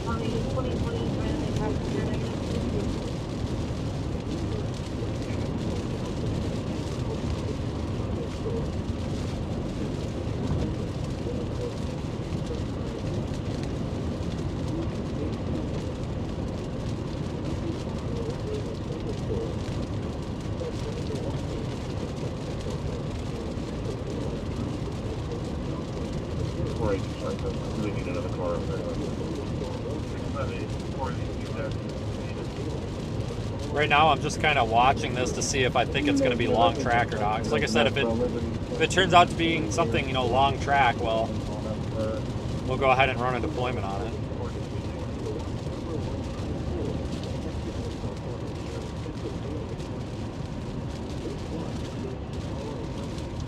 But there's also like no good visuals up here.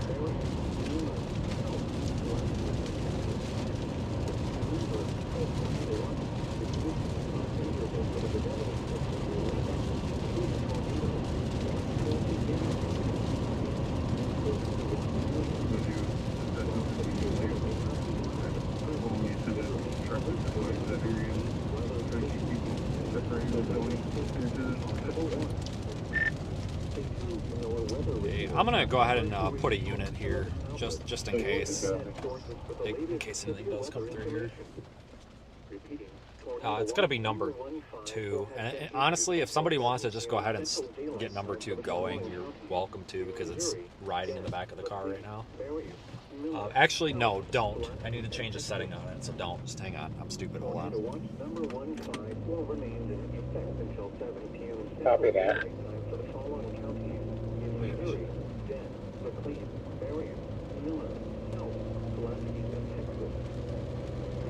Head north on Missouri 5 North toward Kingsbrook Road.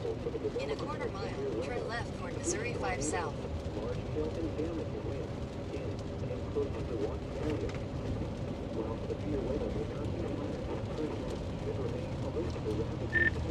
Okay, I just started number 2. If somebody wants to go ahead and just start the server and all that, and go ahead and maybe place it on the map, it should be good. I just had to, audio wasn't enabled on it for some reason. I just had to enable it. It's good now. Head east. Turn right. Alright, I'll take care of that. Palmer Lane. Thanks. My location should update. It's just right, right around this intersection here. It's fine. We'll be looking west.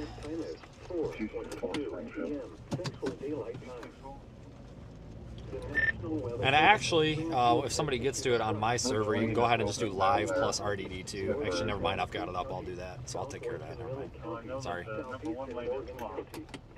County, northwestern Laclede County, until 7 p.m. Central Daylight Time Sunday. I'll get on the inside shoulder. 52 p.m. Central Daylight Time. Doppler radar indicated thunderstorms producing heavy rain. Oh, I'm gonna get freaking soaked, aren't I? Between 1 and 3 inches of rain Hold on. have fallen. Flash flooding is ongoing or expected to begin shortly. Expected hazards include flash flooding caused by thunderstorms. Source: radar. The following impacts are expected: flash flooding of small creeks and streams, urban areas, highways, streets, and underpasses, as well as other poor drainage and low-lying How did my areas. radio go? Some locations that will experience flash flooding include Osage Beach, Camden, Buffalo, the Village of Four Seasons, Lake Ozark, Lori, Urbana, Max Creek, Sunrise Beach, Glen Creek, Tuscumbia, Gravois Mills, Bennett Springs, Climax, Springs, Lewisburg, Bagnell, Brumley, Lakeside, Roach, Oldman Creek, Green Bay Terrace, Farnumton, Hurricane Jack, Rants, Lee, Eldridge, Purvis, Timmins, Montreal, Plaid, Freedom, Windyville, Kaiser, Pumpkin Center, Rocky Mount, Lakeview, Ullman, Spruce, and March. Turn around. Don't drown when encountering flooded roads. Are we getting a feed from number 2? Vehicles. Repeating. Yes, we are. Flood warning has been issued. Well, some of it's working today. That's good. Daylight time for the following counties. This is for all counties. Camden, Too bad I didn't leave one of my orange straps with you. Morgan. The National Weather Service in Springfield has issued a thunderstorm warning for Eastern Hickory County, Dallas County, Benton County, Macleod County, Camden County, Morgan County, until 5 p.m. Central Daylight Time. At 3:54 p.m. Central Daylight Time, severe thunderstorms were located along a line extending from near Lincoln to 10 miles northwest of Buffalo to 6 miles northwest of Robertson Hollow, moving northeast at 55 miles per hour. Expected hazards include 70 miles per hour wind gusts and quarter-size hail. This is a radar-indicated threat. The following impacts are expected. Hail damage to vehicles is expected. Expect considerable tree damage. Wind damage is also likely to mobile homes, roofs, and outbuildings. Locations impacted include Competition, Osage, 50 mile per hour wind, 54 and roofs. Center, Cooper, Freedom, Frista, Tuscumbia, Oldman Creek, Farmington, Glen Creek. Well, I just realized the flaw in my plan here. I picked up where it's looking right at a building, but that was stupid. I'm not moving it. This includes interstate. Oh, well, other than that, we have a good visual both on the stream and in the app. Great. Great. Tornadoes can develop quickly from severe County, thunderstorms. they've got a county car, what they think is the back of the queue at the 44 mile mark. Do you want them to remain there and relieve you there, or do you want them to come up to your location? Can you just go ahead and, never mind. Yeah, actually, can you just get like a screenshot and then put it somewhere and then tag it for me? Lightning can strike out to 15 Yep, will do. apparent thunderstorm. If you can hear thunder, you are close enough to be struck by lightning. Move to safe shelter now. Do not be caught on the water in a thunderstorm. Honestly, if you just want to do the tweeting of it, I'll just retweet it. Screw it. Time for central and southwestern Missouri. Repeating. Okay, yeah, I can do that. Storm warning has been issued until 5 p.m. Central Daylight Time for the following counties. The one on 2040, did they give you any particulars? Dallas, Hickory, Macleod, We're still on the phone Miller, trying to get you Morgan, released and so you Coke. can clear for the unknown injury crash. The National Weather Service has pick issued up and tornado pass watch number 154. Effective 10-4. until 7 I'm p.m. set up at Central the Daylight Time. 56.2, This watch pushing includes everybody to the following right counties. lane. In Missouri, Dead, Macleod, Berries, Lewis, Phelps, Pulaski, and Texas. Remember, a tornado watch means the conditions are favorable for the development of severe weather, including tornadoes. All right, so that's that. Damaging Kind of a terrible view. and close to the watch area. Whatever. While severe weather may not be imminent, persons At around the should alert to 57. rapidly changing weather conditions and listen for later statements and possible warnings. Okay, we were on the phone with Lawrence County through that, and they've got one working his way to your location to relieve you if you can respond to the unknown. Passenger. Head west on Northwest Oakwood Drive. All right, well, we'll leave that one there just in case that storm does West onto something. Missouri 5 South. Continue on Missouri 5 South for 3 miles. Tornado watch number 154 remains in effect until 7 p.m. Central Daylight Time for the following counties. In Missouri, Dead, Macleod, Berries, Lewis, Phelps, Pulaski, Remember, a tornado watch means the conditions are favorable for the development of severe weather. Cool. Close to the watch area.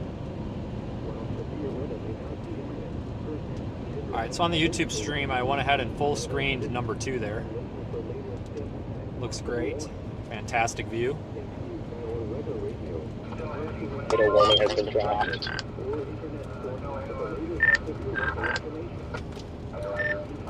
Surprised it took that long. Well, it'll still capture the squall line, so, and that's easy to get to, so I'll just leave that one there.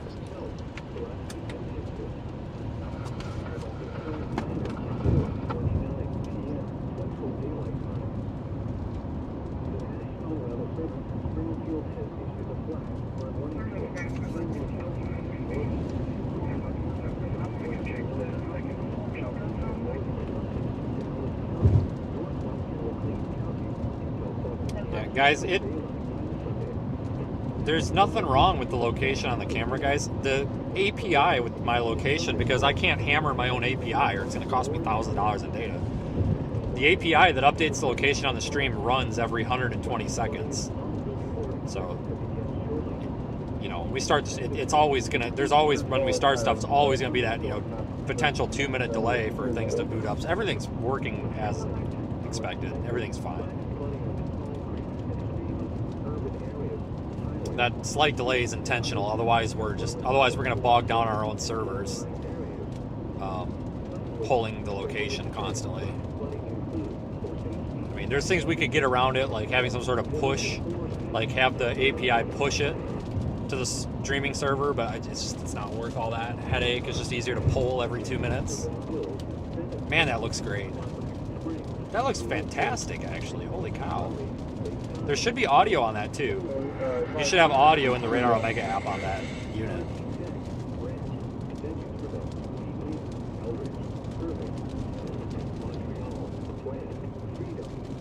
God, that looks great. It's actually at a pretty low bit rate too. New alert for RTT2 4K. I'm gonna walk home. I'm back out with the tow truck.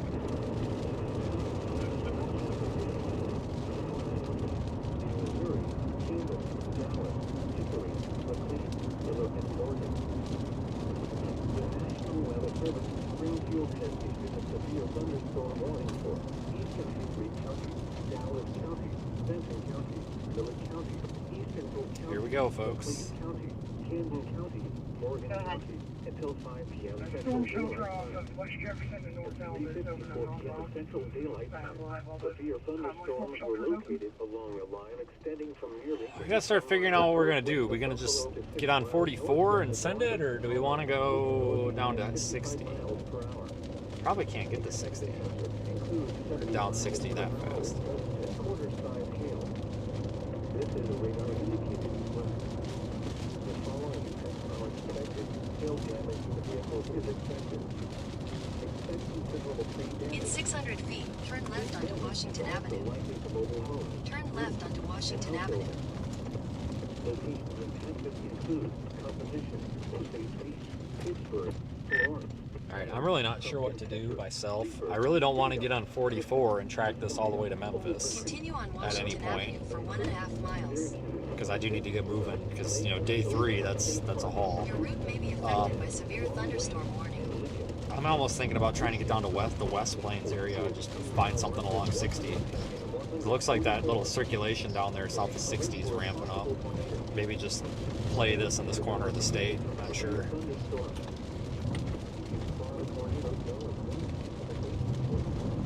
Yeah, I'll try to get a speed track on that to see. Oh wow, that tornado warning to the south is moving at 55 miles an hour. Right. I mean, it wouldn't necessarily be for that warning, but I'm kind of wondering if we just need to get down to 60, because all that stuff's coming from the southwest. Man, I don't know. Could also just go to Rolla and wait in Rolla, maybe. But maybe we're just maybe we're just kind of out of options here too. I should be overthinking it.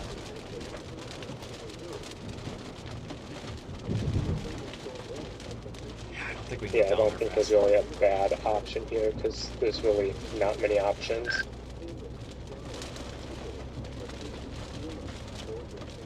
How long till Mansfield?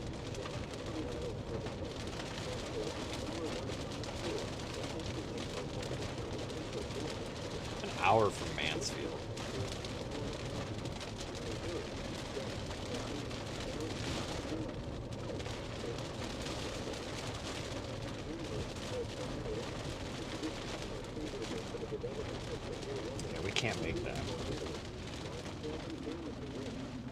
Could just go to like Rolla. Maybe we will just take the Interstate 44. Head southeast on Washington Avenue. We'll just do that. We'll take 44. 66. Then turn left onto East Elm Street, US Route 66. Commercial radio and television outlets or internet sources for the latest severe weather information. Repeating, tornado watch number 1 and 5 will have been issued until 7 p.m. Central Daylight Time for the following counties. I feel like I was supposed to turn Your route there. may be affected by severe thunderstorm Yep, warning. sure At was. the light, turn left onto East Elm Street, US At the Route light, 60. turn left. Well, I'm through the light. Head southeast on Washington Avenue Jesus. toward Palmer Drive. In a quarter mile, turn left onto South Jefferson Avenue.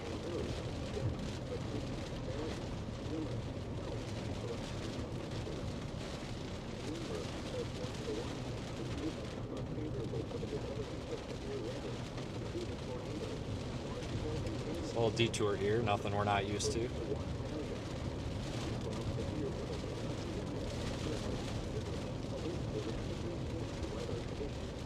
At the light, turn left onto South Jefferson Avenue. Here we go.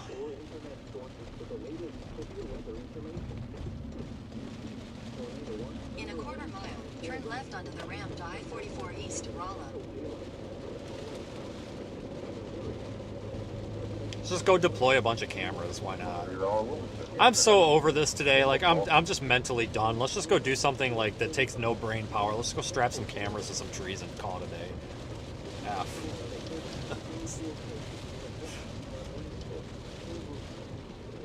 Yeah, because we won't be able to drop south in time, even though that storm looks good. And that's coming up this way anyway, so we can try to maybe snag it somewhere. Alright, I've decided that I'm mentally checked out today. I need to do something that requires minimal brain power, so I'm just going to strap some cameras to the side of I-44, and then whenever we run out of cameras is when I'll just turn around and then go pick them all back up.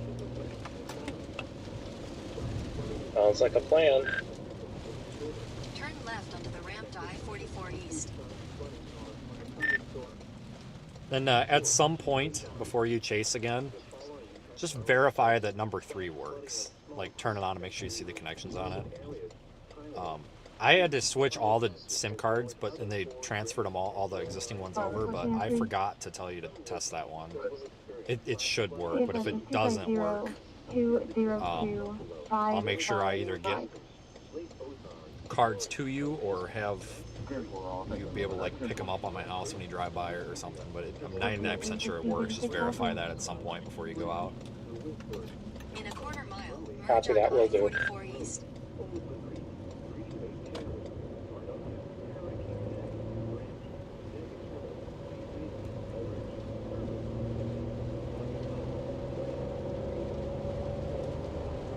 Here we go.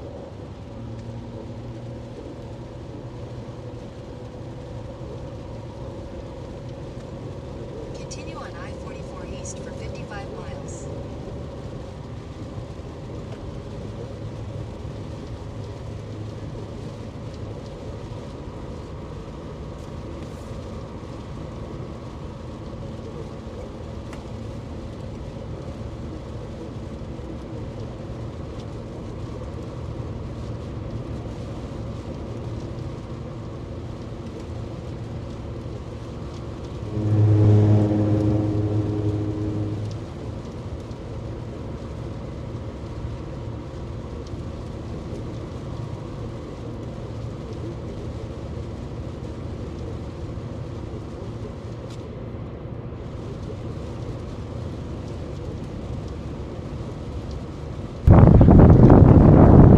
Number 2 looks really nice.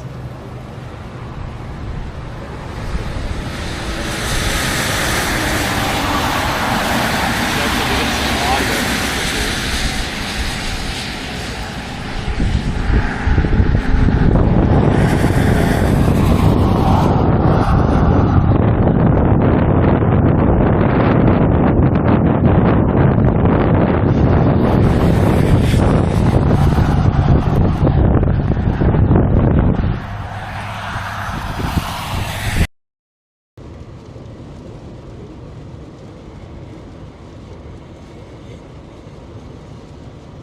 Alright, so that should have been some of the audio from number 2. You can get the audio is in the Radar Omega app, just not on YouTube, because otherwise it's too much noise going on. It gets confusing.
Yeah, so we'll just run out ahead of these storms and deploy some cameras.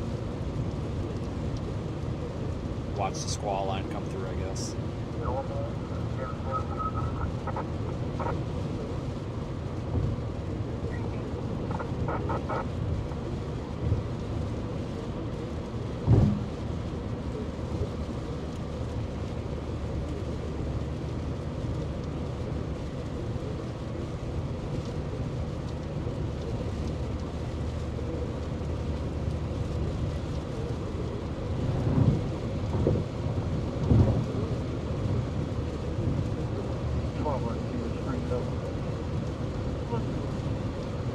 On route north to B350.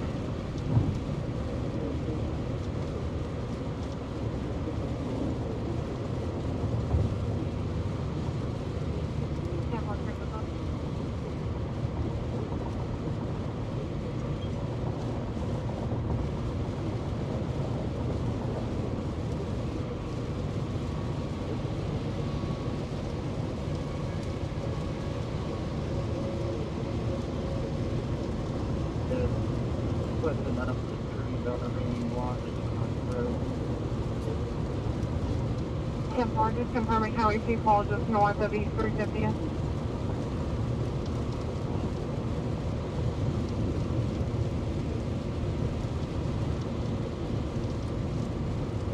Put another camera a few miles up the road. I'm trying to get out of some of the heavier rain because I don't want to get soaked. Seems reasonable.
Probably end up catching the squall line somewhere by St. Robert. So like I said, we need to stay out ahead of it, otherwise we're not going to see anything. Staying out ahead of it for a little while gives us the potential to wait for that tornado warning to our south to catch up to us. That would be ideal.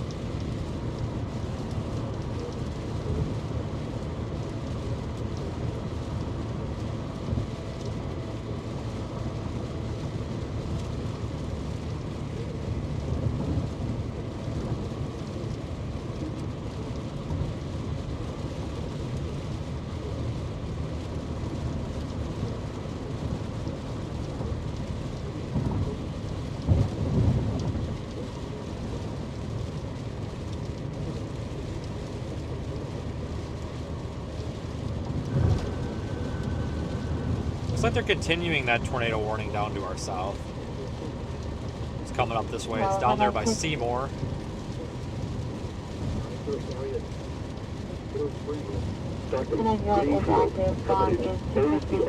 Lockwood, Golden City, Lowry City, Laverne, Wheatland, Everton, Pittsburgh, Montevallo, Danville, Jericho Springs, Preston, Cross Timbers, Lamar Heights, Collins, Roscoe, South Greenfield, Arcola, Vista, Underview Heights, Milford, Gerster, Kathleen Monroe, Arnica, Cedar Springs, Bear Creek, Philly, Wagoner, King Hill, Masters, Burma, Tiffin, Olympia, Monaco Springs, and Leola. http://www. Oak Creek, McCourt Bay, Table Rock, Theodosia. Sundown, Brown Ranch, Rome, Long Run, Stonefield, Bradleyville, Goodwood, Squires, Reuter, Noble, Isabella, Furdon, and Garrison. http://www.weather.gov/safety/. Slow turn around. Don't drown when encountering flooded roads. Many flood deaths to current vehicles. The current time is 4:47 p.m. Central Daylight Time. The National Weather Service Springfield has issued a flash flood warning for Camden County, northeastern Hickory County, southwestern Miller County, southeastern Morgan County. We'll keep going a ways. Northwestern Laclede County until 7 p.m. Central Daylight Time Sunday. At 12:52 p.m. Central Daylight Time, Doppler radar indicated thunderstorms producing heavy rain across the warned area. Between 1 and 3 inches of rain has fallen. Flash flooding is ongoing or expected to begin shortly. Expected hazards include flash flooding caused by thunderstorms. Source: radar. The following impacts are expected: flash flooding of small creeks and streams, urban areas, highways, streets, and underpasses, as well as other poor drainage and low-lying areas.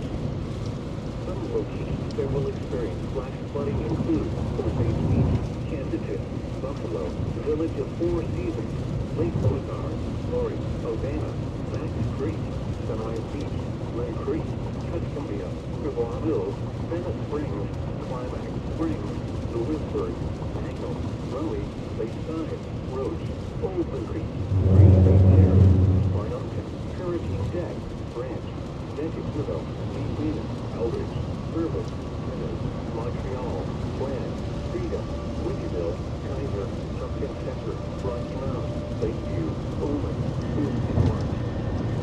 Turn around. Don't drown when you're encountering flooded roads. Many flood deaths to current vehicles. Repeating, a flash flood warning has been issued until 7 p.m. Central Daylight Time for the following counties in Missouri: Camden, Dallas, Hickory, Laclede, Miller, and Morgan. A severe thunderstorm warning remains in effect until 5 p.m. Central Daylight Time for Dallas, Miller, Laclede, Camden, and Morgan counties. All right. Well, that's that. It's not even really anything happening. Like, there's just nothing. It's all gray. So I think current idea is let's go up towards St. Robert. It's what, maybe 20 minutes up the road. I think we might, if that tornado warned section of the line to our south stays tornado warned, we'll be able to get that. Maybe that's what we should just focus on, trying to get in the path. Tornado warning southwest of you. Yeah, they just tornado warning. Maybe that's what we should just focus on, trying to get in the path. Tornado warning southwest of you. Yeah, they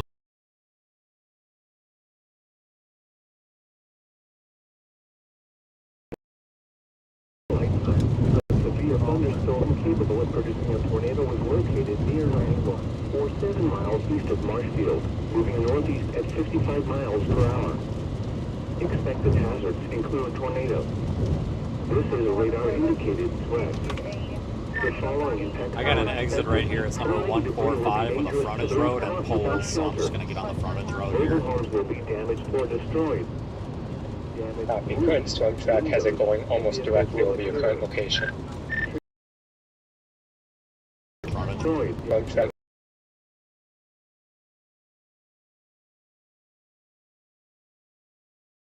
Mile markers 116 and 121. Head east toward Missouri 133 south. Move to a basement or an interior room on the lowest floor of a sturdy building. Avoid windows. If you are outdoors, in a mobile home, or in a vehicle, move to the closest substantial shelter and protect yourself from flying debris. Repeating, a tornado warning has been issued until 5:15 p.m. Head Central south on Daylight Missouri Time for the 133 following north toward counties US in Route Missouri, 66, then McLean, turn left onto US Webster, and Route Wright. 66. Head west on US Route 66. In a quarter mile, turn left. A severe thunderstorm warning remains in effect. I've got a spot. We're going to go put one down here. I'm actually familiar with this.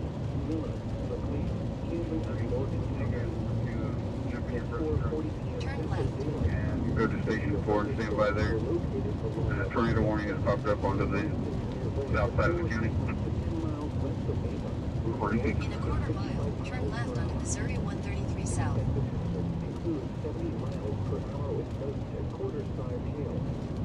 Head west on Hardwood Road, US Route 66. Continue on US Route 66 for 5 miles. Expect considerable tree damage.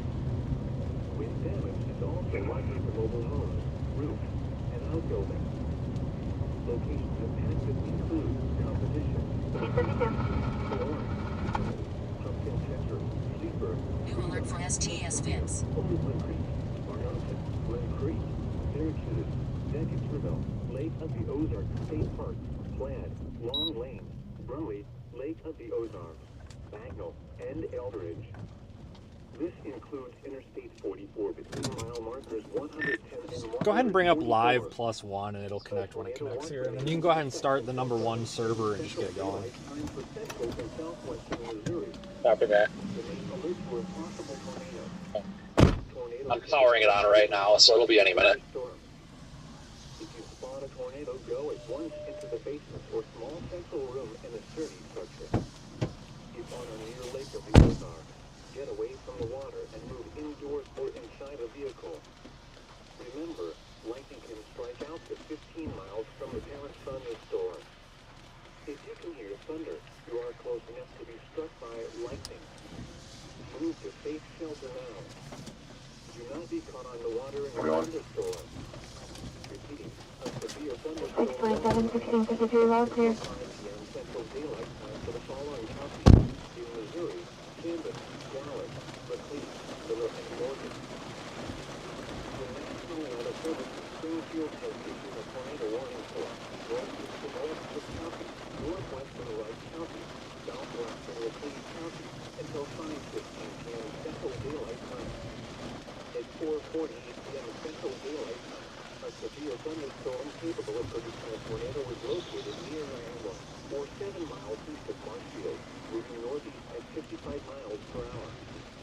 Expected hazards include tornado. This is a radar-indicated threat. The following impacts are expected.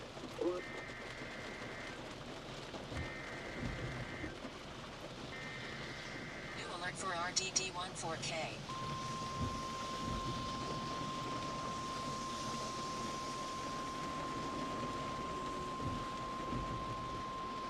The National Weather Service in Springfield has issued a severe thunderstorm warning for Marion County, southeastern Dallas County, Miller County, McLean County, Blunt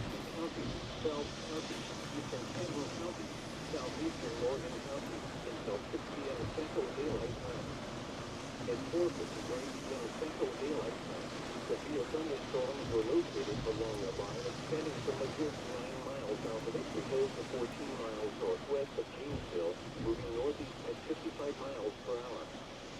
Expected hazard includes 70 miles per hour. We got tabs on everybody. I'll be set up south of town. Severe weather has been reported by the public. The following attempts are expected. Expect considerable tree damage. Are we good on that one? We are good. All right, unrecognized hazard, thorn bush. Took a minute. Sleeper, Richmond, Freedom, Falcon, Tuscumbia, St. Robert, Old Country. Uh-oh, better go get the medical bag. Iberia, Decaturville, Lake of the Ozarks State Park, Rome, Luzani, Aldridge, and Fort Leonard Wood. Which includes Interstate 44 between mile markers 110 and 169 and between mile markers 171 and 200. Remain alert for a possible tornado.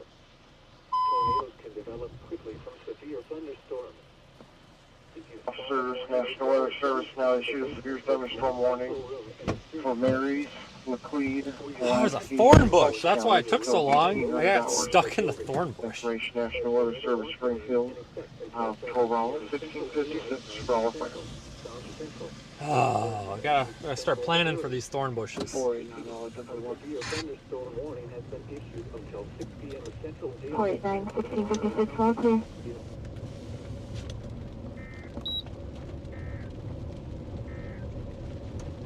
The National Weather Service in Springfield has issued a tornado warning for northeastern Webster County, northwestern Wright County, southwestern Laclede County until 5:15 p.m. Central Daylight Time. At 4:40 p.m. Central Daylight Time, a severe thunderstorm capable of producing a tornado was located near Iowa, 430 miles east of Marshfield, moving northeast at 55 miles per hour. Yeah, sorry, normally those don't take that long, but there was a thorn bush that I kind of did not realize was there until I was in it. Information only if you or your deputies are not aware. We're currently under severe thunderstorm Then warning. east on Harwood Road, US Route 66. In a quarter mile, turn left onto Missouri 133 South.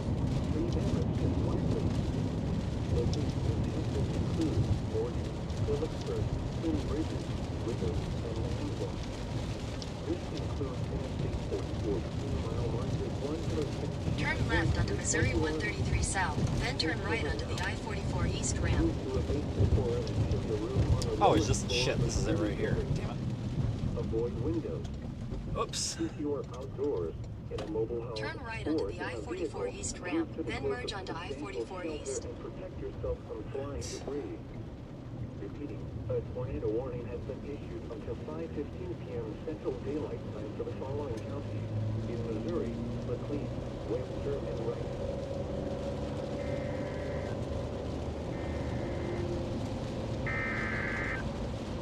Continue on I-44 East for 38 miles. Let's keep going, because I think that one's gonna miss us. So let's keep going east. The National Weather Service in Springfield has issued a severe thunderstorm warning for eastern Ozark County, eastern Wright County, eastern Douglas County, Howell County, Texas County, southwestern Oregon County until 6 p.m. Central Daylight Time. At 4:56 p.m. Central Daylight Time, severe thunderstorms were located along the line extending from 9 miles southeast of Lebanon to 10 miles southeast of Ava to Shoals State Park, moving northeast at 60 miles per hour. Expected hazards include 70 miles per hour wind gusts and nickel-sized hail.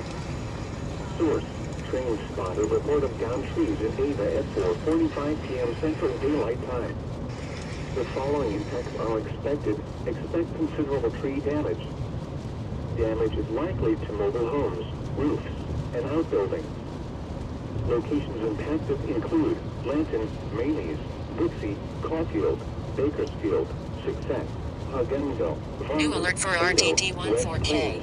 Bryant Creek State Park, Pinecrest, Simmons, Zanoni, Summersville, Pomona, Arrow, Gentryville, Kabul, and Siloam Springs. Remain alert for a possible tornado. Tornadoes can develop quickly from severe thunderstorms. If you spot a tornado, go at once into the basement or small central room in a sturdy structure. For your protection, move to an interior room on the lowest floor of a building. A tornado watch remains in effect until 7 p.m. Central. Alright, so we're going to continue east because I really don't have a lot of confidence in that tornado. Well, shit, maybe it's starting. I was just about to say I don't have any confidence in that tornado warning, but now it's starting to wrap up again, so. Oh, we may have to turn around again. That wouldn't be the first time ever.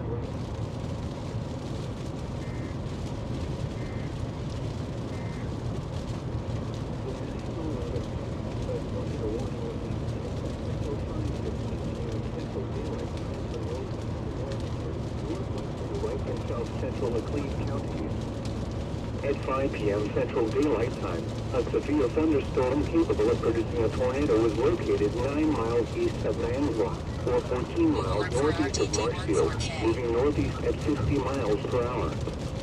Expected hazards include tornado. This is a radar-indicated threat. The following impacts are expected. Flying debris will be dangerous to those caught without shelter. Mobile homes will be damaged or destroyed. Damaged roofs, windows, and vehicles will occur. Tree damage is likely. Locations impacted include Morgan, Twin Bridges, and Raider. This includes Interstate 44 near mile marker 121. Take cover now. Move to a basement or an interior room on the lowest floor of a sturdy building. Avoid windows. If you are outdoors, in a mobile home, or in a vehicle, move to the closest substantial shelter and protect yourself from flying debris. Repeating, a tornado warning remains in effect until 5:15 p.m. Central Daylight Time for the following counties: in Missouri, Macleod, Webster, and Wright. The National Weather Service has issued Tornado Watch number 154. Alright, we'll continue east.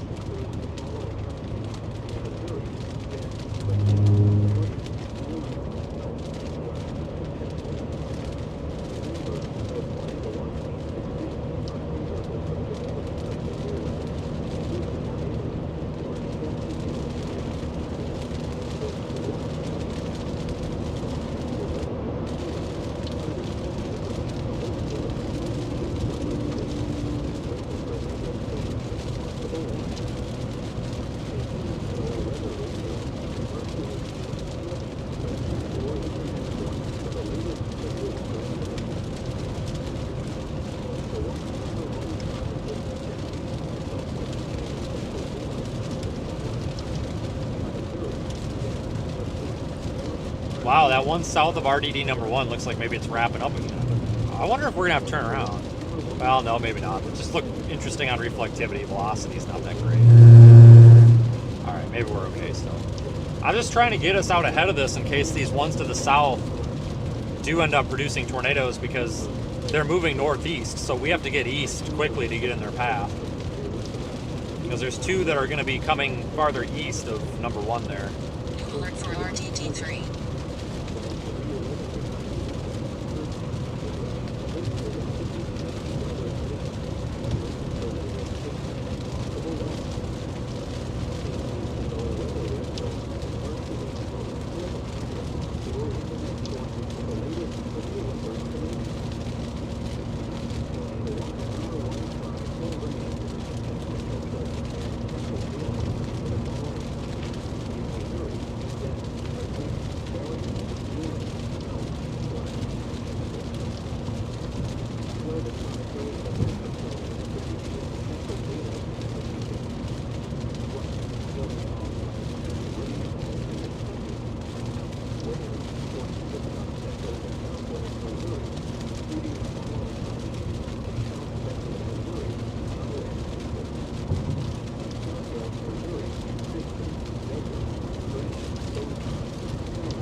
This entire line is severe thunderstorm warned, possible 70-mile-per-hour winds.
Okay.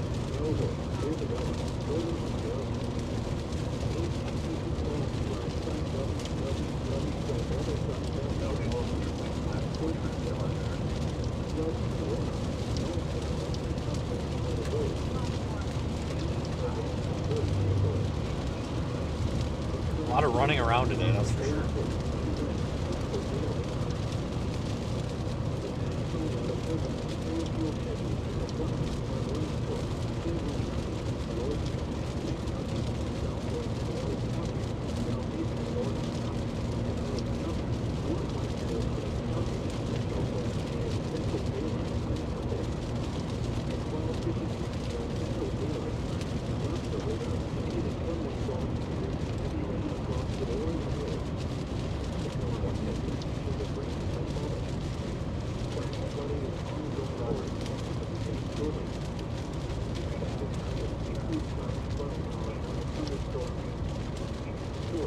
I have no idea why this guy's in the left lane and locking up his brakes. Why? I honestly don't get it. I really don't.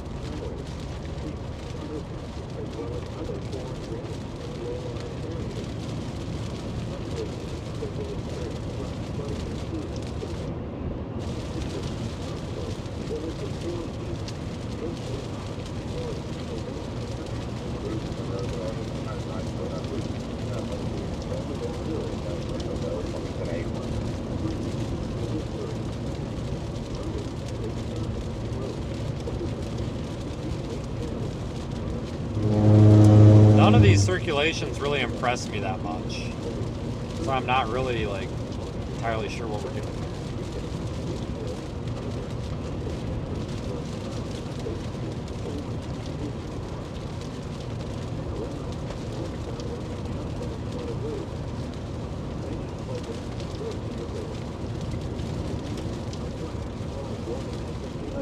Inside hill, white, oblong, 8, one side, 115 hill.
Go through some of the hills and stuff here.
line looked a lot more intense a few minutes ago, and now it's starting to look like crap.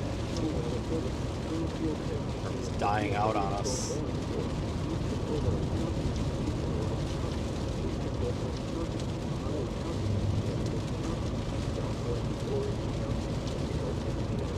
I wonder if we should just go like drop one down by Fort Leonard Wood or something. 'Cause that's like what, maybe 15 minutes south of here, if even, just going through town.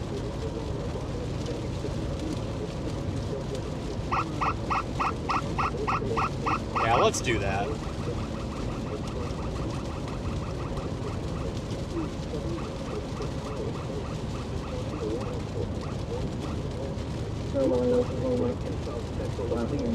Will expire at 5:15 p.m. Central Daylight Time. The tornado threat has diminished and the tornado warning has been canceled. However, large hail and damaging winds remain likely and a severe thunderstorm warning remains in effect for the area. A tornado watch remains in effect until 7 p.m. Central Daylight Time for southwestern Missouri. Repeating, the tornado warning has been allowed to expire for the following counties in Missouri: Laclede, Webster, and Wright.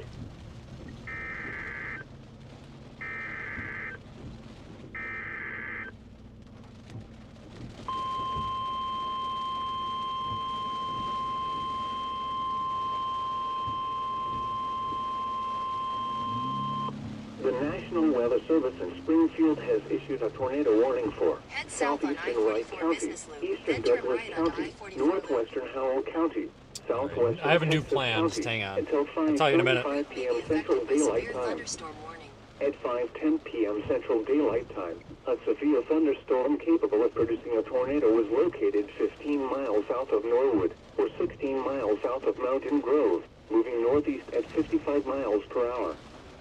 Expected hazards include tornado. This is a radar-indicated threat. The following impacts are expected. Flying debris will be dangerous to those caught without Turn shelter. left onto J.H. Williamson Mobile Drive. homes will be damaged or destroyed. At the light, use the Damaged middle lane. roofs, windows, and vehicles will occur. Continue Tree on damage is I-44 business likely. loop for half a mile. Locations impacted include Kabul, Mountain Grove, Fondant, Clear Spring, Bryant Creek State Park, Drury, and Gentryville. Take cover now. Move to a basement or an interior room on the lowest floor of a sturdy building. Avoid windows. If you are outdoors, in a mobile home, or in a vehicle, move to the closest substantial shelter and protect yourself from flying debris. Repeating, a tornado warning has been issued until 5:45 p.m. Central Daylight Time for the following counties in Missouri: Make a U-turn Douglas, at East Lawn Howell, Avenue. Texas, and Wright.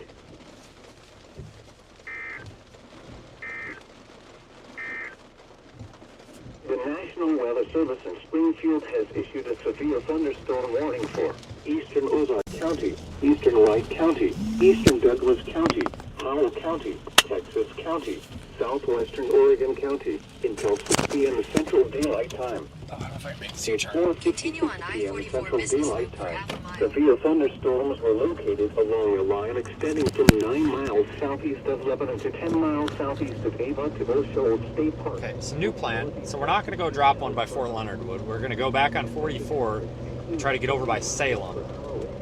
Because this little like kink in the squall line is a little bit more promising looking.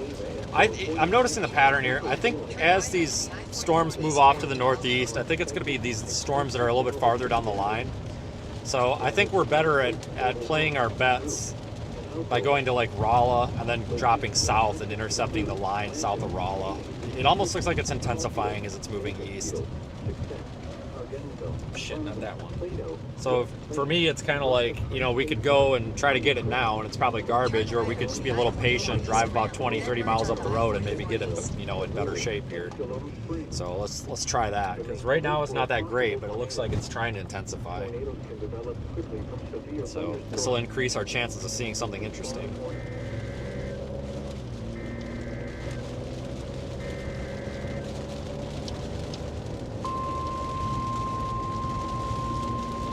Continue on I-44 east for 23 miles.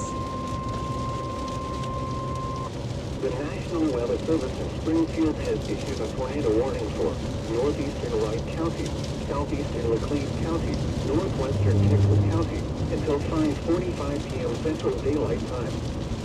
At 5:14 p.m. Central Daylight Time, a severe thunderstorm capable of producing a tornado was located 7 miles northeast of Hartsville or 13 miles northwest of Mountain Grove, moving northeast at 55 miles per hour. Expected hazards include tornado. This is a radar-indicated threat. The following impacts are expected. Flying debris will be dangerous to those caught without shelter. Mobile homes will be damaged or destroyed. Damaged roofs, windows, and vehicles will occur. Tree damage is likely. Locations impacted include Plato, Rainey's, Lynchburg, Grant, Success, and Roby. Take cover now.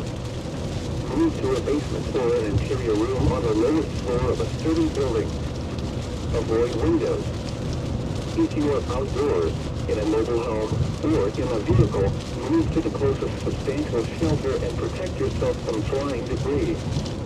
Repeating, a tornado warning has been issued until 5:45 p.m. Central Daylight Time for the following counties in Missouri, Laclede, Texas, and Wright.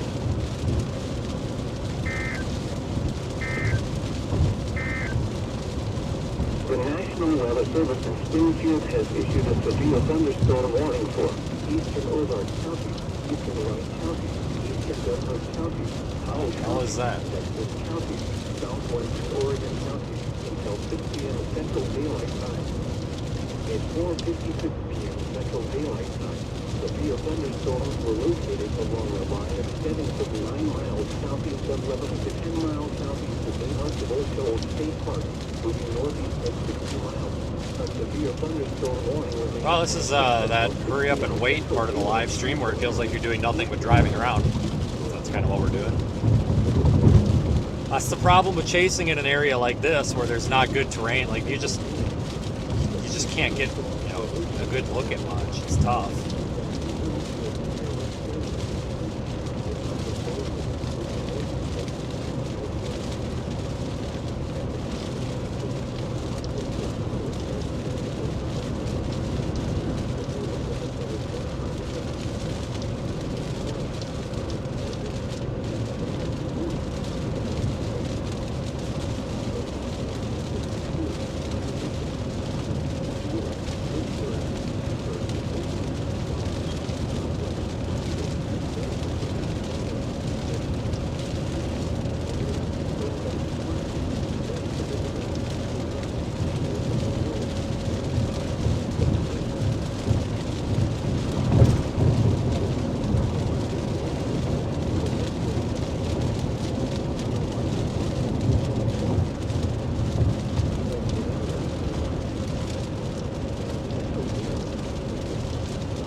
Kind of get into a spot here where we're so far away from all the radar sites that none of them really give us a good view.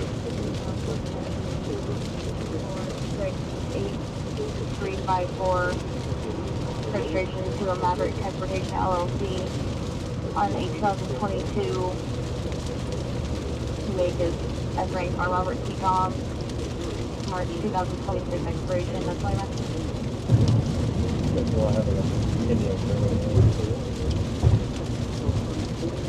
From 44.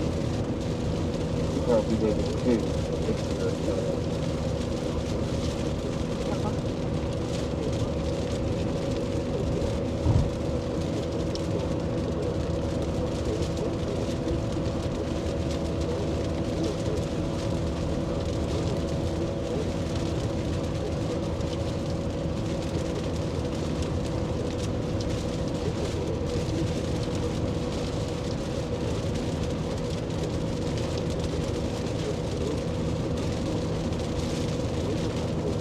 Holy crap, traffic picked up.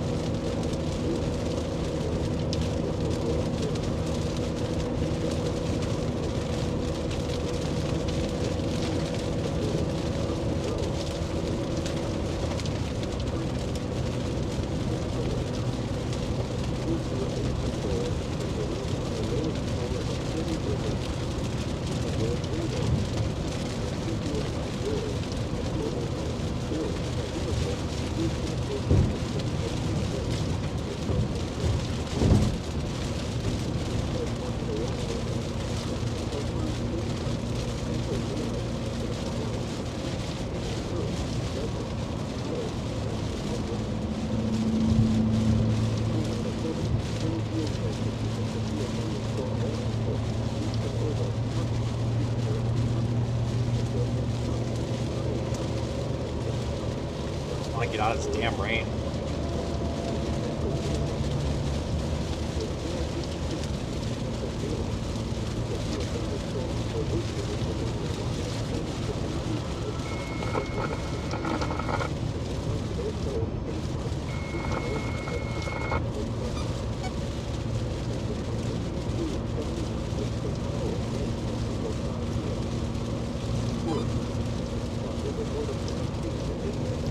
So that storm, is it Robidoux, whatever it is. It's like south of St. Robert. That one is tornado warned. I'm trying to load velocity. There it is. That one doesn't look too bad. Well, never mind. Latest scan, it's a little bit sloppy. The one down there by Kabul kind of has my attention more so, I think. But either way, these storms are heading up toward Rolla, so really the only option we have is to just get out ahead of them and drop south. So we'll probably go south out of Rolla and then just catch them on, was that 19? That's probably our best option, guys. Like, you can only do so much out here when the road network just doesn't work with you. There's not much you can do. And right now, these are kind of in a tough spot to get to. I also don't think either of them are producing, so whatever. I've got a J1 and J2 already.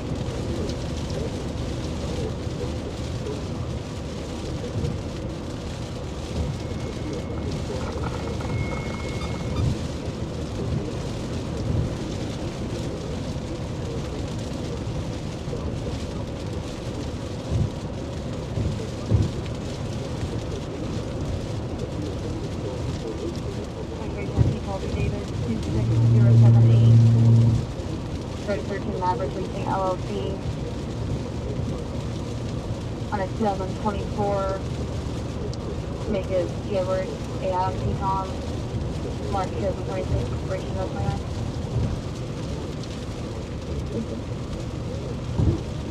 Also 144 for your information.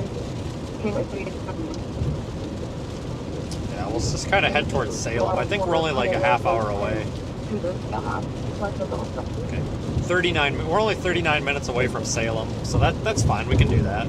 It's no big deal. We'll probably be there before the storm, honestly. So I think that storm's kind of heading for Salem, coming out of Kabul. So we're doing all right. I thought we were way behind, but we're not. We're okay. We're all right.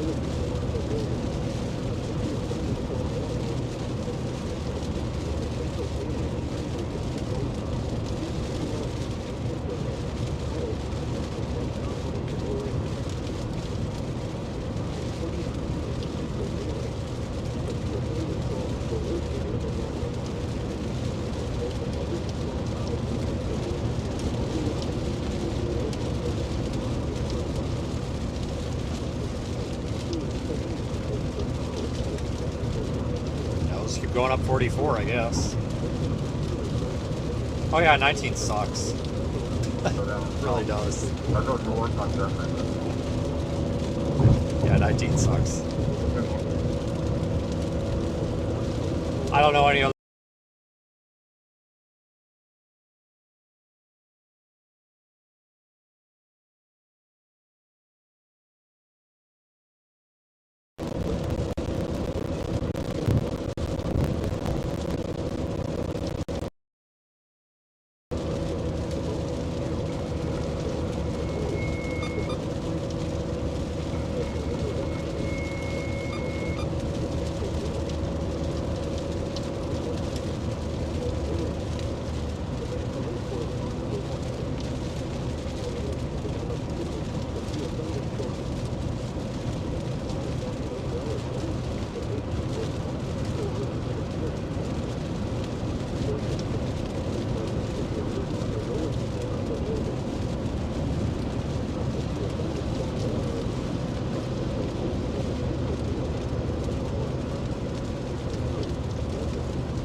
Oh, I'm really disappointed because lunch was kind of garbage. I got that popcorn chicken from Casey's, which is usually a pretty good bet.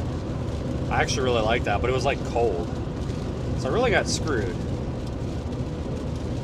Alright, new tornado warning for something. I'm not sure where. Oh, it's way up there by. Oh, it's up there by Columbia, where we were earlier. Isn't that funny how that works?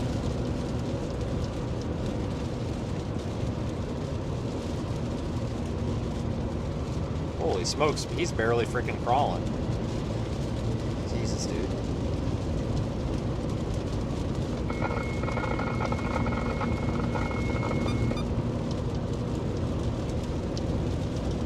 We're almost to Raleigh.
Yeah, I've had enough driving for one day. I can tell you that for sure.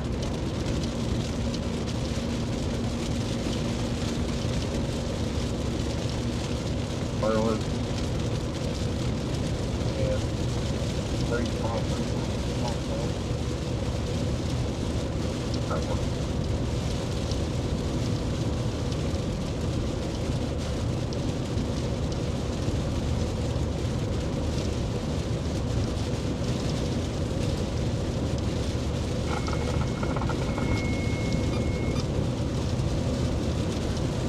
Oh my god. I am tired of rain. I'm tired of driving. This sounded like a great idea when I started, but man.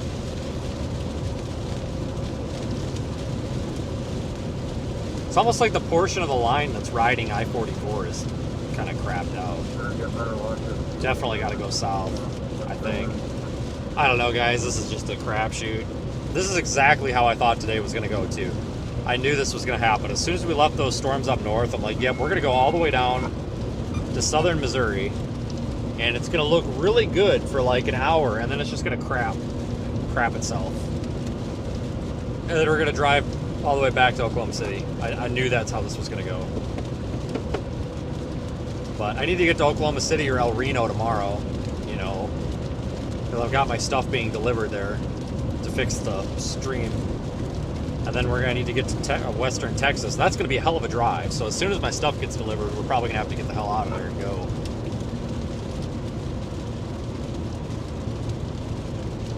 Oh, wait a minute. I think it might have actually got delivered today.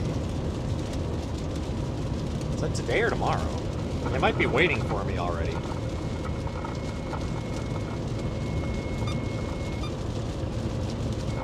Oh. Nope, tomorrow. Okay, well, whatever.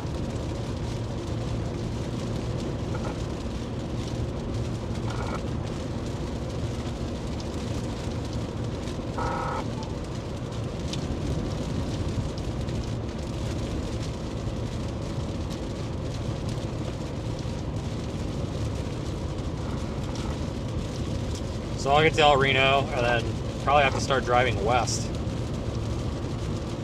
At least get to Elk City. Somewhere over there. Oh, yeah, all these cameras are on the way in the right direction though. That's the good thing.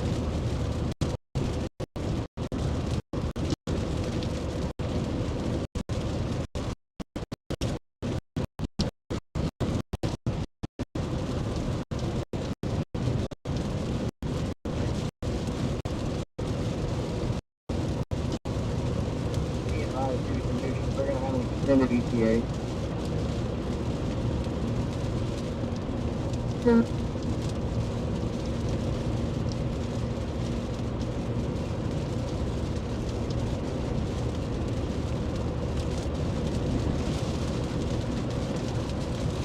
In 2 miles, take exit 184.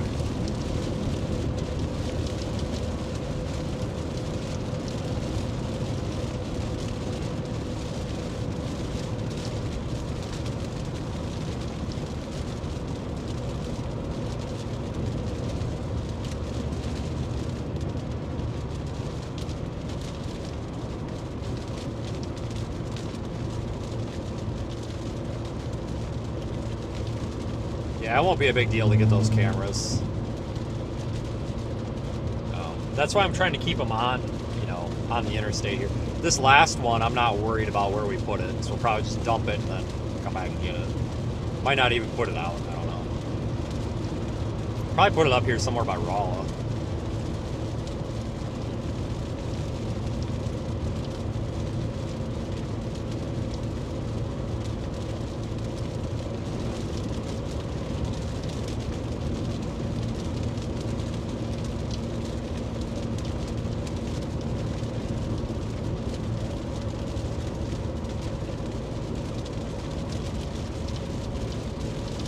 Roadway blocking Highway In half 2 a Charles mile, from the take south exit of the railroad 184. track.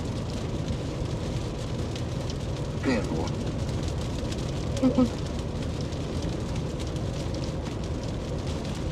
240 will connect.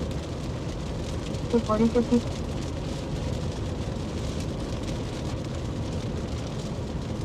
Alright, this is my exit. Take exit 184.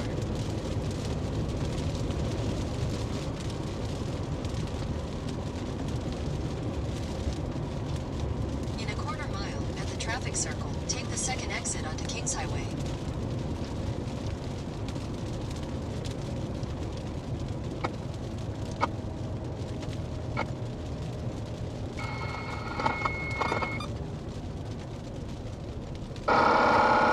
Jesus Christ, that'll fucking wake you right up. 288. I don't want to pay 288. I can get it cheaper somewhere else. I am such a cheap ass when it comes to gas prices. Exit the traffic circle onto Kings Highway, then continue straight onto Missouri 72 East. Continue straight onto Missouri 72 East.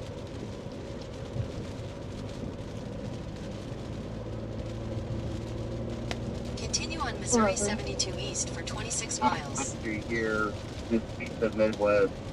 You got high rain and now you got debris going Is this over 2 the, lanes or 1? on the roadway. That's 2. If Okay. you 5, 12, 13, and 240, they need to move back down here.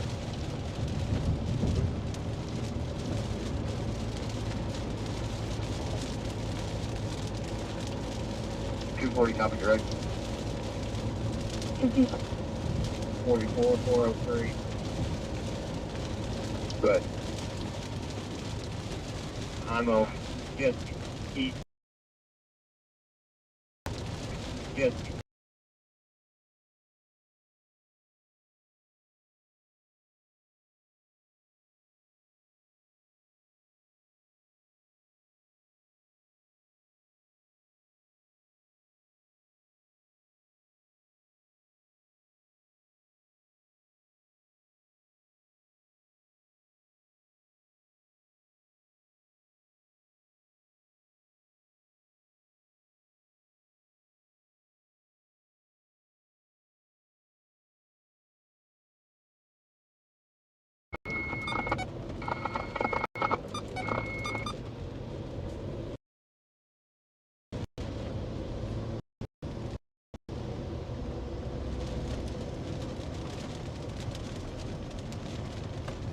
Try to get through here about as reasonably quick as we can.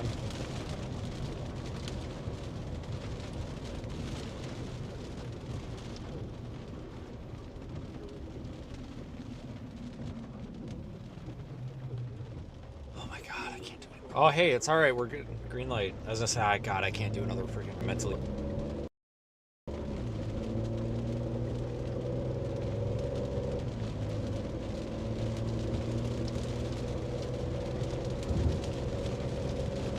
But I don't know, folks. It's been an interesting day so far, I guess. I mean, not really a whole lot's happened, but it's definitely not a wash, you know, because there's some of these days where you come out here and you go, you know, you're at the end of the day, you're like, oh my God, I just wasted my whole day. This isn't one of them. I mean, you know, we haven't really seen much, but, you know, we've been in several tornado warnings. We got some of the cameras out. You know, we're probably going to get in another tornado warning here, or at least a high-end severe thunderstorm warning. Like, I don't know. I feel like we at least got something to show for today. This isn't bad. Watch this guy pull right. Nope. I thought he was going to go for it. I really did.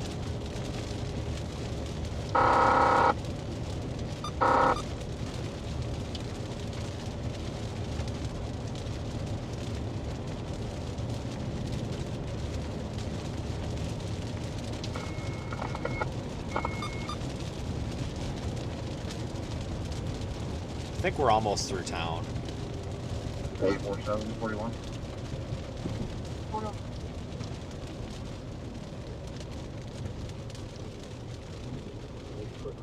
Just around 5:10 p.m. Central Daylight Time. The following impacts are expected. Expect considerable tree damage. Damage is likely to mobile homes, roofs, and outbuildings. Locations impacted include Lincoln, Raleigh's, Whitby, Caulfield, Bakersfield, Success, Ardenzo, London, Plato, West Plains, Bryant Great State Park, Pinecrest, Dunoni, Somerville, Pomona, Carroll, Gentryville, Kabul, and Siloam Springs. A tornado watch remains in effect until 7 p.m. Central Daylight Time for South Central, Southwestern, and East You have most of these alert for a possible tornado. Tornadoes can develop quickly from severe thunderstorms. If you spot a tornado, go at once into the basement or small room and structure. For your protection, move to an interior room on the lowest floor of a building. Repeating, a severe thunderstorm warning remains Central Daylight Time for the following counties: in Missouri, Douglas, Howell, Oregon, Ozarks, Texas, and Wright. A tornado warning remains in effect until 5:45 p.m. Oh, this guy's turn. There you go. Northwestern Howell and South Central Texas counties. At 5:29 p.m. Central Daylight Time, a severe thunderstorm capable of producing a tornado was located near Kabul, or 9 miles northwest of Willow Springs, moving northeast at 50 miles per hour. Expected hazards include tornadoes. This is a radar-indicated threat. The following effects are expected. Flying debris will be dangerous to those caught without shelter. Mobile homes will be damaged or destroyed. Damaged roofs, windows, and vehicles will occur. Tree damage is likely. Locations intended to include Kabul and Cedar Springs. Take cover now. Move to a basement or an interior room on the lowest floor of a Alright, folks. building. Avoid windows. If you are outdoors, We're pretty much just kind of in like a holding pattern here, honestly. I'm trying to get us south because no matter what, going south is going to give us something better to look at than whatever we're looking at right now.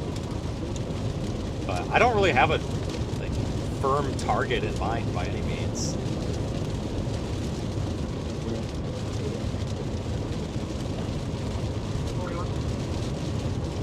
This is all kind of crap, honestly.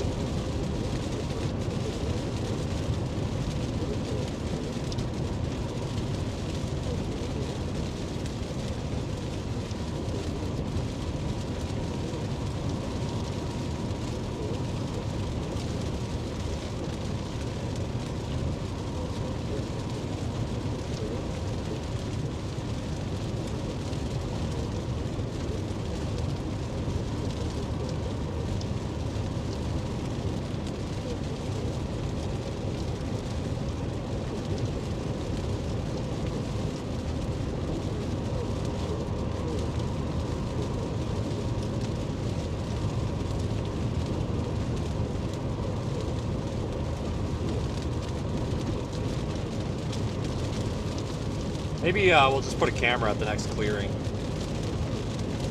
Just for the hell of it. If there is one, you know, if there is a clearing.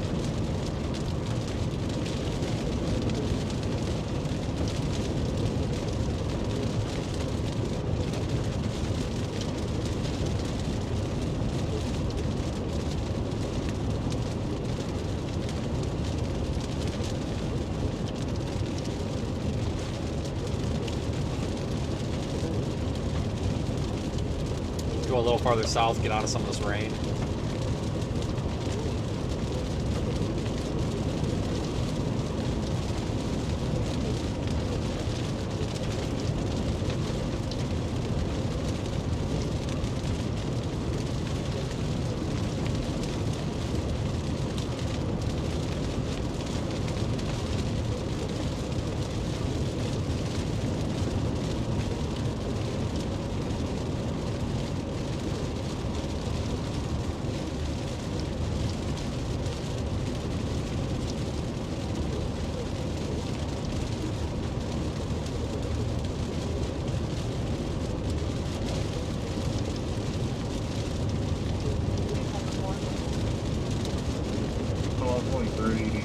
By the fire department got her removed. Now I'll let you know. Take 25 foot on up.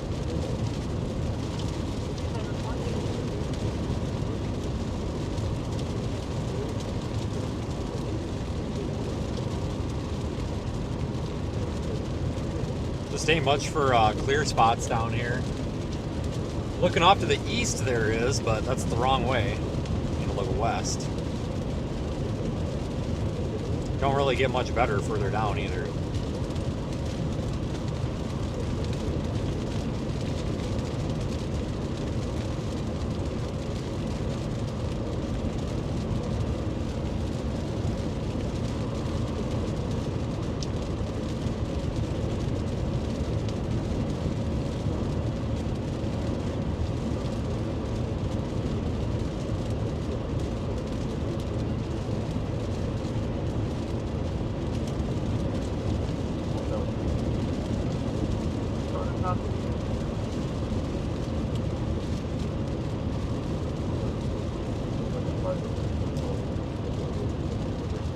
Found the perfect spot.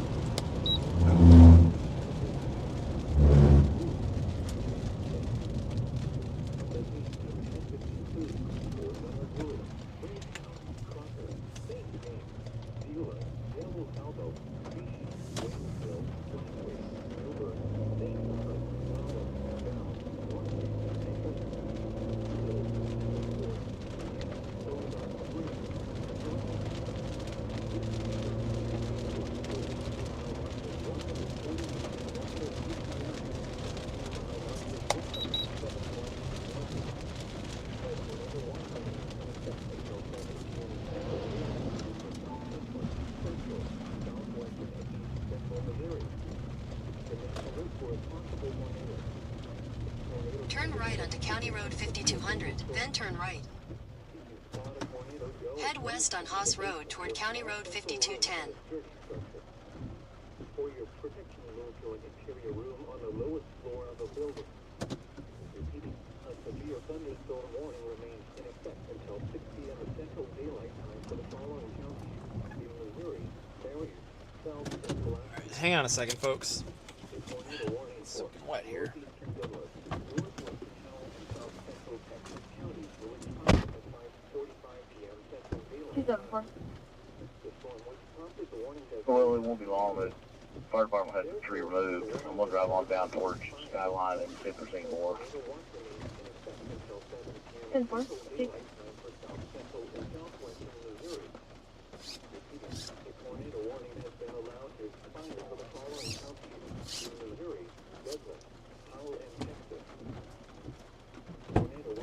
Some close lightning.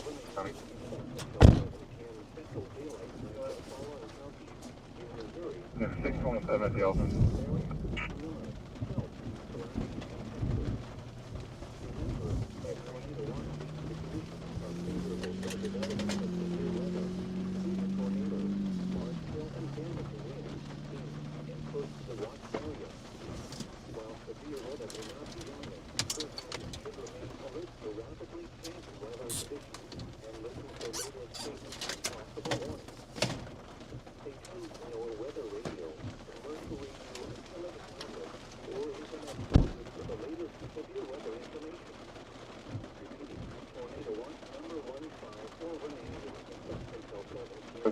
Central 741.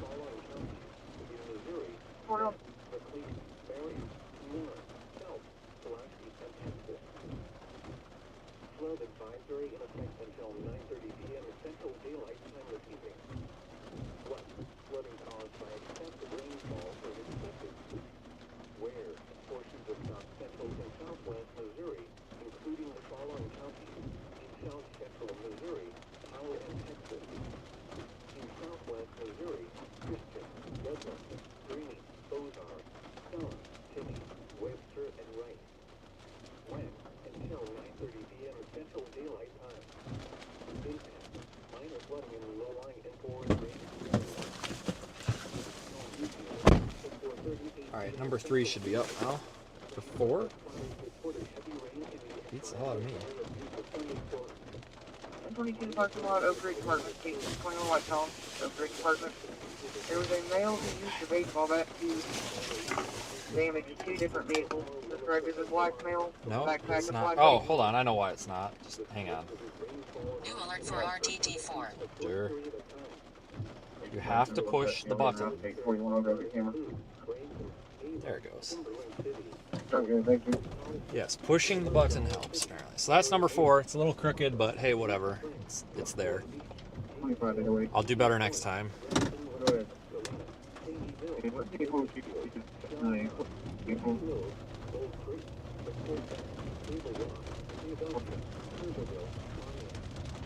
Turn right onto Missouri 72 East. First time deploying a camera. Continue on Missouri 72 East for 17 miles. I made the mistake of trying to use the strap again. Why? Oh, I wanted to give that one a shot because this pole I didn't think his zip tie was going to work, but I just gave up.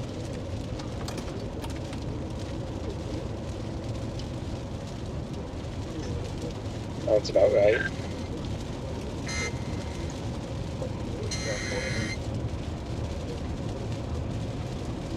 Alright, so your thunderstorm warning remains in effect for 60-mile-an-hour winds. Looks like we might have a new one being issued here.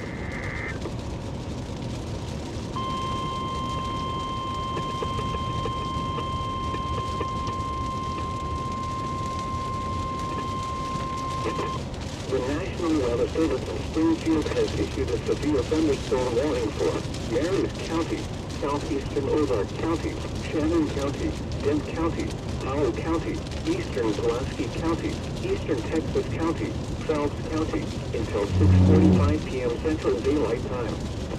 At 5:46 p.m. Central Daylight Time, severe thunderstorms were located along a line extending from near St. Robert to near Raymondville to near Bakersfield, moving northeast at 65 miles per hour. Expected hazards include 70 miles per hour with gust and nickel-sized hail.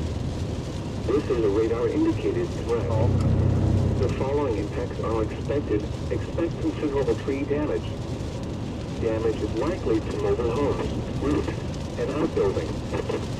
Locations impacted include Lanton, Javelin, Beulah, Ozark National Scenic Riverways, Caulfield, Bakersfield, Gladden, Annette, Baylor, Central Blood State Smaller Park, blue passenger car might have damage to it. Female yellow shirt. Acres, Pinecrest, Somerville, Rosati, and Montpelier. This includes Interstate 44 between mile markers 158 and 169, and between mile markers 171 and 200. The main alert for a possible tornado. Alright, well, number 4 can just watch the squall line for us as we drop south. Not really concerned about a tornado threat on this, but we'll still check it out. For your purchasing room to an interior room on the lowest floor of a building. A tornado watch remains in effect until 7 p.m. Central Daylight Time for South Central, Central, Southwestern, and East Central Missouri. Repeating, a severe thunderstorm warning has been issued until 6:45 p.m. Central Daylight Time for the following counties.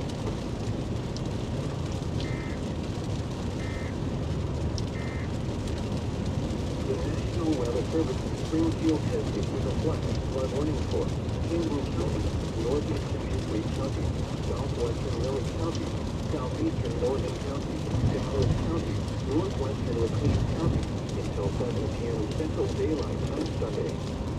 At 12:52 p.m. Central Daylight Time, Doppler radar indicated thunderstorms producing heavy rain across the warned area. Between 1 and 3 inches of rain have fallen. Flash flooding is ongoing or expected to begin shortly. Expected hazards include flash flooding caused by thunderstorms. Source: radar. The following events are expected: flash flooding of small creeks and streams, urban areas, highways, streets, and underpasses, as well as other poor drainage and low-lying areas. Some locations that will experience flash flooding include Osage Beach, Kansas City, Buffalo, Village of Four Seasons, Lake Ozark. Well, I don't know, guys. This is just garbage. Like, seriously, this is crap. Good practice, though.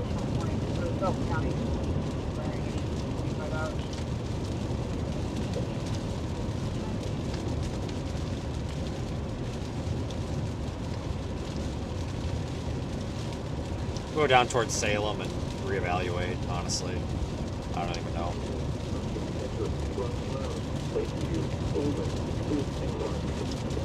Turn around. Don't drown when any shuttling by the road. Any plug-in patrol vehicle.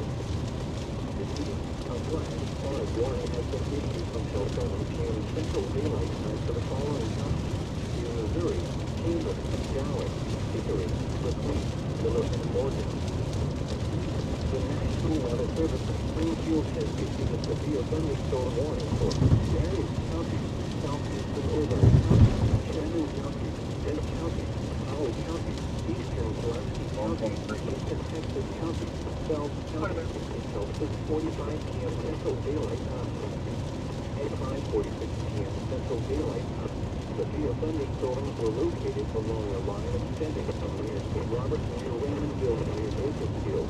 A severe thunderstorm warning remains in effect until 6 p.m. Central Daylight Time for eastern Ozark, eastern Phillips, Howell, Texas, and southwestern Oregon counties.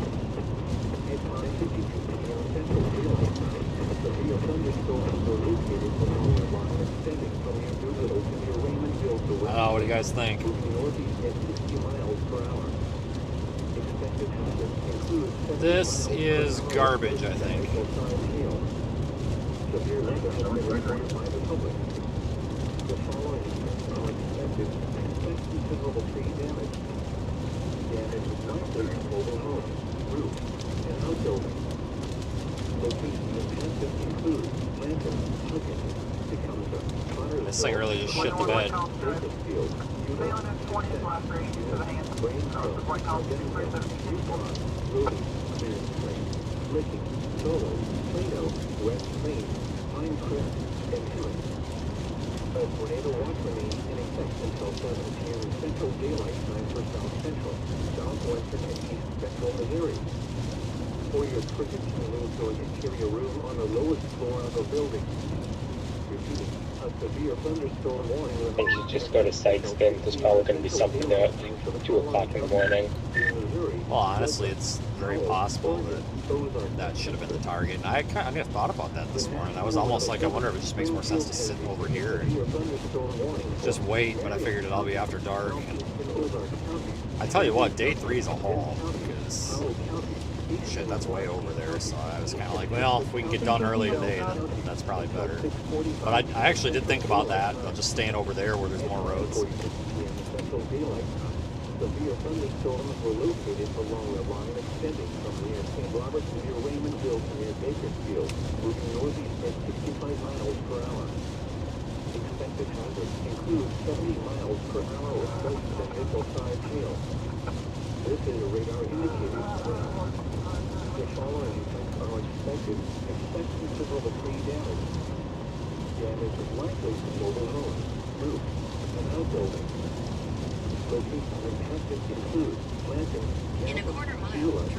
Alright, I'm calling it right now. We're in, there's no shelf cloud.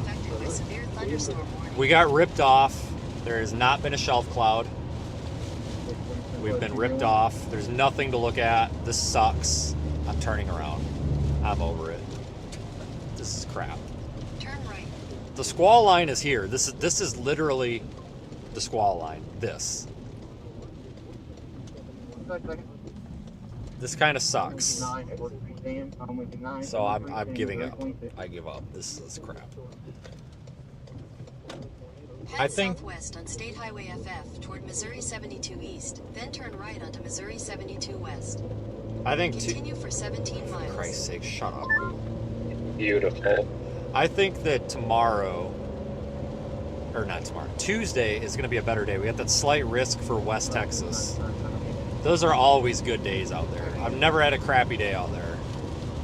So I think that's going to be our excitement. I'm going to start picking these cameras up. I mean, maybe we'll come across something on the way, but I'm going to start picking these up. These are all right on my way to get west, so it's no big deal.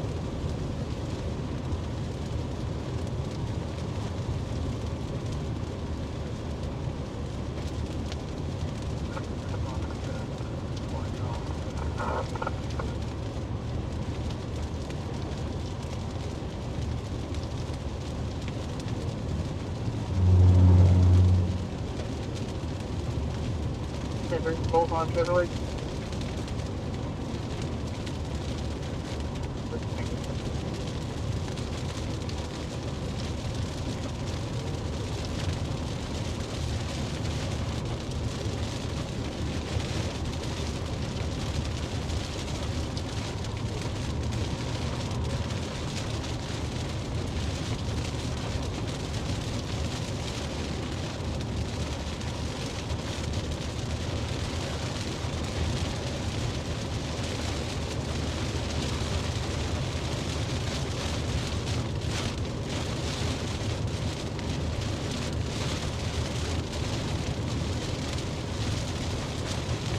Yeah, we just drive in the rain.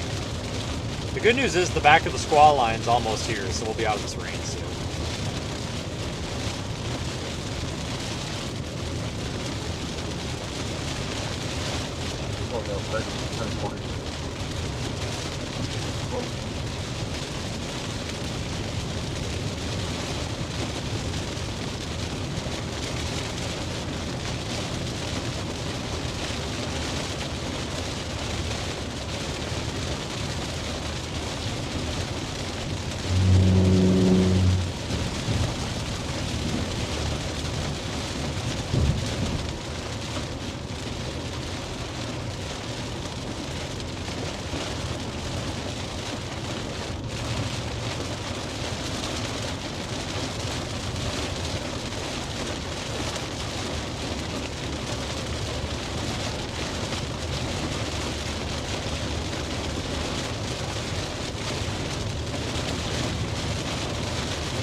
It is just dumping rain.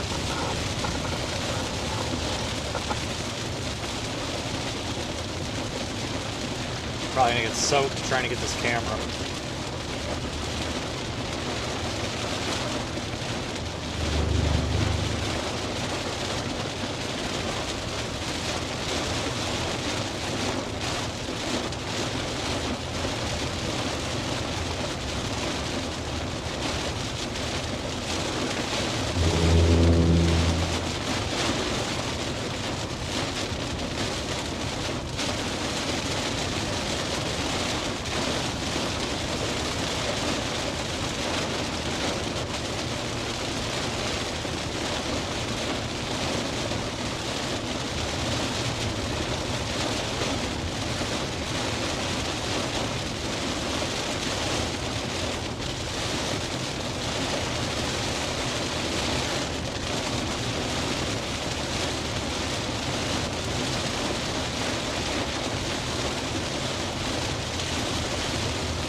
my god.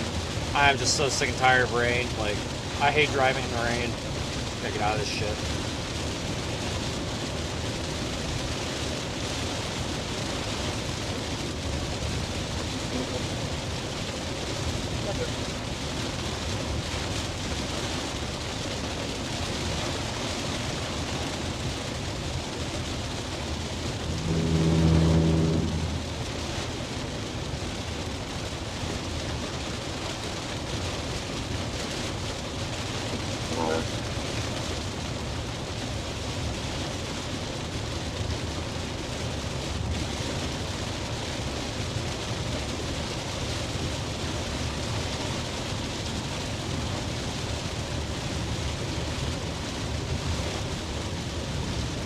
S&P 529, 1020.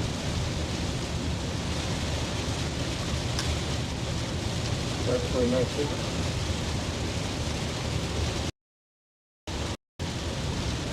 S&P 529, 1020.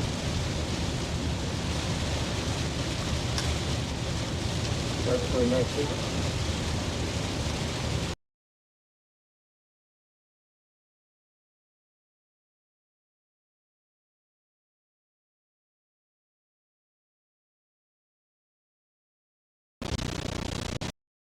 S&P 529, 1020.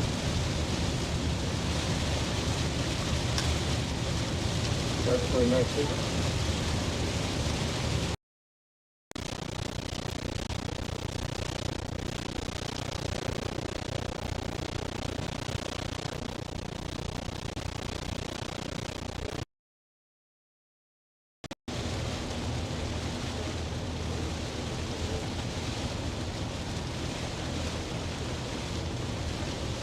Yeah, we'll snag number 4. Then go get on with our lives.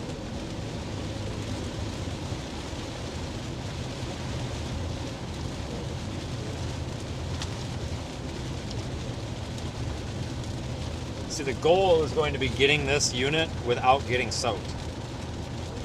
I mean, I have a raincoat, but the problem is you still get wet trying to put the raincoat on and take it off because you can't get in or out of the car with the raincoat on because it's wet. So, kind of screwed here. You know, I know it sounds a little bit ridiculous, but maybe I just need to start using an umbrella. I mean, honestly, it's kind of pathetic, but I mean, shit, if it works.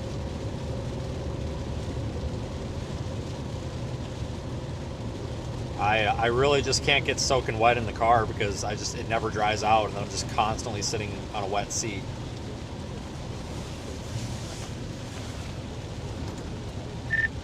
If anybody's around, if not, it's not a big deal. Just go ahead and take down number 3.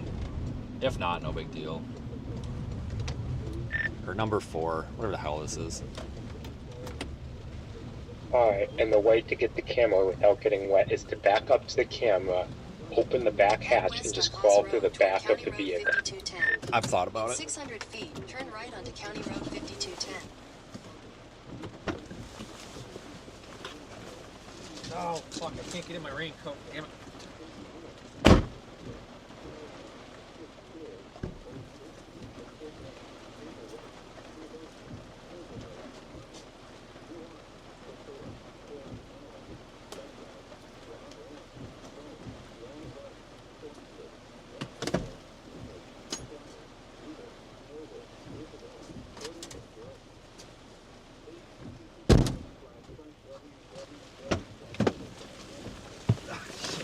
I didn't do too good. I had a hard time getting in the raincoat.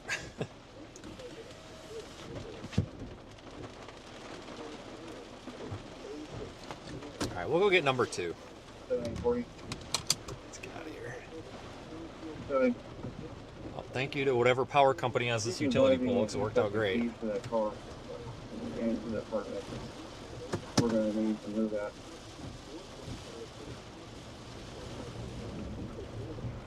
They're sitting in the passenger seat of 841's car. I can bring them to you. Where you at? That's fine. You don't need to bring them to me. Head east on County Road 161, County Road 4080 toward Missouri 72 East, then turn left onto Missouri 72 West. Continue for 8 miles.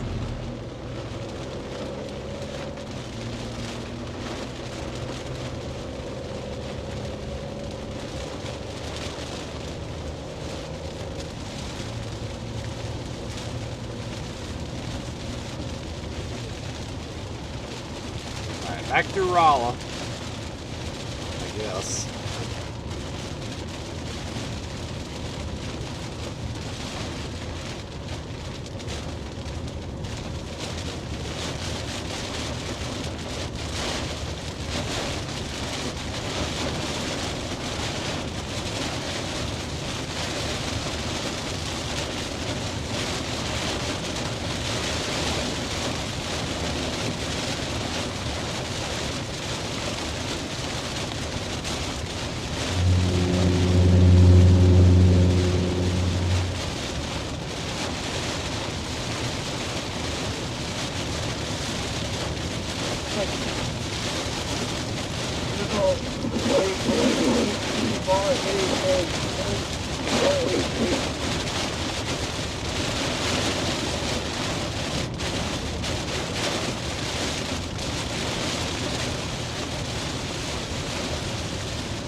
Storm warning for Crawford County until 1900 hours.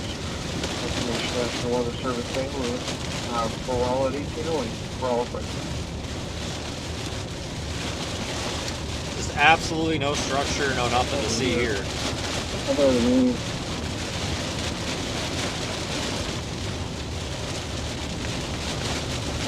Maka telephone? You check our system and I'm gonna guess that's computer as well, please. See if we have an address over here.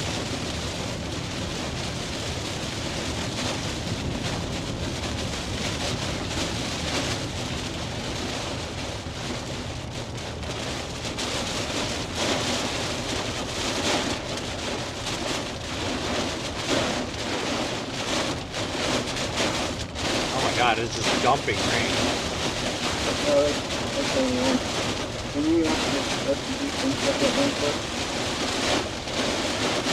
Holy crap, I can't see.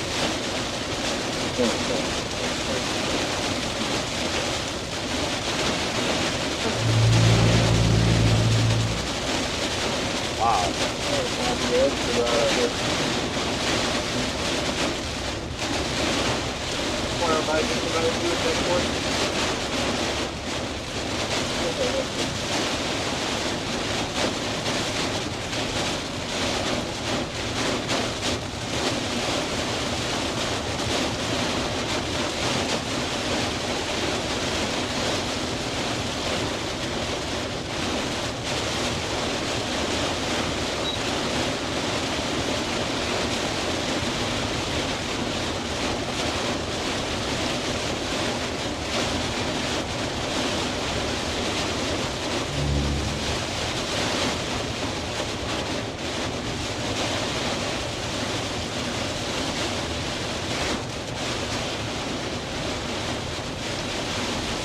Thank you.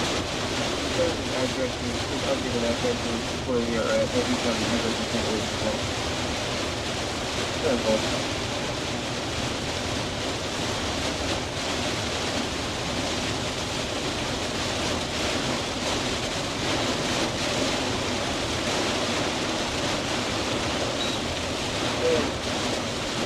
Yeah, I'm gonna take it in front one. It was good. We didn't actually get called. Yeah, they told me they were somewhere.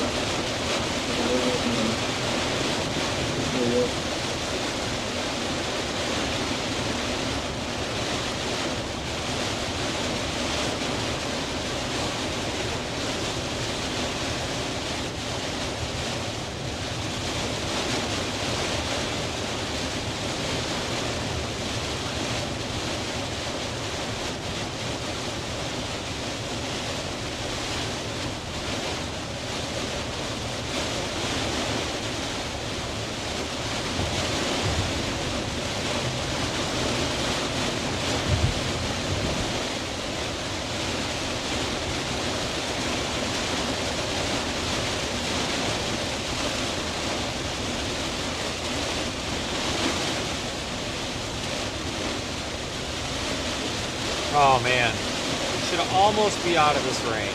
Almost. Like right on the back edge. Are you enjoying your car wash? Oh dude, I'm so over this.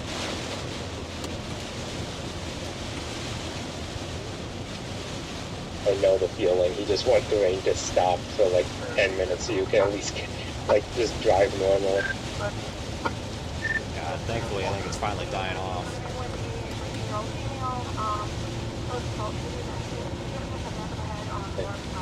Yeah, it's beautiful, partly sunny skies on the RDD cams.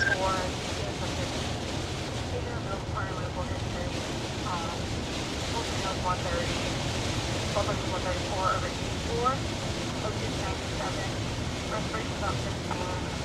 There's a complaint of possible plant hands each way. We're about 2 minutes out. Do you have any other questions? 60, 17, you're on the ambulance over here.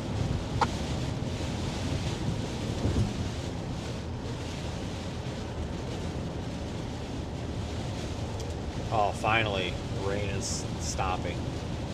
I hate driving it. Kind of like that. I hate that. We're almost out of it.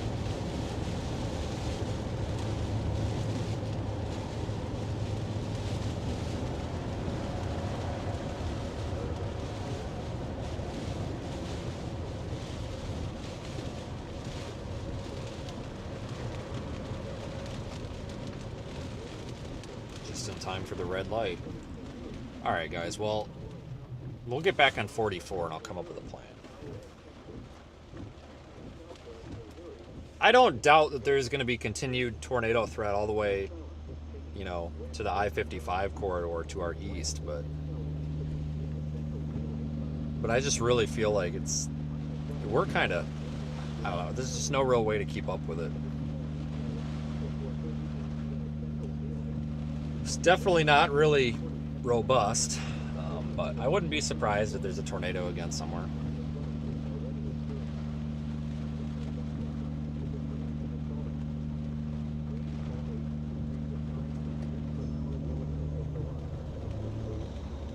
Thank you, please. Over.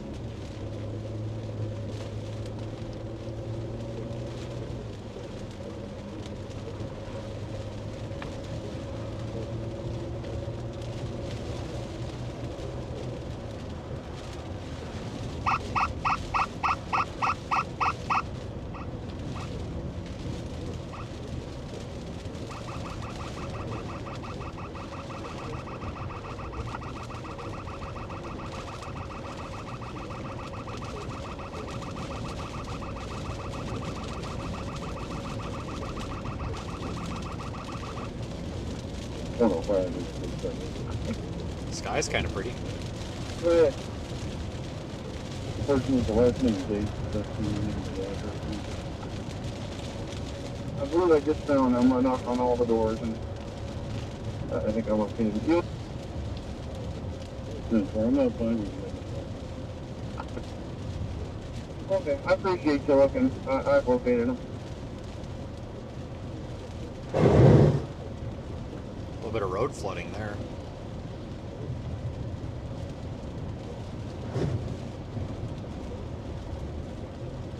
There's a lot of storm damage through here. Was there like a big windstorm that came through here recently or something? A lot of roofs that are messed up and debris all over. Like, not from today, but it looks like something must have come through here recently. A bunch of roofs are like messed up.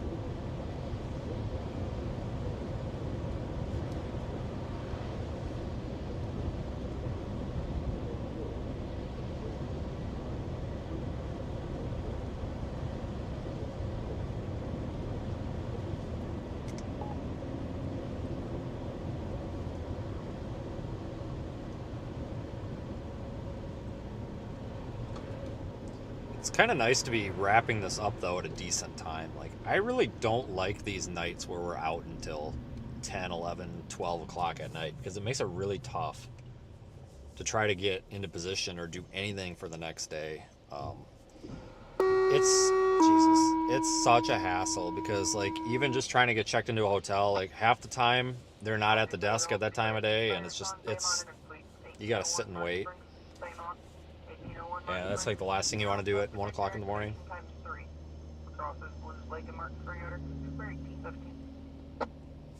It's a huge hassle. So, 1 transport, 979, 12979.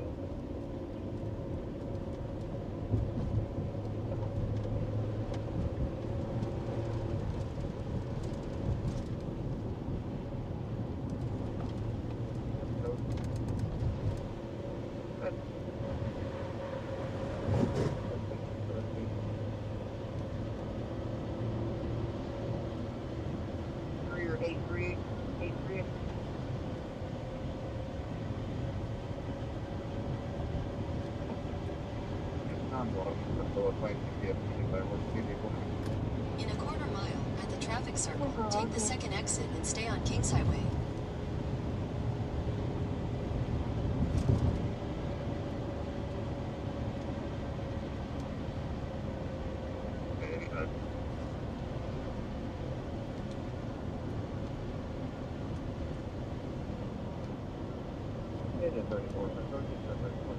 Well, that's kind of pretty.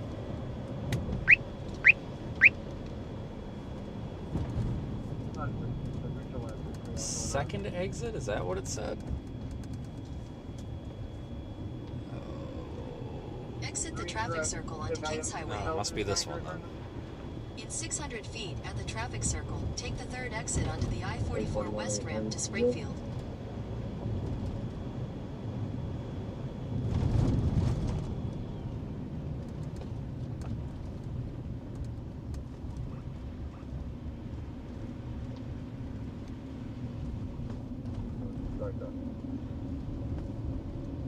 Exit the traffic circle onto the ramp.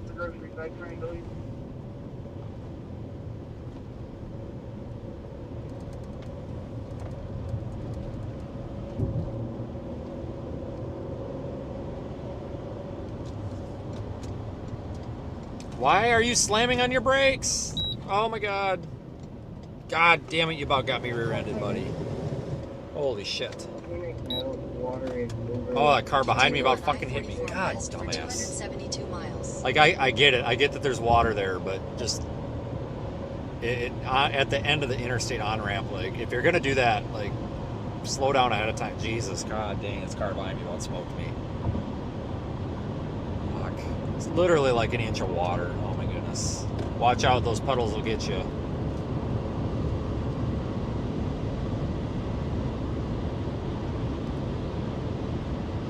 That's why you can't have bald tires.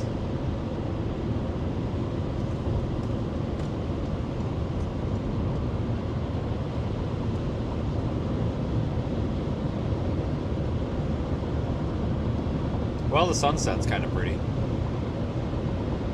So, guys, I think I'm going to probably just wrap this up. I mean, we're pretty much done. I mean, it's over. This wasn't bad, though. It was kind of a fun day.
All right, well, White female, gold hat, green dress, pretty. all right, well, make sure you guys are subscribed to the channel because, like I said, I'm thinking Tuesday is going to be a live stream. I mean, well, I'm not thinking. Tuesday will be a live stream, I think. I don't see why it wouldn't be unless it was a stream. I mean, well, I'm not thinking. Tuesday will be a live stream, I think. I don't see why it wouldn't be unless it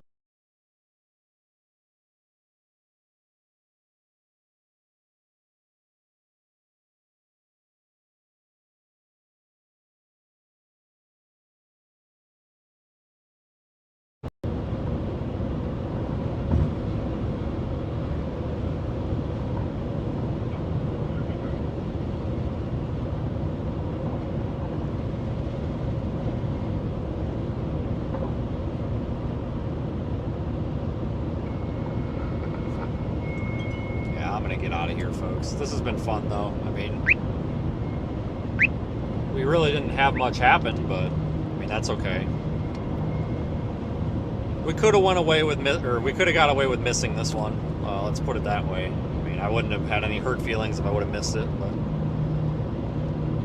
it's still kind of fun. I mean, at least we were out for it. Wasn't bad.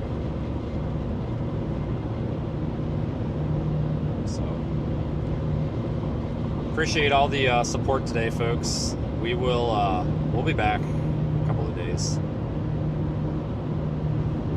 but I think I'll get out of here with that. So have a good rest of your afternoon, everyone, and see you back in a day or two.